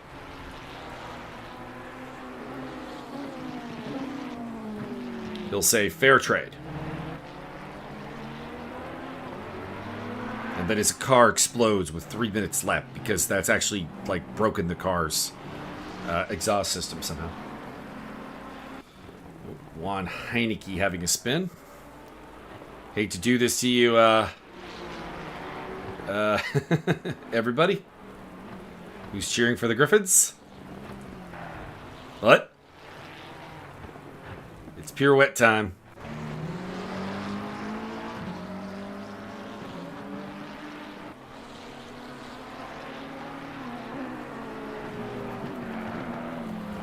It still continues in 6th place, though. No harm, no foul in this particular occasion. Just has a really bad lap time.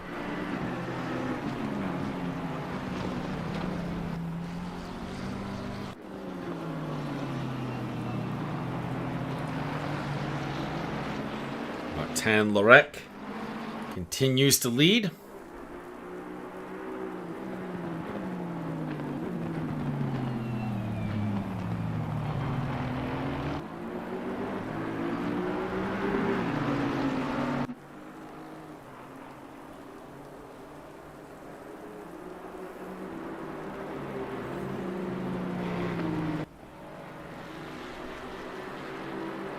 Making his way past Dragon there for a blue flag.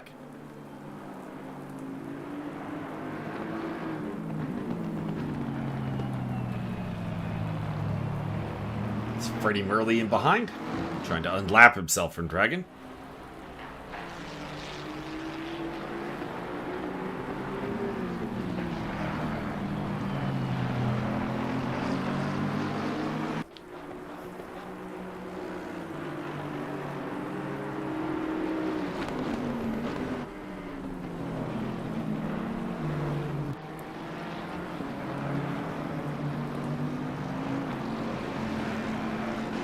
Drive-through penalty for Caden Scott. He'll go and serve that.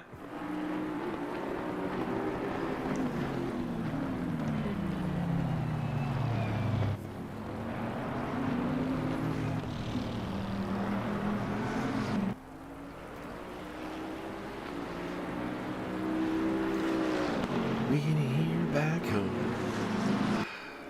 No world battles going on right now. Things are back in simmer mode, everybody. If you have a car you want to have a look at, please feel free to say so. There's not a lot of particular interest going on now, just kind of this overarching story of the race that's developing, as opposed to a heated chapter.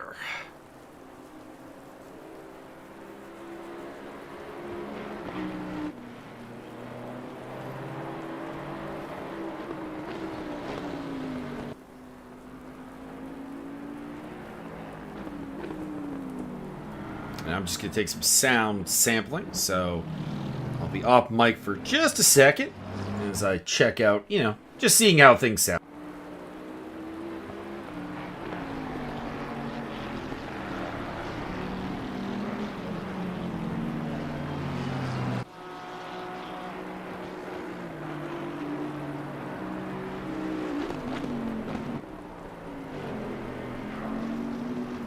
Sounds good as far as I can tell. So, back on mic. Back calling the action. Closest gap on track is 3.3 seconds. So, that's a little bit of a letdown. That's between Roth and Matsushita Shima.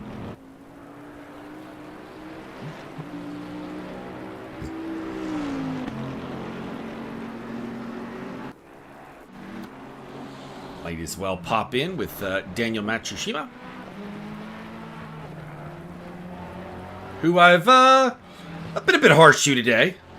He's been the lesser performing driver in this 137, but I want to make it quite clear. When I say lesser, I do mean that in a very relative sense. I think that's a compliment to Davey Hill more so than it is a condemnation of Daniel Matsushima's skill. He's been out here. He's been doing a fine job. He's just not as fast as his teammate.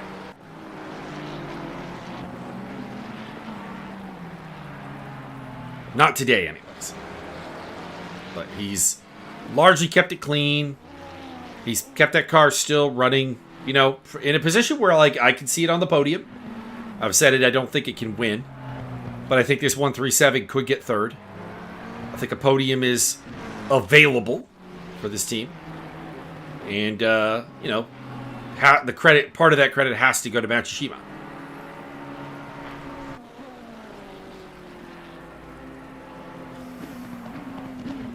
As we approach the 2/3 mark of the race.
Checking on something in the background here.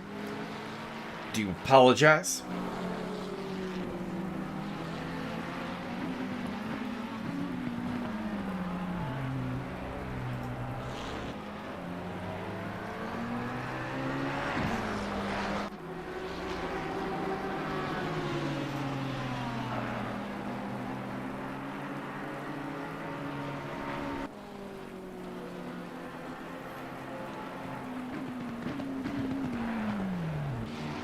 Oh! Big spin. Big spin from Matsushima. Probably will not cost him a spot. Dragon's over a minute behind. But that will put a dent in the 137's hopes for a really solid result here today.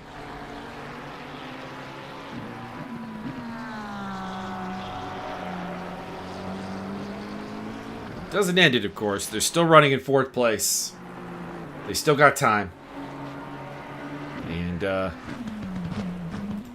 I think they'll keep making plays.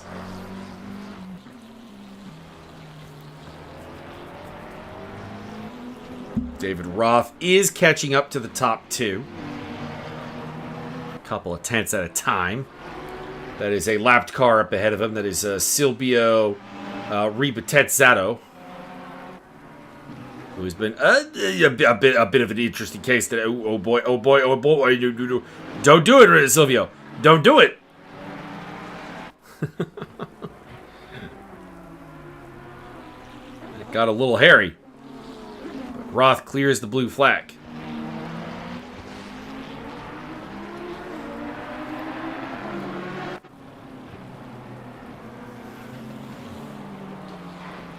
Gap is at 3.9 to Michael Eder up in 2nd place.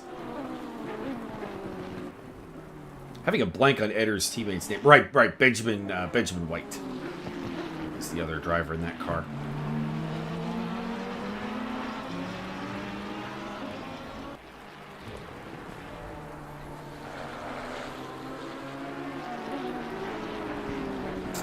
Fastest car out there right now is the Boatley 142 flat. last time around. Got a 42.3 for Eder, 43.6 for Roth, but he was clearing blue flag traffic, so I wouldn't read that as actual pace. Oh, never mind. Hicks does a 41.9. Hicks once again reminding us all that he's got the pace. It's just about actually putting everything together, and probably also being hampered by the fact that he is being asked to drive that car for 6 hours here today. That is... It's a lot. It's a lot. Like I said, I think everyone who's doing this race solo is a little bit crazy. I think 4 drivers, stunt possums, it's a little bit crazy. But I think doing solo is it's special. We'll put it that way.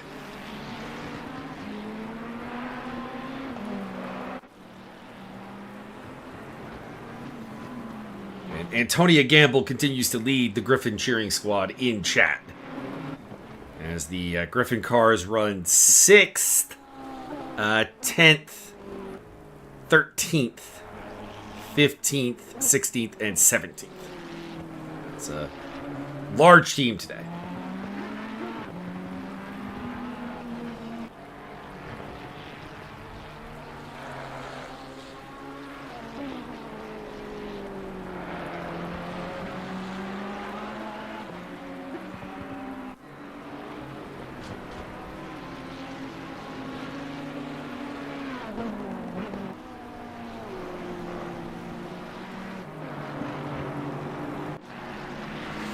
Karl Heinz is catching up to Chris Heineke for a battle for 10th place. Heineke with a 5-second penalty at his next pit stop to serve. Heinz has historically been the faster of these two cars. His best lap is a 39.8. Oh, wait. Heineke off the track. Caster's curse coming into play. What happened?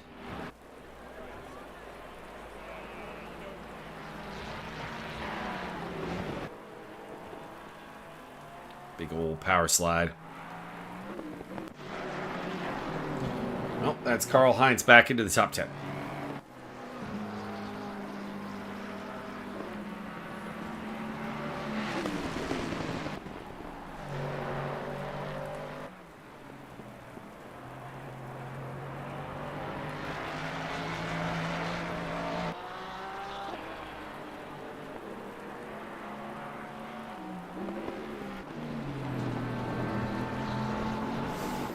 Boatley slays all so far today.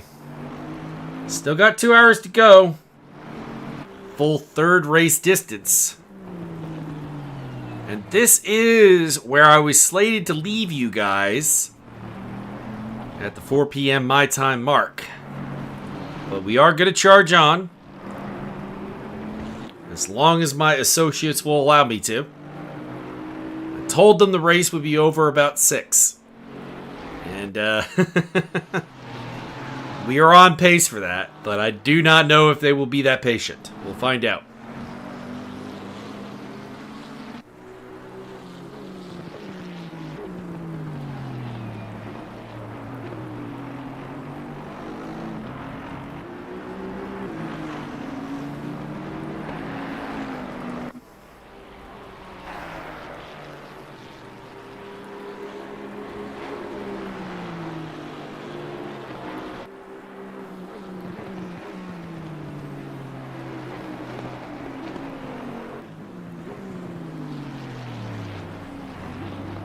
I want to see if this 107 can pick up the win here today. I want to see the Boatley do it. Become invested.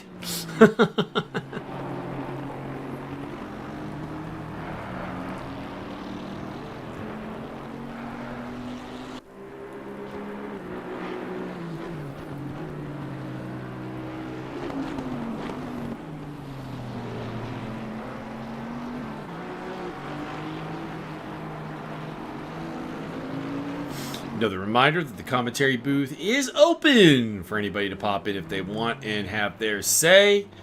It helps me out a ton because I am in here alone, and you know, trying to make my way through a very long race.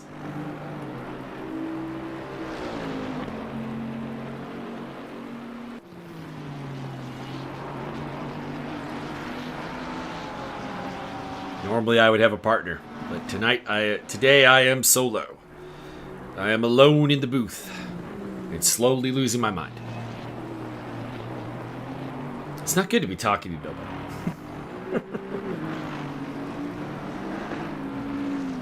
We've had stop-ins from Tyler Scott. We've had stop-ins from Casey Jones. They've talked to us about how the Griffins have been doing, how the Stunt Possums have been doing, how things have been an interesting symmetry between those two teams right now. By which I mean the Stunt Possums have cursed the Griffins. But,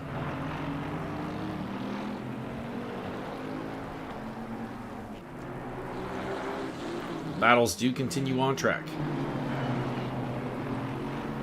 Just not any that are like close enough for us to pay attention to. Which is a shame. But that is the nature of endurance racing. Every so often, you get the simmer. You get the things are sorting themselves out. Pit stops are not quite aligned. Positions are not quite aligned. People are battling each other more in terms of keeping pace up, rather than in the wheel-to-wheel aspect of putting the pressure on them. They're, just looking to put in the laps and keep themselves in position when things do break their way.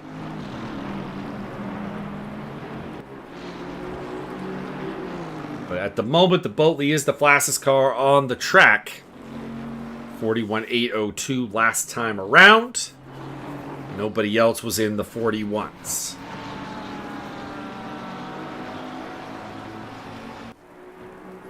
Drive-through penalty for Chris Heineke.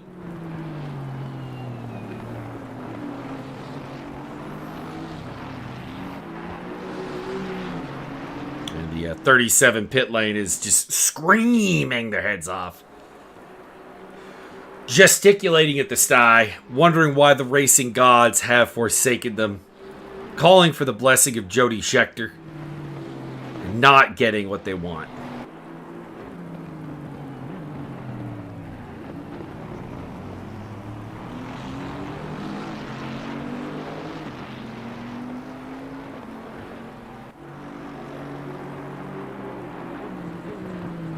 Power slide there from the leader. Heineke breaks into the pit lane to serve his drive-through.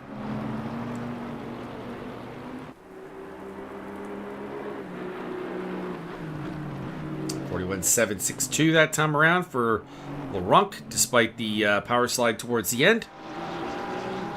Good car control.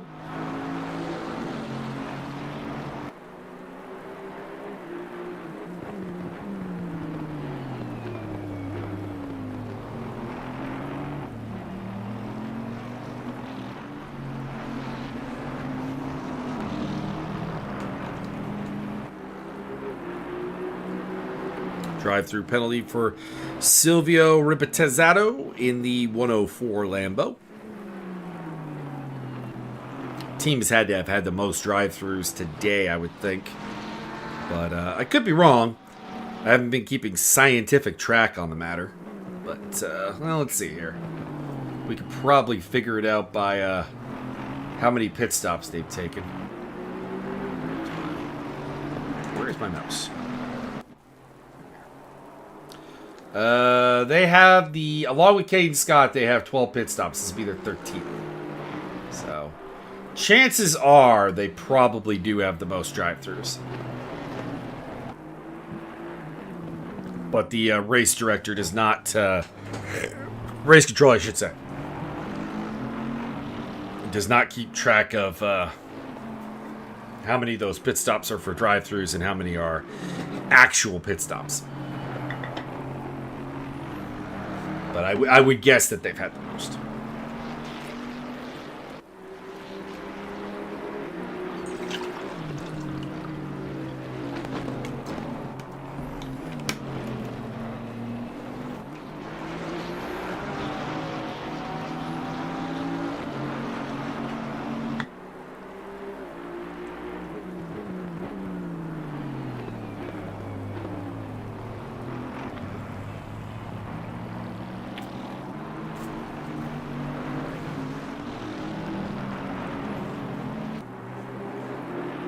No, Larenk was not the fastest that time around. That being said, he only lost a 100th of a second, and ironically, it was to Karl Heinz, of all people, the 10th place Mustang, getting the fastest lap that time around, which is strange. We're up to 142 laps, by the way, for the leader.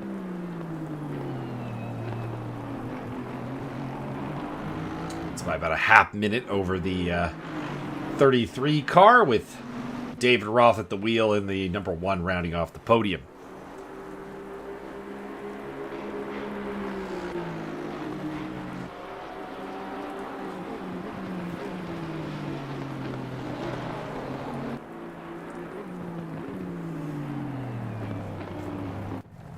Yellow flag for Haiku Dragon, who has had a not a great day today. Not a big deal this time. Just a little spin off track. And the 181 will rejoin the festivities in 5th place.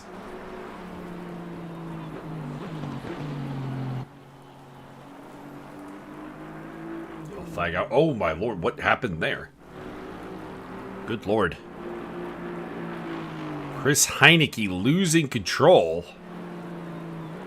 He's got to hit the curb, right? Nope.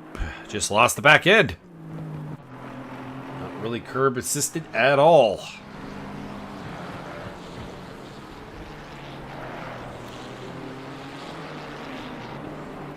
Tyler Scott.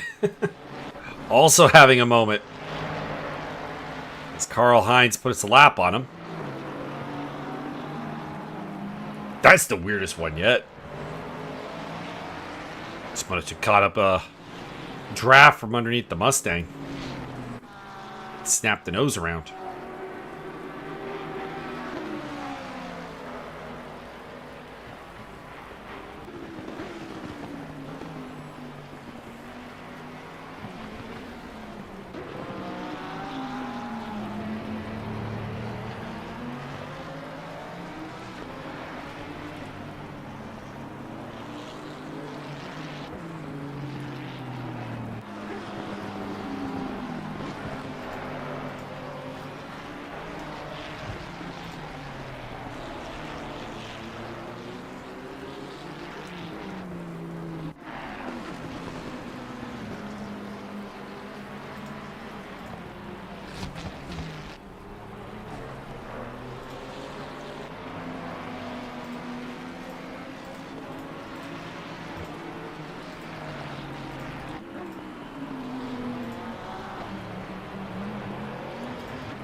Drive-through penalty for Tyler Scott.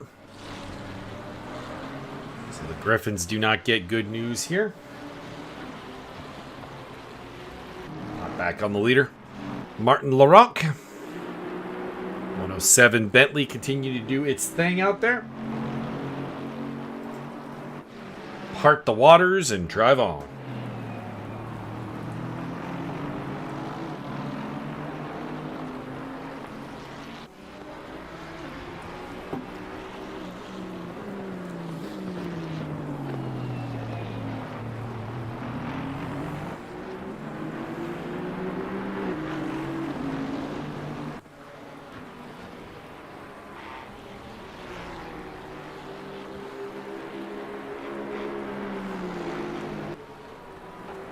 Had a thought, but I don't want to jinx the team.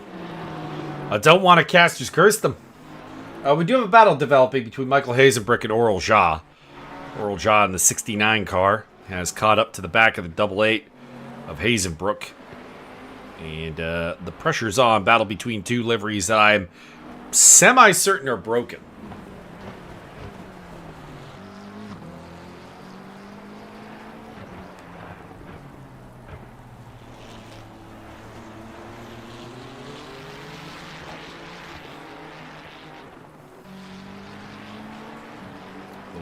Ferrari on Ferrari action.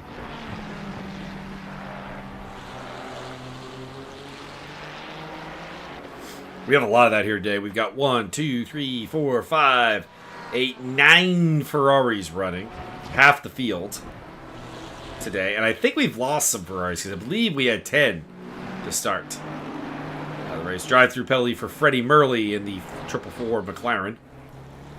Los Patos Hermanos running afoul of track limits.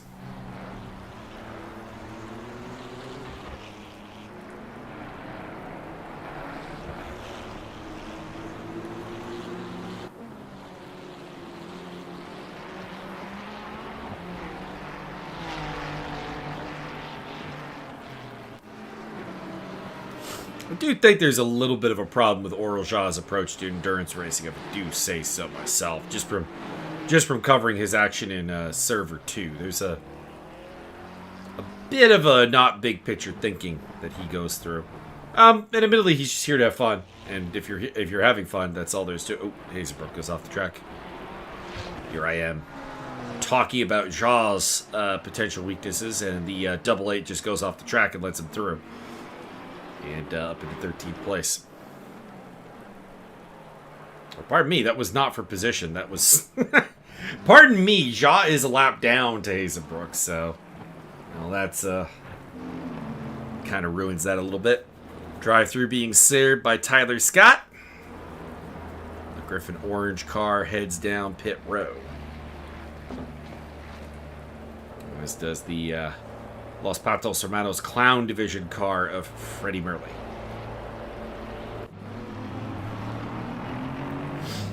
Who's the fastest man on the track right now? It is still the 107 of Martin Larenc. His fastest lap is nothing great. It's a 140.107. But the consistency and the ability to get good laps in the wet of this Bentley has been second to none. And that is why it's doing so well. It has probably one pit stop to go. Speaking of pit stop to David Roth in. We get a driver change? We haven't seen Lindbergh since the start of the race. Now would be the time to deploy the Latvian rocket to try to make a late charge here.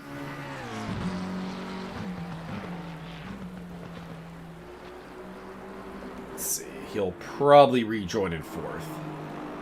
He's got a solid lead on the 181 of Hiko Dragon, who is just heading towards the back straight area now. While Roth is in the pits. I don't think the drive-through endurance series. A little bit. The drive-through pit lane is open for all your burger and soda needs. And fried chicken.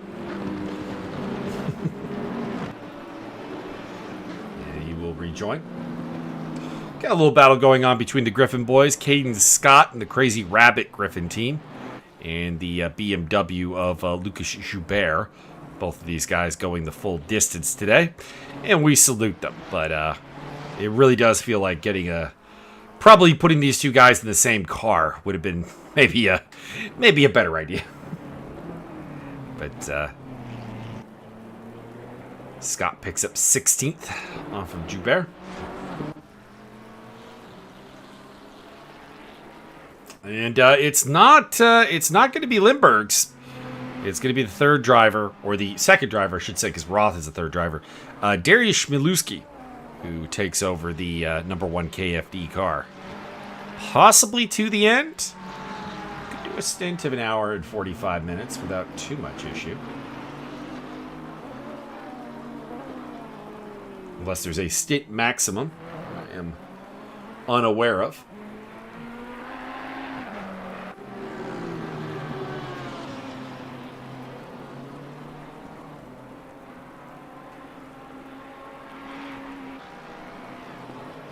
Curiosity, the longest going stint, which I should have really been tracking a little bit, is at the moment Michael Eder, who is approaching 54 minutes on his current stint there in second place.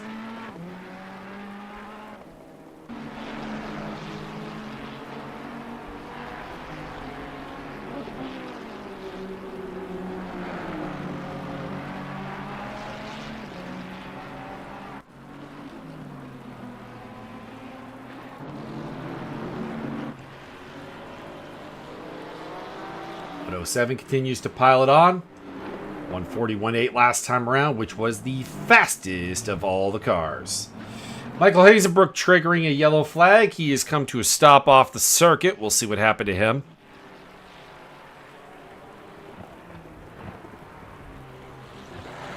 It's coming into final turn, loses the back end, and ends up nestled out in the sand trap. No harm, no foul. He'll rejoin in 13th place. Michael Etter is in the pits. We were just talking about him having the longest ongoing stint of anybody, and we'll see if they driver swap here, or if he is still going to be at the wheel of the reptile.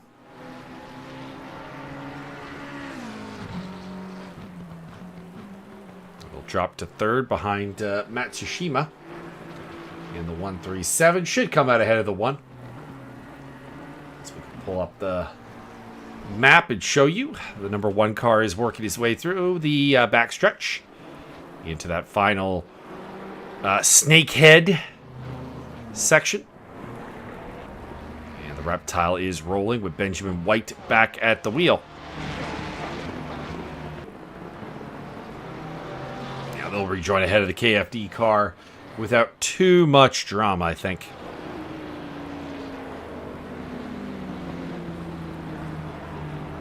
As it approaches the start-finish line as we speak. Joined behind the 911 Highway Patrol car, which runs in 7th place. Alright, well, with Etter out of the car, your longest ongoing stint is now just 42 minutes and change for Lucas Joubert, who, it should be mentioned, is going to the end, so, you know, he's not getting out of that car. Drive-through penalty for Ray and Gel. And the number 67 Porsche.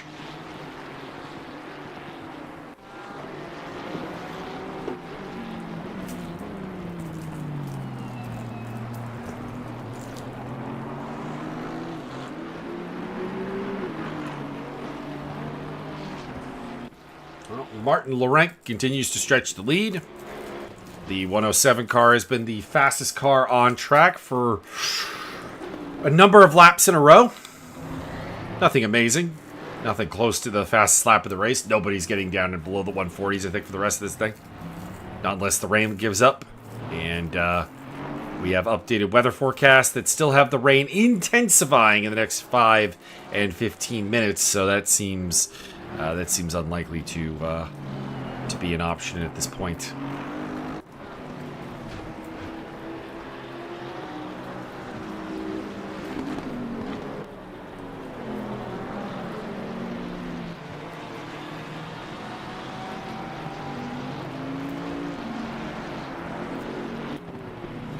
Coming to near the end of the race for some of these guys. Some of them will not get back in the car after the next pit stop. Some of them, well, they're going start to finish. So they don't have that luxury. I'm looking at Ben Hicks in 7th place. I'm looking at I think it's Chris Heineke in 11th that's going close to coast for the Griffin crew, as is Caden Scott and Lucas Joubert.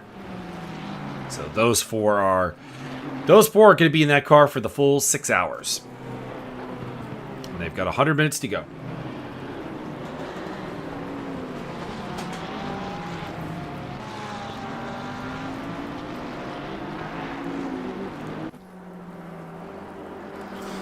Probably going to get to 200 laps by the end of this thing. Drive-through penalty for Juan Heineke. 369 making its way down the pit road. And rejoining the festivities. Ray and Gel also has a drive-through. Dives in.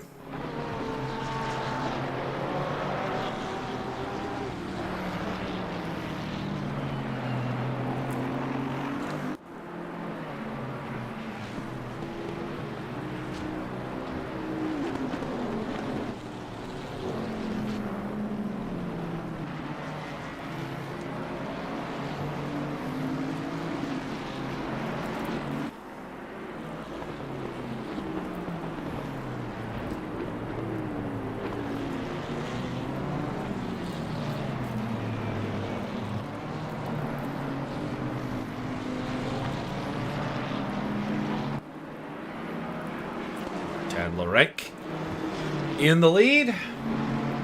Doing his best to stay there. Oh, it's not over yet, Lindberghs. There's 98 minutes still to go.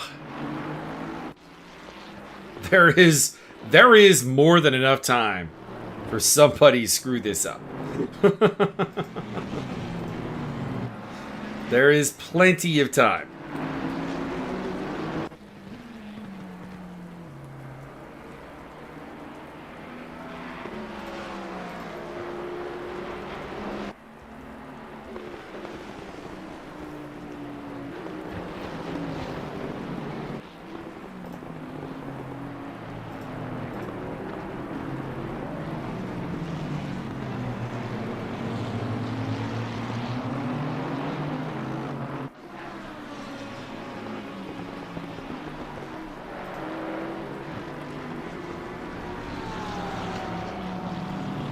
And there's still definitely a podium on offer for the number 1 KFD car, I would say. It's a live ball. Nope, Ripetezzo. That's a weird one. I don't think we've quite seen an incident like this one.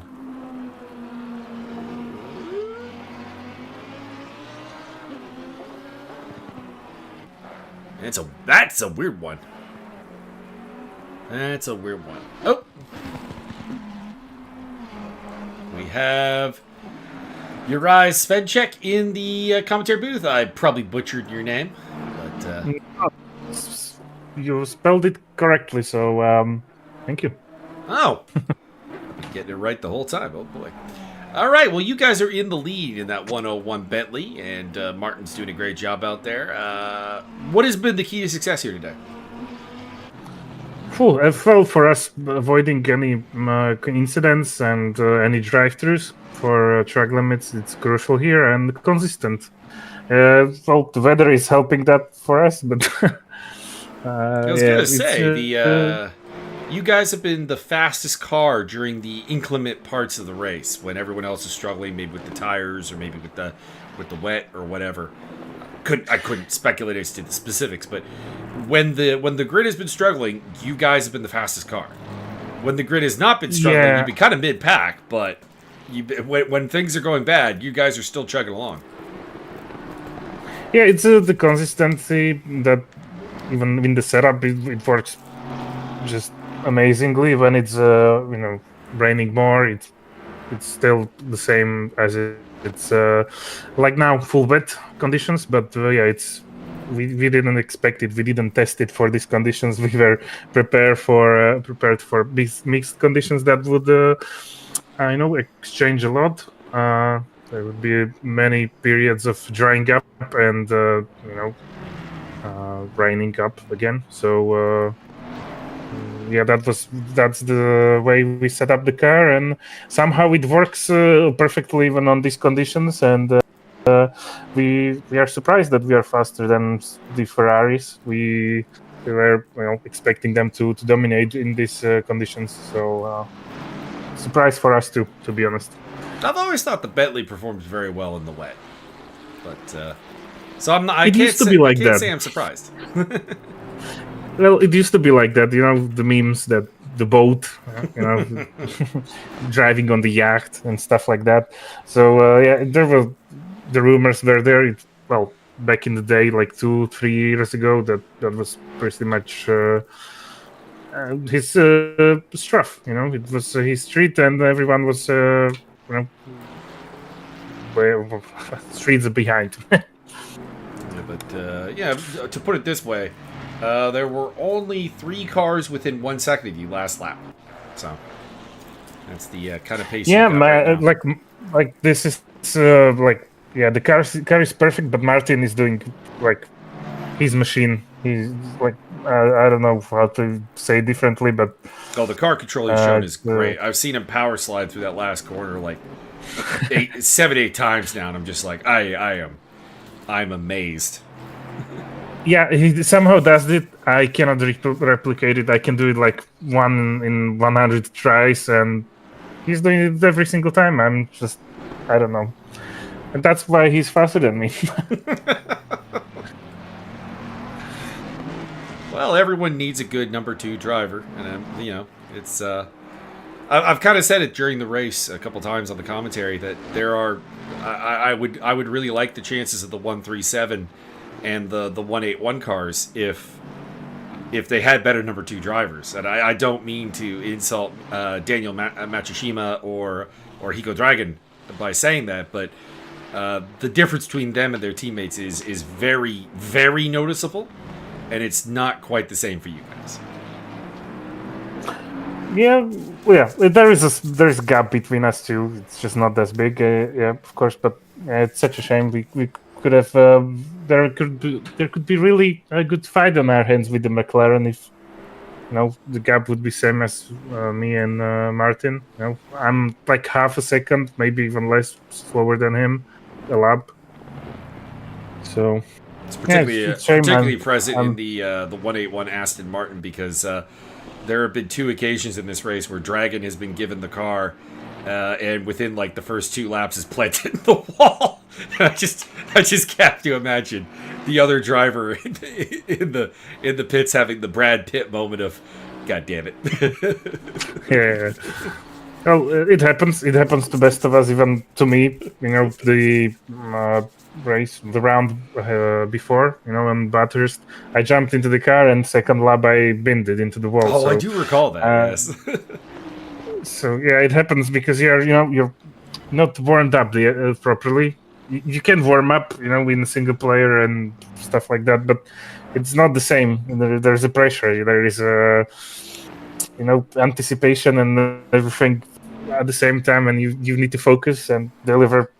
Sometimes the out laps and in laps are the most important part of the whole stint. Sometimes it wasn't that part for me, but it happened and I binned it. So I do suppose I have a question that has been there since the beginning of the race. The livery, what happened? Sorry, what happened where? You guys are driving around in a carbon black car. I don't know what happened. I updated it since the last round, and I don't know if the update went through or something like that. I don't know. We need to sort it out. Yeah, maybe I'll hit you up so I know it works for you. Roger. Because it works for us, I basically moved it away but from me. That's the thing, is it always will work for you guys. It's the question of whether it's right in the package. I imagine you guys both have the raw files for the delivery that you utilize. No, that for me, I tried it. I synced it with the some sim racing app, and it just didn't work. I don't know why. Okay. Just we need to try, sit down, and maybe hit up Awesome Sim Racing if there is anything wrong. I don't know, to be honest. It happens. It's far from the first time. Yeah. You're not the only one. We need one to sort it out by the round 4.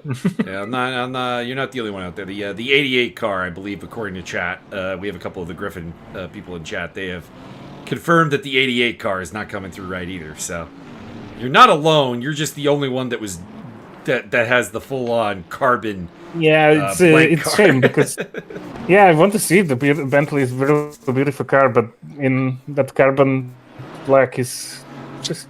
It's good looking car still. You know what? You know what? I'm gonna say it. Of the cars in just the carbon black, it actually looks like one of the best ones. There are other ones that I just that I've seen. The same broken livery, deal. Yeah. And it's just been like, oh god, that looks ugly. But the Bentley, it looks okay. But it does definitely look like some random test car popped up on track instead of a real race car. That or a HMS Bentley, but it's ready for spy mission. Military stealth technology from the HMS Bentley. Okay, I have to go because it's 4 minutes left of the stint for us. But see you after the race, maybe. Well, good luck. Who knows?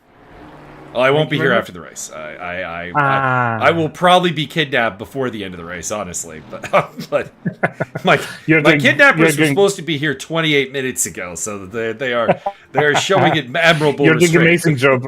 Thank you. You're doing an amazing job by yourself, and it's really fun to listen to you. So thank you very much for the entertainment. No problem. Good luck. You guys are my pick to win. Thank you. Okay, see ya. See ya.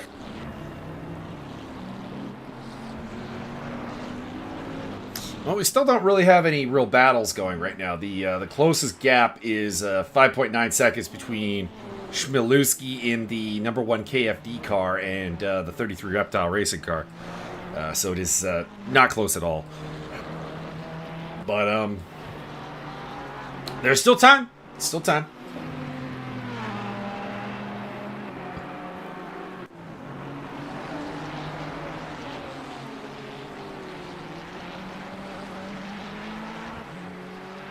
Things can still go wrong. Case in point, Karl Heinz is losing out to Chris Heineke because of a couple of drive-through penalties for that Mustang. And the Ferrari is back up into 9th place there for the Griffin Racing crew.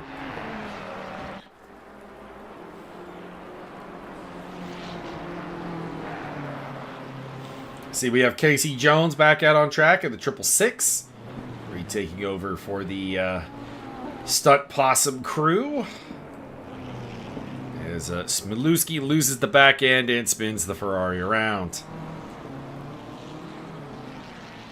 You know what the sad thing is by the time he gets back on track here, as the Stunt Possum wanders past, he'll still have one of the closest gaps on the grid. No longer the closest, though. That is between Chris Heineke and Freddie Murley. Who are... Well, actually, no, because Murley's a lap ahead of Heineke. So... yeah, it's not even. It's not even.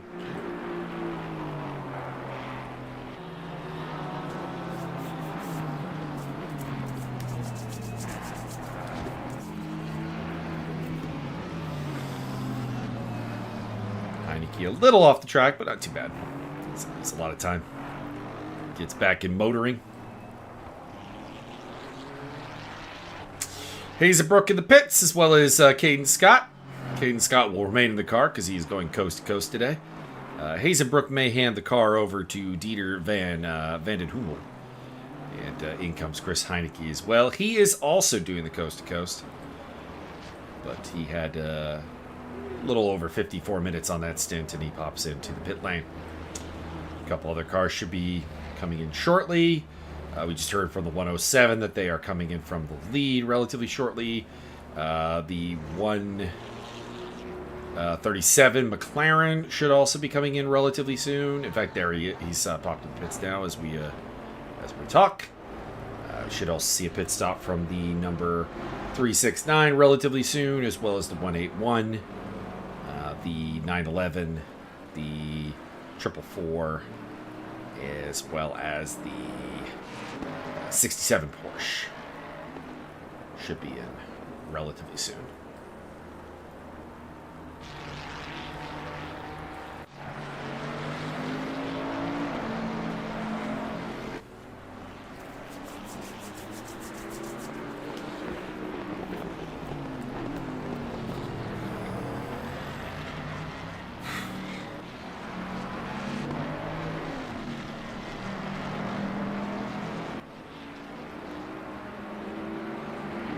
Lap, the number 9 car of Karl Heinz is our race leader, the 107 Bentley of the Harikiri racing team. Martin Lorenk at the wheel, getting ready to hand it over to Juraj Svedček to probably not quite finish up the race, given how the stints have gone today, but most of the race. Pardon me. I was going to say Juan Heineke coming into the pits, but he's actually exiting the pitch, having switched over for Jason Farmer.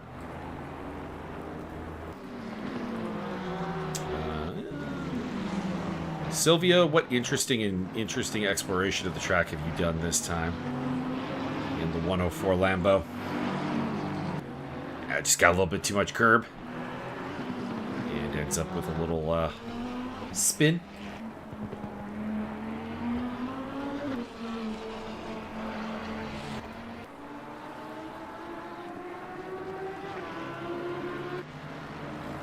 And here comes Lorek.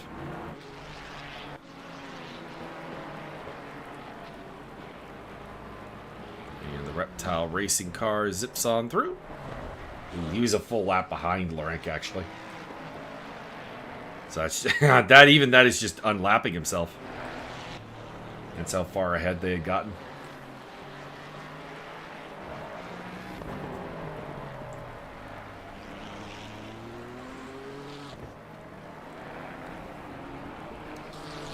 I was immediately expecting things to go down to the wire here, and they may yet. They may yet. But doesn't look like it.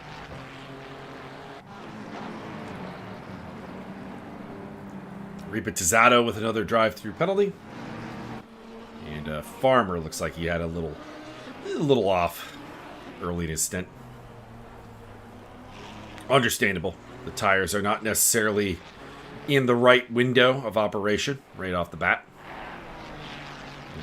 There is a tendency to have that out of the pit spin, and Farmer will try to pick up the pace. It is wet, Antonio. I think we can. I think that can be solidly attested to at this point.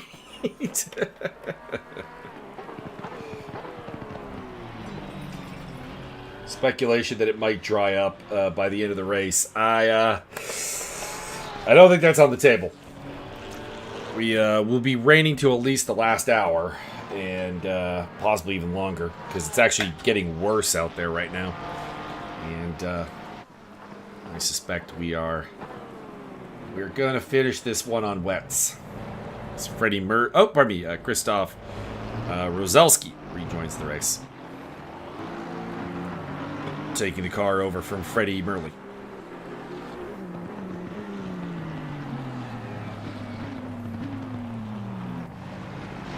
Eco Dragon also handing the car over to Marius Dreisig. We'll see if he can make any plays happen. And the longest stint going belongs to Silvio Ribetezzato at 46 minutes. So, should be this field for a little bit yet, if past form is anything to go by.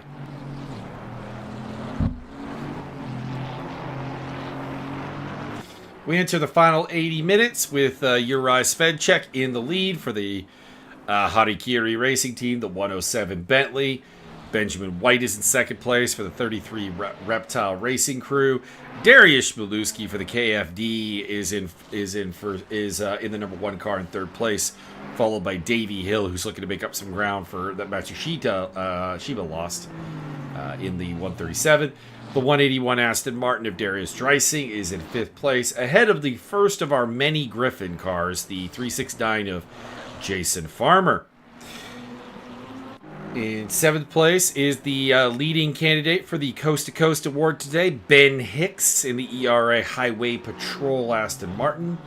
Then it is Christoph Rozelski in the Los Patos Hermanos Clown Division McLaren, the 444, followed by Carl Heinz in the surviving 420 Ford Mustang, Ford Wall Inspection Inc., and rounding off the top 10, it is the 666 of Casey Jones and the Stunt Possum crew. Bring out the oars and the armbands. Yeah, we're there. We're pretty much at that point.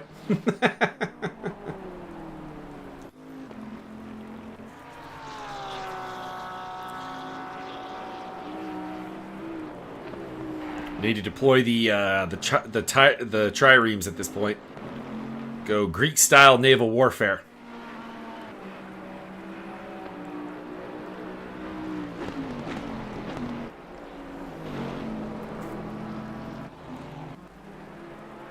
Chris Heineke picking up a disqualification.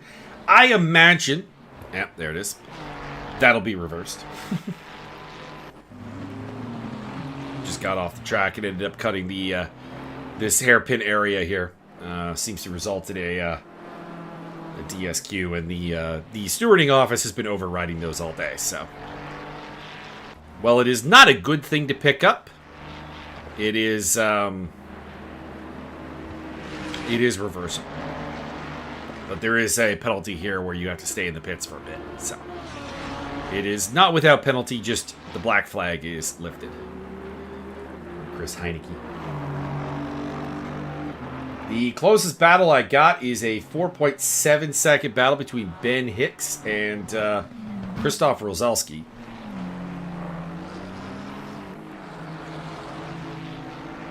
So, to say the least, not really a battle.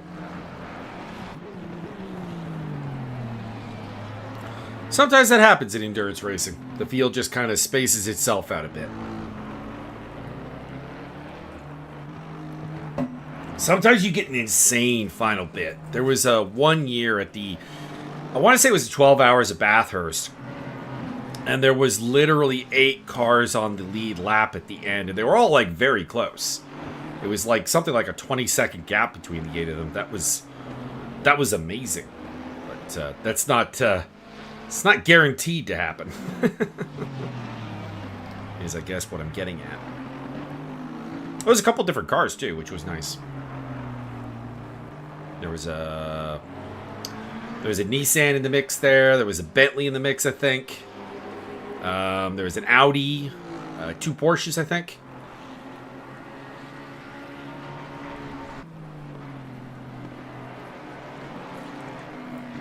Wonder if I can look it up.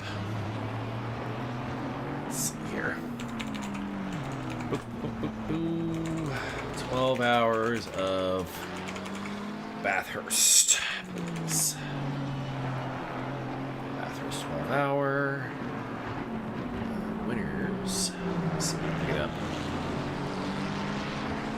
I think it's the 2019 race. Yeah. Here it is. 7 cars in the lead lap. With a gap of... the gap between the top 6 was 12 seconds. Between the Earl Bamber Motorsports Porsche of Matt Campbell, Dennis Olsen, Dirk Werner. The R Motorsports Aston Martin of Jake Dennis, Marvin Kirchhoffer, and Matthew Vaxier. The Mercedes AMP Gruppa team, Maxi Book, Maxi Goots, and Rafael Marciello.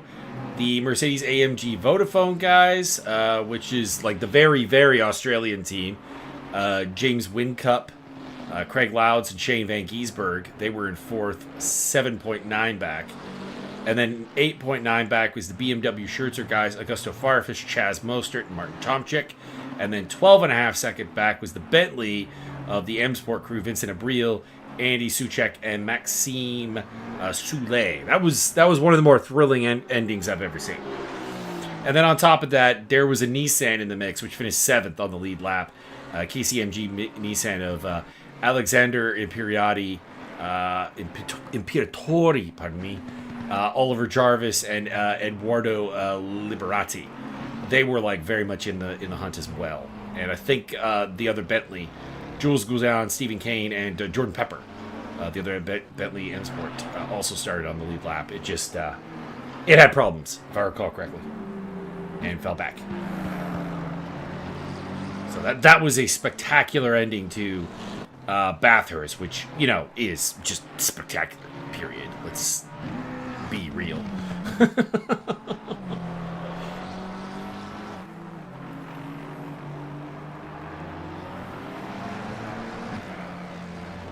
Probably one of the most thrilling races I've ever gotten to see.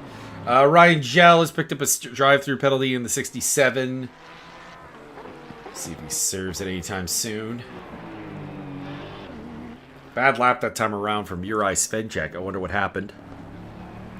Has lost some ground, but retains a 39, almost 40-second lead over Ben White in the Reptile racing car.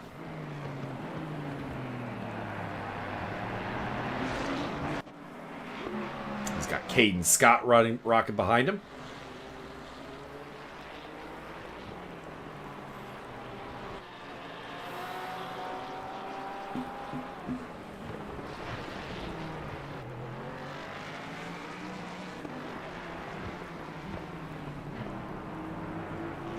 Like those wheels. Teal wheels are cool. Are you going to lose a spot here, Mr. Joe? Let's see. The car we're looking for is the 37. Probably not. He just started the lap. So, probably no impact on position here for the Grinder's car. The Black Lung Bandit will rejoin the festivities in 11th place, which I think is the highest that car's been, actually, all day. Any drivers getting to the end of their stints? Yeah. Oh, they just pitted, actually. The 68 car probably is due for a driver swap. Oral Ja into the pit lane.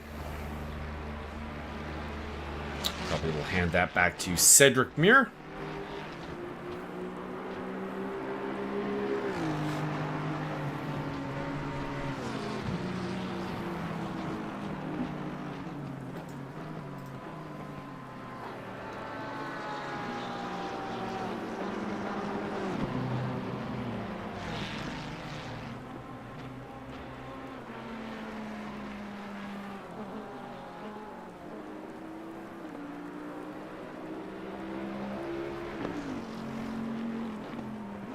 Really much else happening right now to pay attention to, so we'll handle this probable driver swap.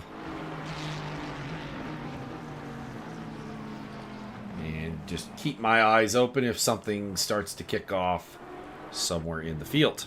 Oh. Never mind. Looks like Mirror's back. Looks like there might be a little spectator glitch if you're on the car when it gets swapped. Anyways, Rosalski on the tail of that is the Black Lung Bandit car of 11th place, Ryan Gell.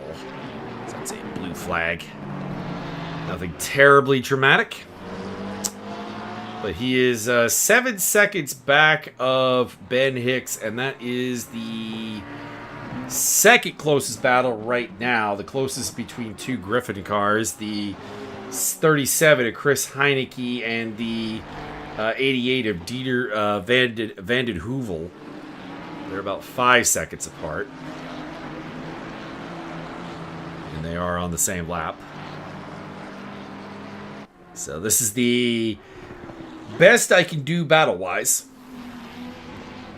And also, the Griffin portion of our audience can enjoy watching their cars go.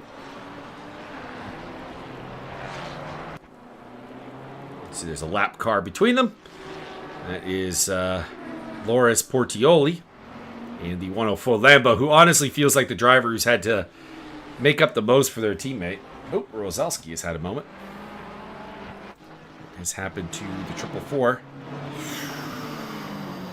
Yep, blue flag contact. That'll be on the 67. I think if that was a race for position, I'd probably be willing to lean towards racing incident. But as it's a blue flag incident, pretty much any contact with the under blue flags kind of at the end of the day goes against the car that is being blue flagged. So in this case, that would be the 67. Blue flag racing is a skill in endurance racing because you'll be doing a lot of it, both offensively and defensively. So it is important to get it right. I don't think Ryan Gell got it right in that case.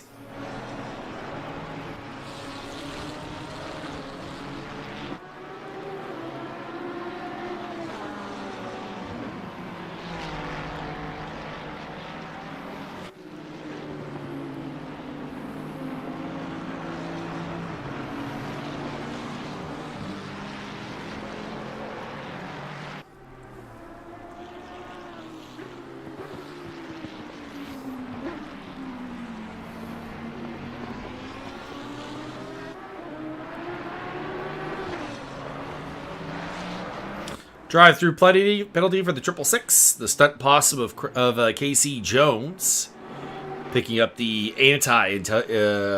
attention you want.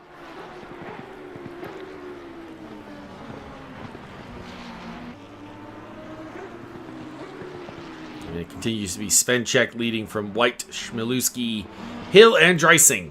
top 5. They've been pretty consistently the top 5. The order has varied significantly, but those guys outside of Ben Hicks popping in there have been the top 5 for quite some time. They've run a phenomenal race, all 5 of those teams.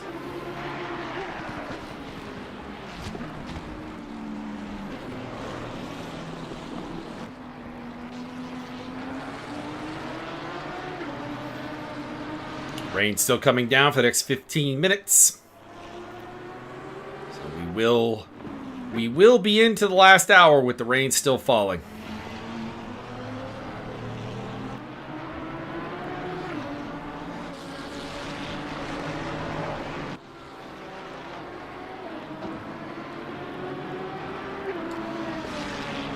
All right, ladies and gentlemen, I am going to take one final break.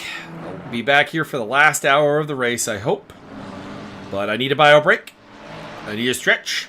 And, yeah. So, chat, is there anybody you want to follow, knowing that without me here, the camera will stick on them? Unless they DNF. Is there anybody we are craving? There's not really a battle going on right now to speak of. The closest gap is the one you're looking at. 7.5 seconds. Between Dieter van den Heuvel and Chris Heineke. Everything else is in the double digits. Yellow flag for Loris Portioli. A little bit of a spin. And, if there isn't a vote from chat, let a lot of look at the Bentley. Is there a car that we haven't showcased on camera a lot today, but is having a race, having a good time, and that we want to put the highlight on? And I think that is probably Christoph Rosalski, along with Freddie Murley, have been bringing this McLaren 727 around this pack in the top 10 for some time. Runs at 8th place, on the same lap as Ben Hicks, but, and as well as Farmer, but a little too far behind them to be really considered to be in a battle with them. 27 seconds separate them, but haven't shown this car a lot of love. We'll put there, and bio break, stretch, back for the last bit. Let's go!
am back and ready for the final 46 minutes of action. Let's go.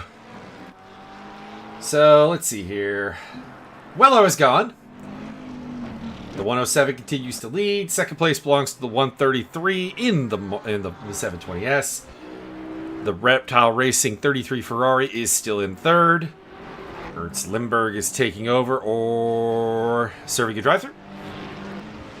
And runs in fourth for the KFD crew. Marius Dreising in the Fortune Hunter car is still fifth. Sixth place belongs to Jason Farmer. There's a basketball player named Jordan Farmer. It's what's throwing me off. Anyways, runs in sixth place, doing a phenomenal job. The top solo driver is Ben Hicks in the number 911 ERA Highway Patrol car. In eighth, we have the 444 driven by Christoph Rozalski and Karl Heinz in the 420 Ford Mustang. And then the 666 Stunt Possum Ferrari of Diogo Matos. We have a yellow flag out for Hill. Looks like he just kind of cut over the hairpin. Still 18 cars running. Congratulations. Yellow flag for Luke. Oh, never mind. He's going to the pit lane. All right. Who might have a pit stop still to do? The 107 feels like it probably will be in for service one more time. The 137 similarly. The 369, the 911, the 444, the 420, and the 88 all feel like... Oh, and the 175 and 211 all feel like they probably will be in for one more pit stop. Whether that'll be a driver change or not, that is a different story. But pit stop nonetheless. And the lead is up over a minute. So... Uri Svedchek has simultaneously the easiest job in the world and the hardest job in the world. Bring this car home in first place. It's easy because there is a large cushion at play, but at the same time, there is a great deal of pressure on the driver right now. There has been 5+ hours of work just in the race. Never mind the practice. Never mind the setup work. Never mind all of that. Never mind all the other work that's gone into this. But there's been 5 hours of at least race time, and you don't want to be the one that wastes it. He's lapped all the way up to third place, and the pressure is on. The pressure has never been thicker than it is right now. Karl Heinz in the pit lane.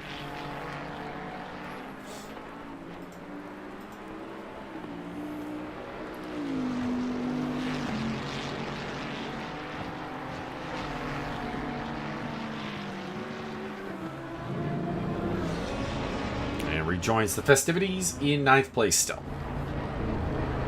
So it looks like this will be his car till the end, not swapping info crap back in.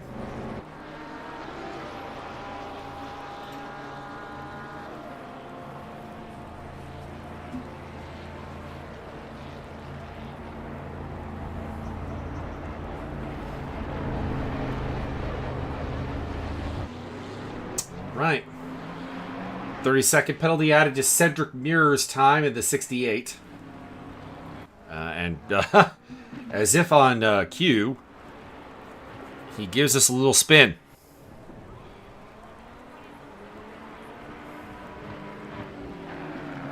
Yep. We've seen this a couple times. That's why that runoff is there.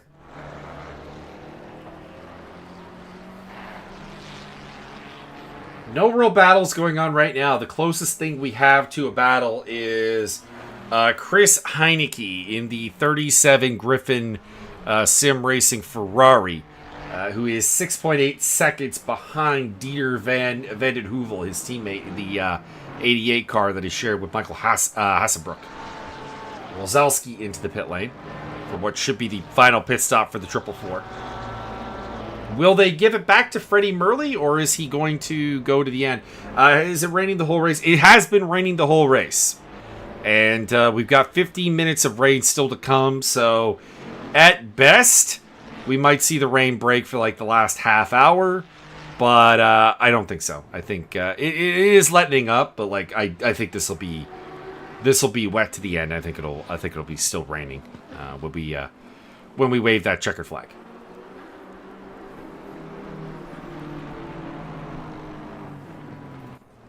Chris Heineke having a little problem.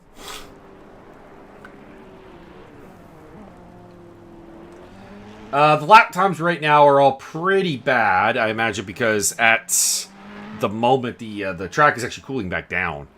So I imagine there's some tire issues going on right now for everybody. The fastest car, fastest lap belongs to Davey Hill, the second place 137 car, doing a 43.477.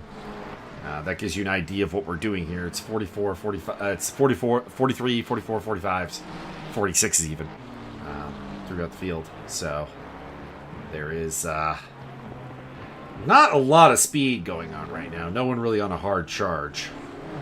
6 hours of wet Misano. Yeah, it's a rough time.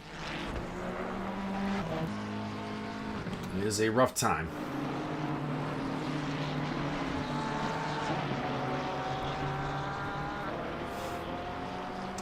Robert Stoltz.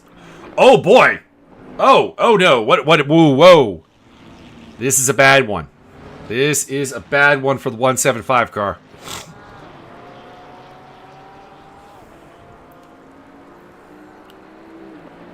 Smashing that thing front first into the barrier. Fortunately, the pit lane is right there. But that is that's the best I can give you. Hey, Brendan Harvey in the chat. Rough times for Robert Stoltz. He was given the final run in that Griffin sim racing car and ends up in the wall. I'll tell you who's not been spinning out there. The 107. Juraj Svenček. The boat has been navigating the waters. It has been navigating the high seas in military-grade stealth equipment. And as a result, it has the lead.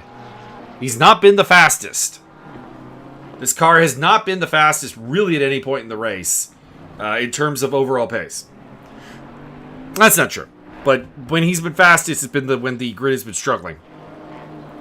And it's been raw consistency out of this car. The fastest lap is only a 140, 107. It's a good 0.3 off of the fastest lap. There's never been a point where it's been like, this is just burning out there. It's just keep it clean, keep it consistent, and they've done a good job of managing some of the best, some of the worst times. Like when the track was heating up to uncomfortable levels for the wet tires, the Bentley kind of came alive.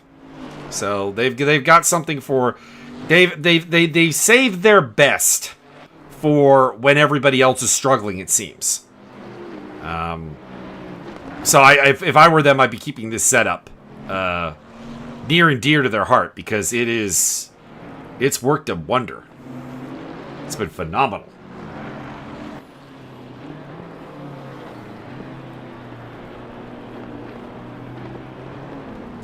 Not really much else to follow, unfortunately, is the sort of issue here.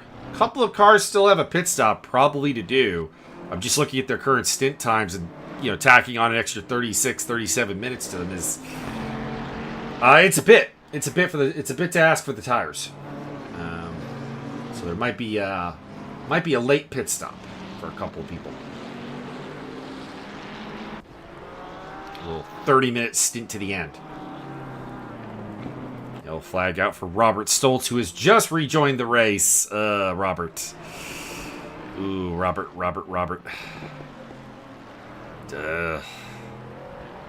Just instantly cannot find any grip. It spins it around again.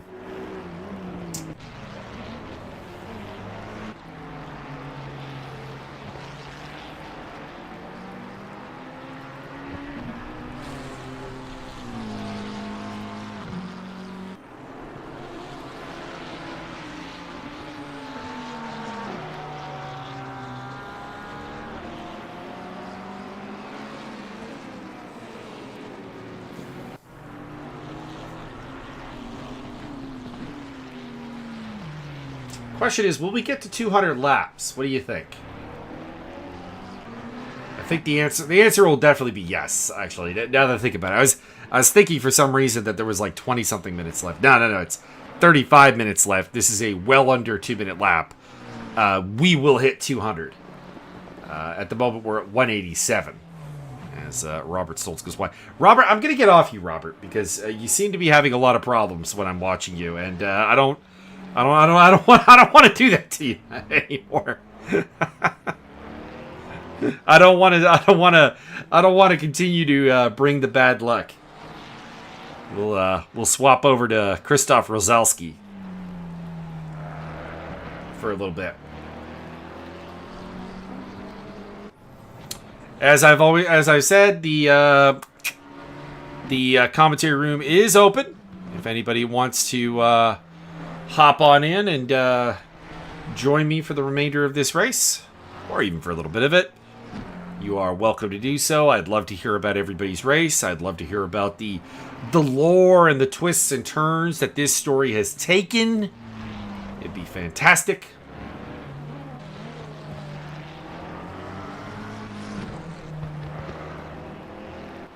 And give us something to talk about, because admittedly, like, as much as I applaud the drivers out there right now doing a fantastic job, we have gotten to that point of the race where, unfortunately, it doesn't look like it's going to be a classic to the end. It looks like it's a spread out field that is largely, it feels kind of done. Maybe I'm wrong. Maybe things are about to get super interesting. But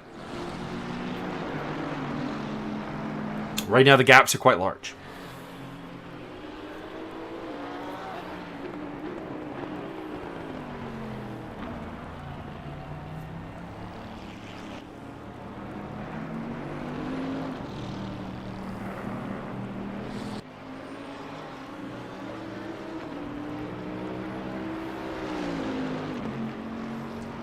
So it is Juraj Svenček in the Bentley, leading the way from Davy Hill.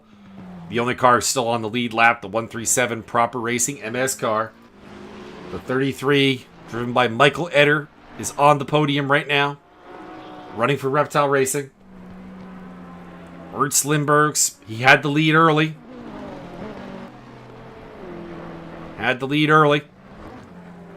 But his teammates couldn't quite put up enough fight for him, and now he's trying to crawl them back from 4th place. Marius Dreising, who has handed that car off a couple of times to his teammate only for him to crash it, has to be disappointed that he's in 5th place. I feel like this is a driver that deserved a podium today, but it is I'm not going to say it's not on the table, but it is it's going to be a tough ask. Jason Farmer, the top of the Griffins, running in 6th spot. Fantastic race from them. Very consistent, very solid. Ben Hicks, kind of the opposite. Very fast. Fastest lap of the race here for the 911 ERA Highway Patrol. But a lot of drive-thrus. A couple of spins, couple of moments.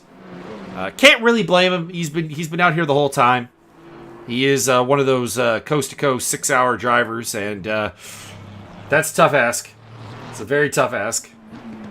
Krzysztof Rozelski in the weirdo mid-engined Los Patos Hermanos crew, running in 8th place. Karl Heinz, Ford Wall Inspection Inc., running the top 10 most of the day. Runs in 9th now. Then it's the Stunt Possum 666 of Diogo Matos. One of the fastest drivers out there because he's got 3 teammates. Chris Heineke is rocking the solo coast-to-coast entry for the Griffins. One of their 3 coast-to-coast entries. He's the best placed one in 11th place. Dieter Vanden Heuvel and Michael Hazenbrook, 12th place in the double 8 car. Paul Scrivens and Ryan Gell running in 13th place. Cedric Muir and Oral Jha, they've had an eventful day. They run 14th in the 68 Ferrari. Caden Scott is going coast to coast. Runs in 15th place. in the 211 Ferrari. Lucas Joubert is the last of the Coast to Coasters. The number 575 Griffin Sim Racing BMW M4 running Davey Hill. Not Damon, no. Robert Stoltz, kind of having a disastrous final run here. Runs in 17th for the Griffin Orange crew. And finally it is Loris Portioli, whose teammate Silvio... name is eluding me right now. Ripizzato almost wrecked that car a number of times. It's honestly a miracle that they're still running. Although you bring that up, I'm going to go a little story time now. Because, I mean, I don't have a lot to talk about. There was a endurance race I did some years ago.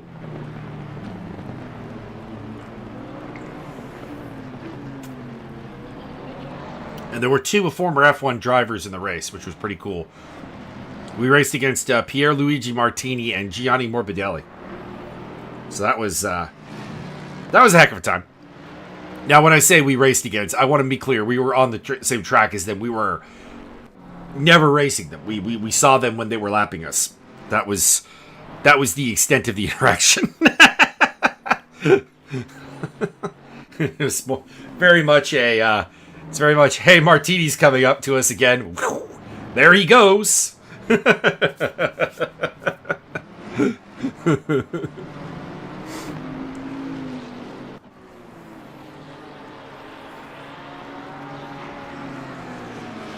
I never saw him, but I don't know why. I just maybe he was in the car when I wasn't in the car.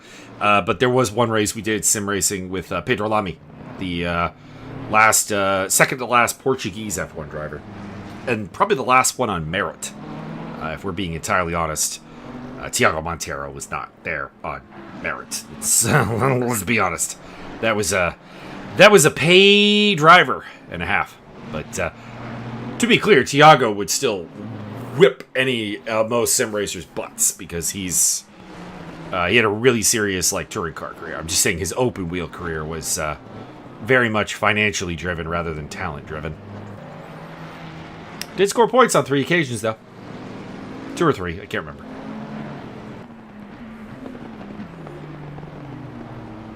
He got a podium. The most BS podium of all time, but he got a podium.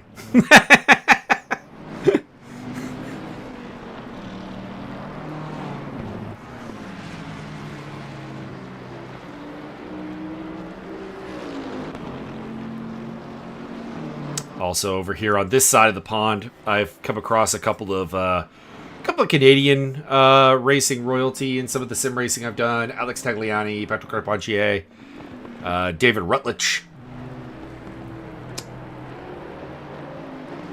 Jacques Villeneuve was doing commentary for a race I've been in.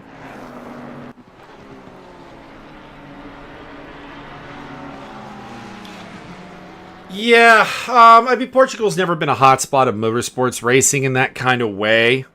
They've just never had that. They've not had the culture. They've not had the economy behind them. And not to say that precludes you from getting to F1 or being good at racing, because there are some very, very random countries that have produced F1 drivers or high-end touring car drivers or rally drivers or anything. Oh, we got something here. Ernst Lindbergh is caught up to Dreising. So might get a battle for fourth down to the end here.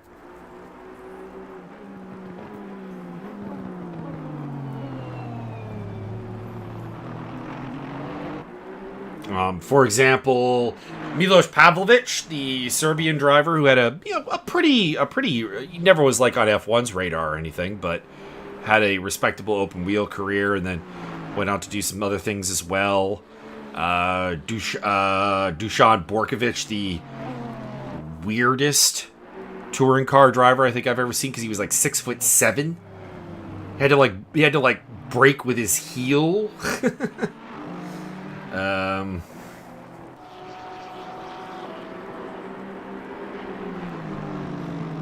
But yeah, it's very, very hard to make it in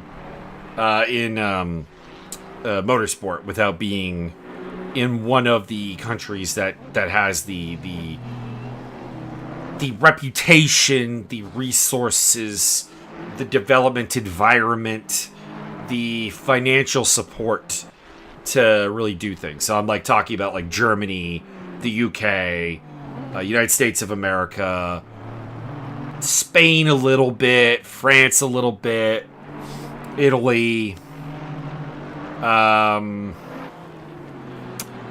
Finland a bit bizarrely, just because of the fact that I wouldn't say that they're economically particularly supporting their guys, but they just, I guess driving in Finland gives you car control.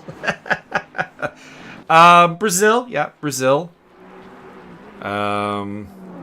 Mexico for a brief time with Carlos, when Carlos Slim was putting a lot of money into getting race car drivers. That's how we got Sergio Perez, but not so much now. Australia, New Zealand have reasonably good systems. Japan, of course, because of Honda, Toyota, Subaru, Nissan. They obviously produce a fairly, healthy stream of at least well-funded drivers.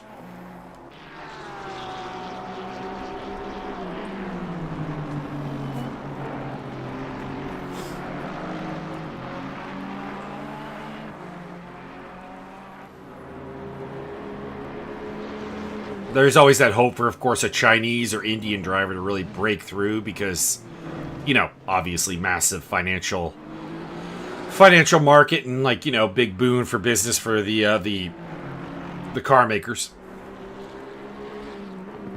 If they can be the ones to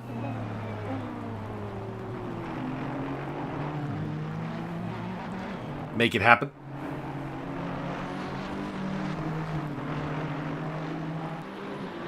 Talent can still rise to the top, obviously. Thinking about Jan Magnussen, whose F1 career was very, very mediocre. Pretty bad, actually. I'm just going to say it, bad. But, an example of a guy from outside of the standard pathway who made waves, if nothing else.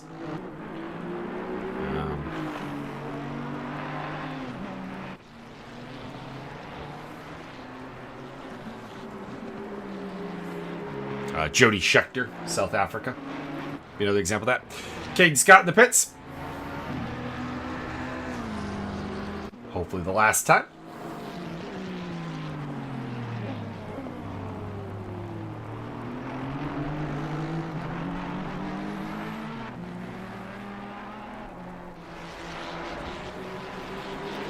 It's kind of like I live in Canada and you look at our F1 history, it's Gilles Villeneuve being a psycho. Jacques Villeneuve being his son. Jacques Villeneuve Sr. being his brother. And then, of course, Rich Boys, Lance Stroll, and Nicholas Latifi. Which is not exactly replicable. It's like, hey, here's how you get to F1 being from Canada. All right. Your dad is super rich.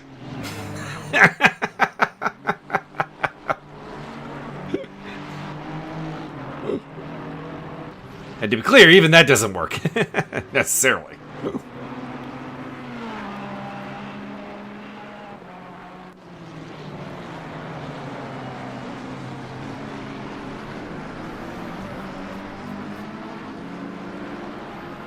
Imagine if your dad was super rich. Yeah, no, that takes some imagination. You know what? No. You know what? With my dad, I'm gonna go with the.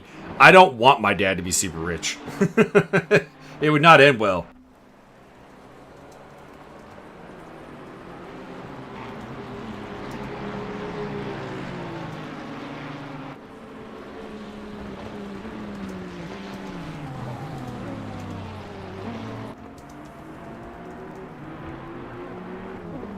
Oh, Lindberghs makes the move. on Dreising in its 4th place. I hope this battle goes down to the wire. I need something. I need something here for the last 20 minutes. Your dad would somehow fund another kid by accident. Probably. RC knows my father's history with the purse strings, so to speak. Let's not give him billions of dollars.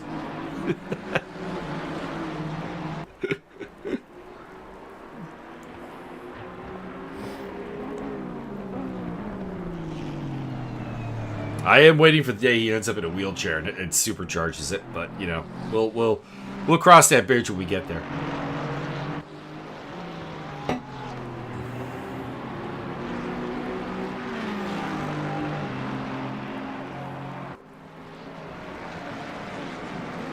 Also, Scrivaris and Heineke going to war over 11th place. We'll see if the Black Lung Bandits can make it here. No Mickey Taylor. We were a sans Mr. Taylor today.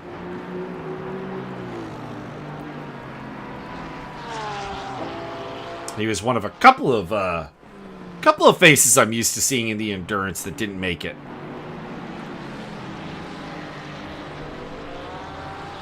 We had a 22 car grid to start with.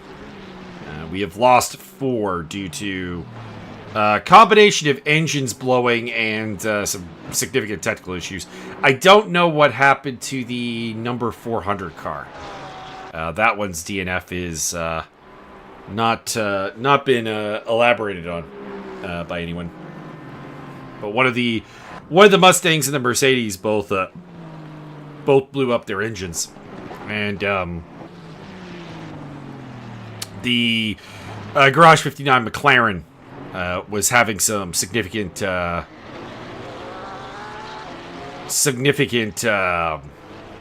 technical issues with Thomas Wong, and they eventually parked it. Cannot blame. Things were not going well for them. They were soldiering on, but they were something like 8 laps down, and then they just parked it. Yeah, I would not want to do 6 hours around here solo. It's a bit much. I've also always said this. I don't like the idea of doing solo endurance races.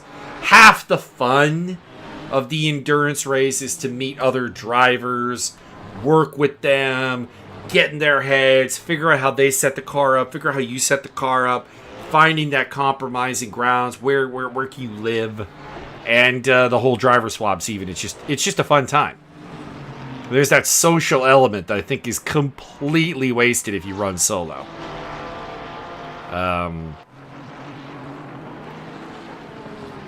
Like I'm not gonna claim it's an advantage, because it's not. I think you're seeing that with Ben Hicks today. Somebody who had the pace to win this race, but and who normally is a very consistent, very clean, very smooth driver. And he goes out there and tries to run 6 hours, and we've seen that 911 off the track a number of times. Paul Scrivaris going what? So it's a disadvantage if anything, but I don't know. I think you're just missing something. Like that's really what I like about the endurance racing is not the length. It's not the physical hardship. My back and knees are always hating me after an endurance race. And when I say hating me after the race, I mean for like days. Days of hatred. But it's the solo aspect. It's the social aspect. I enjoy working with people. So I would never do a 6-hour race solo.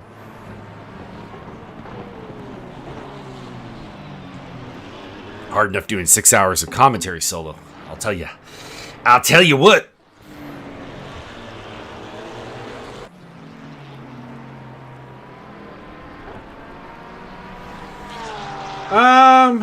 Lindbergh's is pulling away enough from Dreising that I think he's probably got that 4th place sewn up.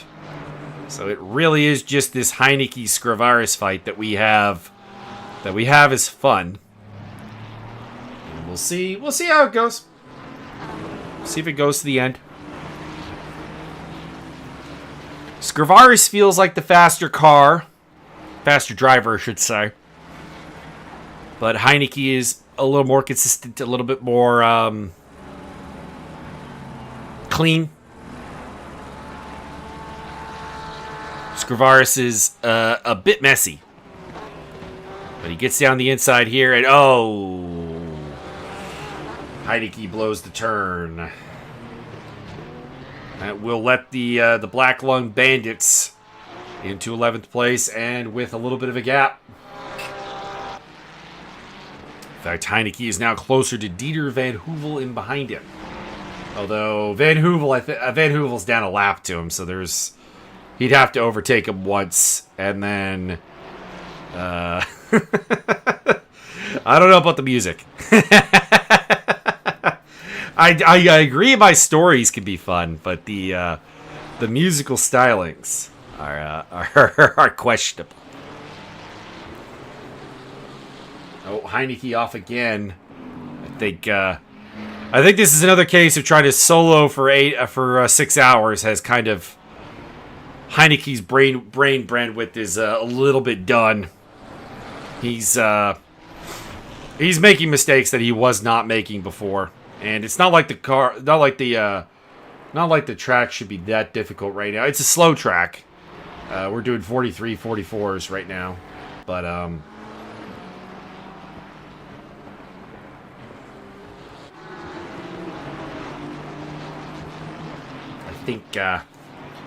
think you're seeing the side effect of trying to solo this race.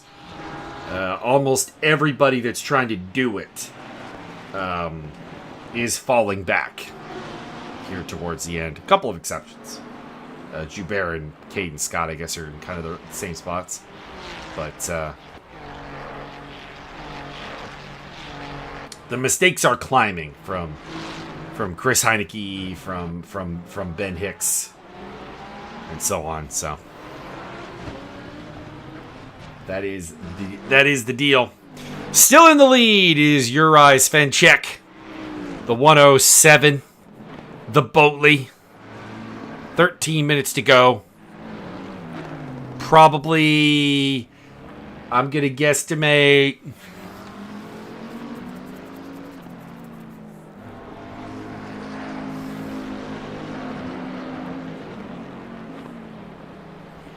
eight laps, probably left. We'll probably finish about 208 today.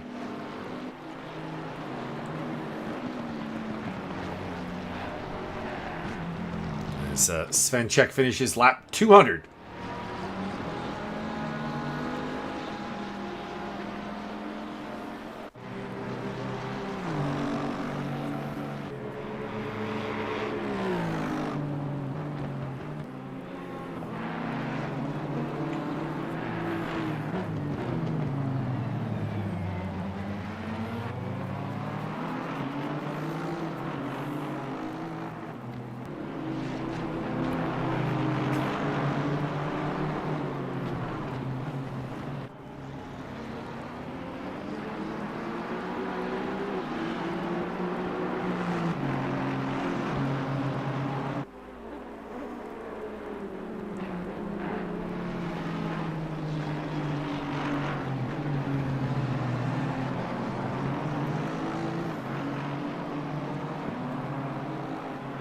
Dipping into the well of the stories and run-ins with semi-famous drivers.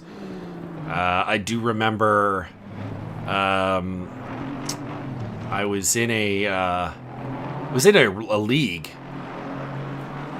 It was like a super league sort of thing. My community elected me to go in as one of our team, which was a mistake. I am slow. But anyways, one of the drivers with us, young kid, was like screaming about how there's no way that the guy who was going fastest was like, actually this fast. It has to be a cheat code. It has to be hacks. There's no way. Blah, blah, blah. And I wasn't paying attention to the top of the leaderboard. I wasn't anywhere near it.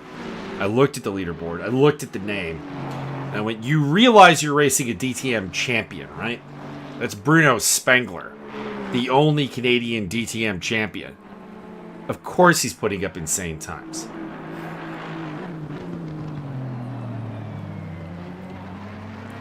He's a professional race car driver.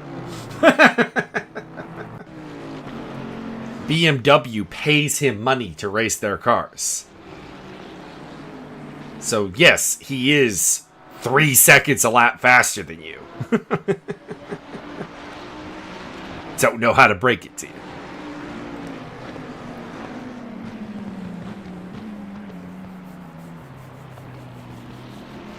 I just basically spent that entire series just running around at the back and doing my best not to hit anybody.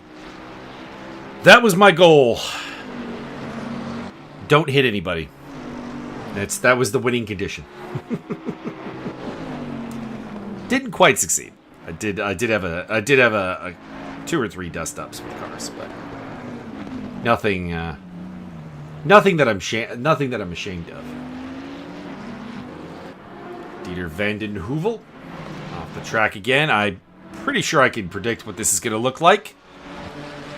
Judging by the spot, yep, final corner. Rear end.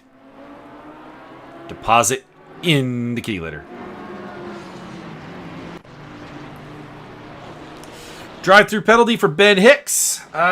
Is that going to affect his position? Probably not. He's quite clear of Rosalski. Should be able to get in, get out without losing a spot.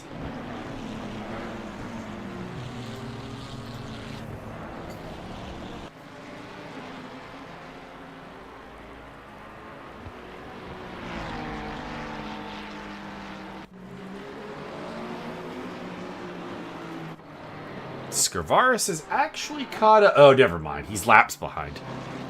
I wish the ACC race control would realize that it's highlighting this battle. It's like there's a battle here. He's 7/10 behind. There's a battle, and then you look at the lap count. It's like he's 2 laps behind. This is not a battle, but you know what? Paul's has been entertaining to watch here today. He's got some speed. He's got that recklessness that means, you know what, even with 7-8 minutes left, he might go for it down 2 laps. We'll find out.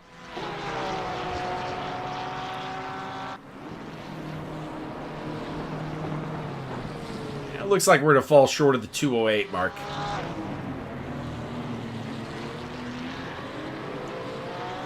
That was my prediction for lap count. We're on 2:02, almost on 2:03 right now. There it is. And we got 7.5 minutes to go. Minute 50, just for easy math in my head. Yeah, probably only going to get 2:06, 2:07. But I was not far off, given that I made that prediction quite a while ago. Flag out for... Oh, that's an interesting one. Don't see an accident there much. What have you done, Christoph? Oh, boy. Just let the curbs pull him in. Well, I say let, but let's... let's be honest. There was no letting.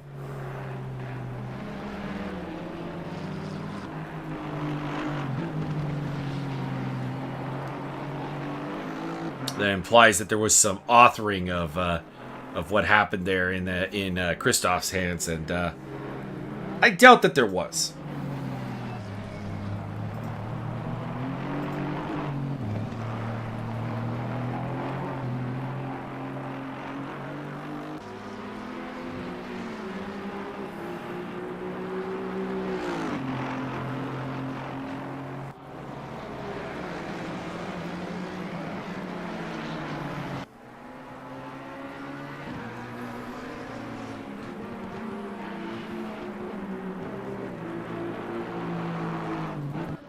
flag out for Van den Heuvel. That's a normal one. That's just, we've seen a car out there a couple of times. It happens. Van den Heuvel resumes.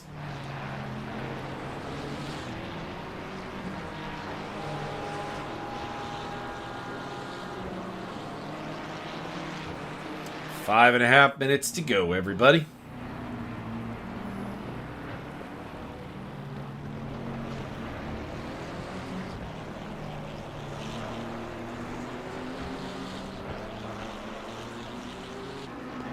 Honestly, a little surprised that my kidnappers have not shown up before now. Looks like they might have actually listened to me and gave me till 6.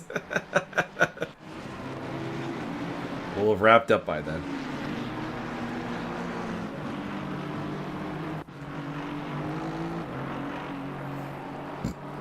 Marius Dreising is about the only car within striking distance. 2.8 seconds back of 4th place Ernst Limburgs in the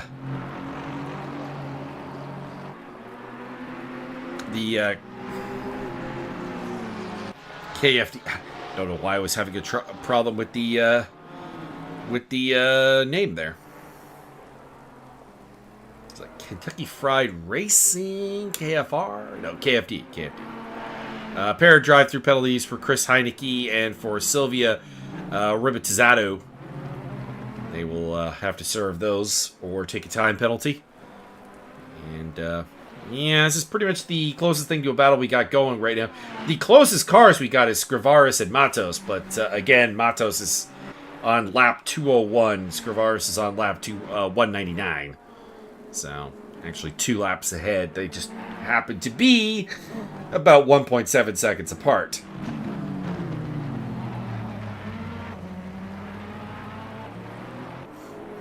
On track.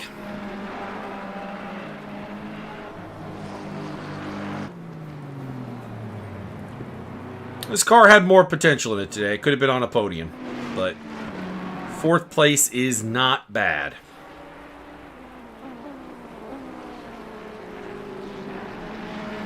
And I don't want to take away from the 3 cars that are on the podium, because they have done a magnificent job. So,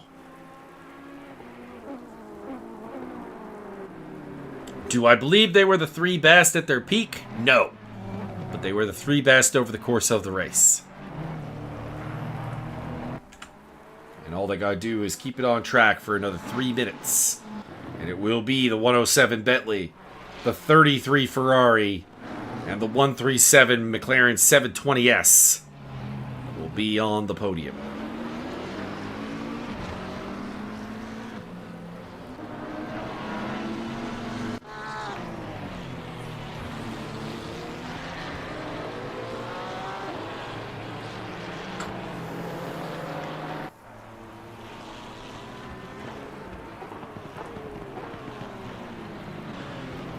Chris Heineke off again. It's a new spot at least. Yep. Yeah, 6 hours is a bit much. I think Chris and Ben are kind of showing that. 2 highly competent drivers who probably would have been higher up in the pecking order if they just had a teammate. They just could have taken an hour off or so.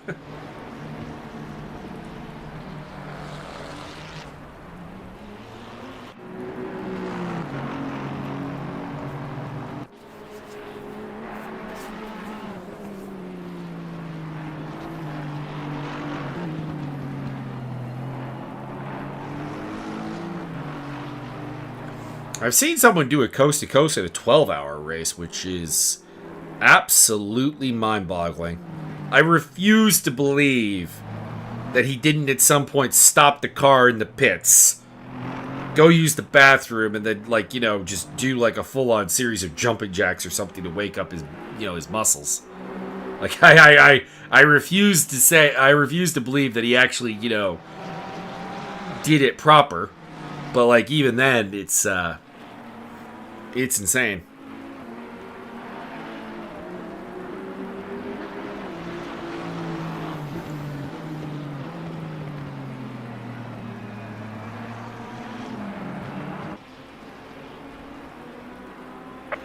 lap, man. All right, final lap. Give it a final push. We will ride on board.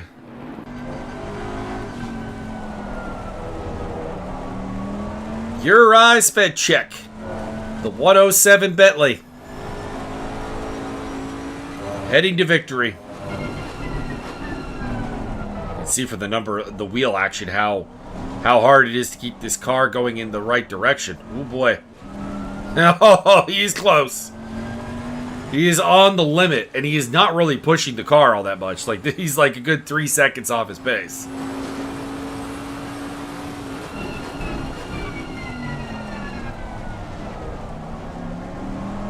An insane performance from the 107 boys. Harikiri Racing bringing home the dub. Just a couple of turns to go.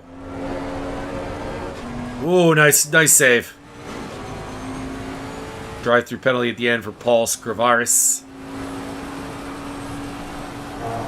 This car in this turn here in the wet is got to be nerve-wracking. Around again. You can smell the finish line. It's about 20 seconds away.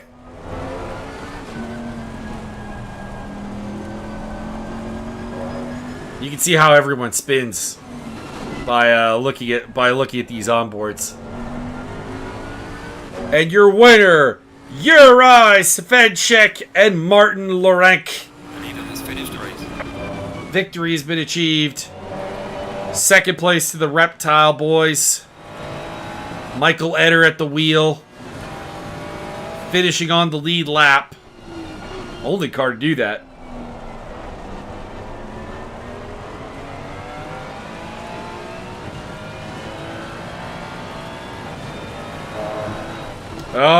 Yeah, 1 minute 13. Well, we're going to find out. We don't have the winner's margin quite yet. We need Eder to take the checkered flag first.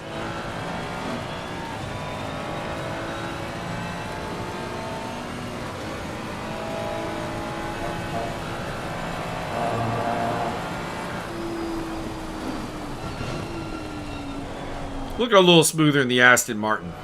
I will say that. Which is surprising because the Bentleys put barely a wheel wrong. And they were clearly very unstable in various parts here. I would not be taking those curves like this at the end, but that's just me. And that's probably why I wouldn't be fighting for second place. The Reptile Racing car brings it home. Rounding out the podium, it is the 137. Daniel Matsushima saw the checkered flag already. In fourth place, it is the 181 Aston Martin, the Fortune Hunter Racing. Farmer, I don't think finished fifth. I think somebody is left. There we go. Probably Lindbergh's left. Lindbergh's fourth. Dreising fifth in the 181. The 369 in sixth. 911 in eighth. Or seventh. 444 in eighth. 420 in ninth. 666. The stunt possums get 10th. The 67 gets 11th. 37 is a solo entry for Chris Heineke. The 88 for the Griffins takes 13th. 68 for Oral Shaw and Cedric Muir. In 14th, Caden Scott goes coast to coast in 15th and 211. The 575 same with Lucas Joubert. And then Robert Stoltz and Tyler Scott. Silvio Ribatezu and Loris. I'm blanking on his name. Is he still in the server? No, he is not. Darn. Loris Potioli.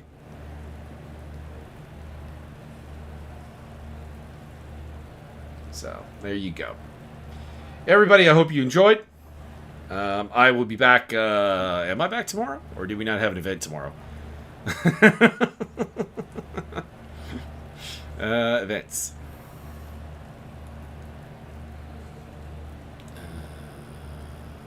Doesn't look like it. Looks like we are sans the season 16 this week, which would make sense with the Enduro there. So Anyways, I'll be back next week then. I'll get a nice day off tomorrow. I'll do some fun fighting stuff over on my Discord server. And yeah. If you want to message me about that, by the way, my Discord server is where I have a fight simulator and a fight prediction league. So if you're into combat sports, or if you're into hearing my voice talk about video gaming and stuff, pop on over there. Drop me a line over on the Discord. Have a good day.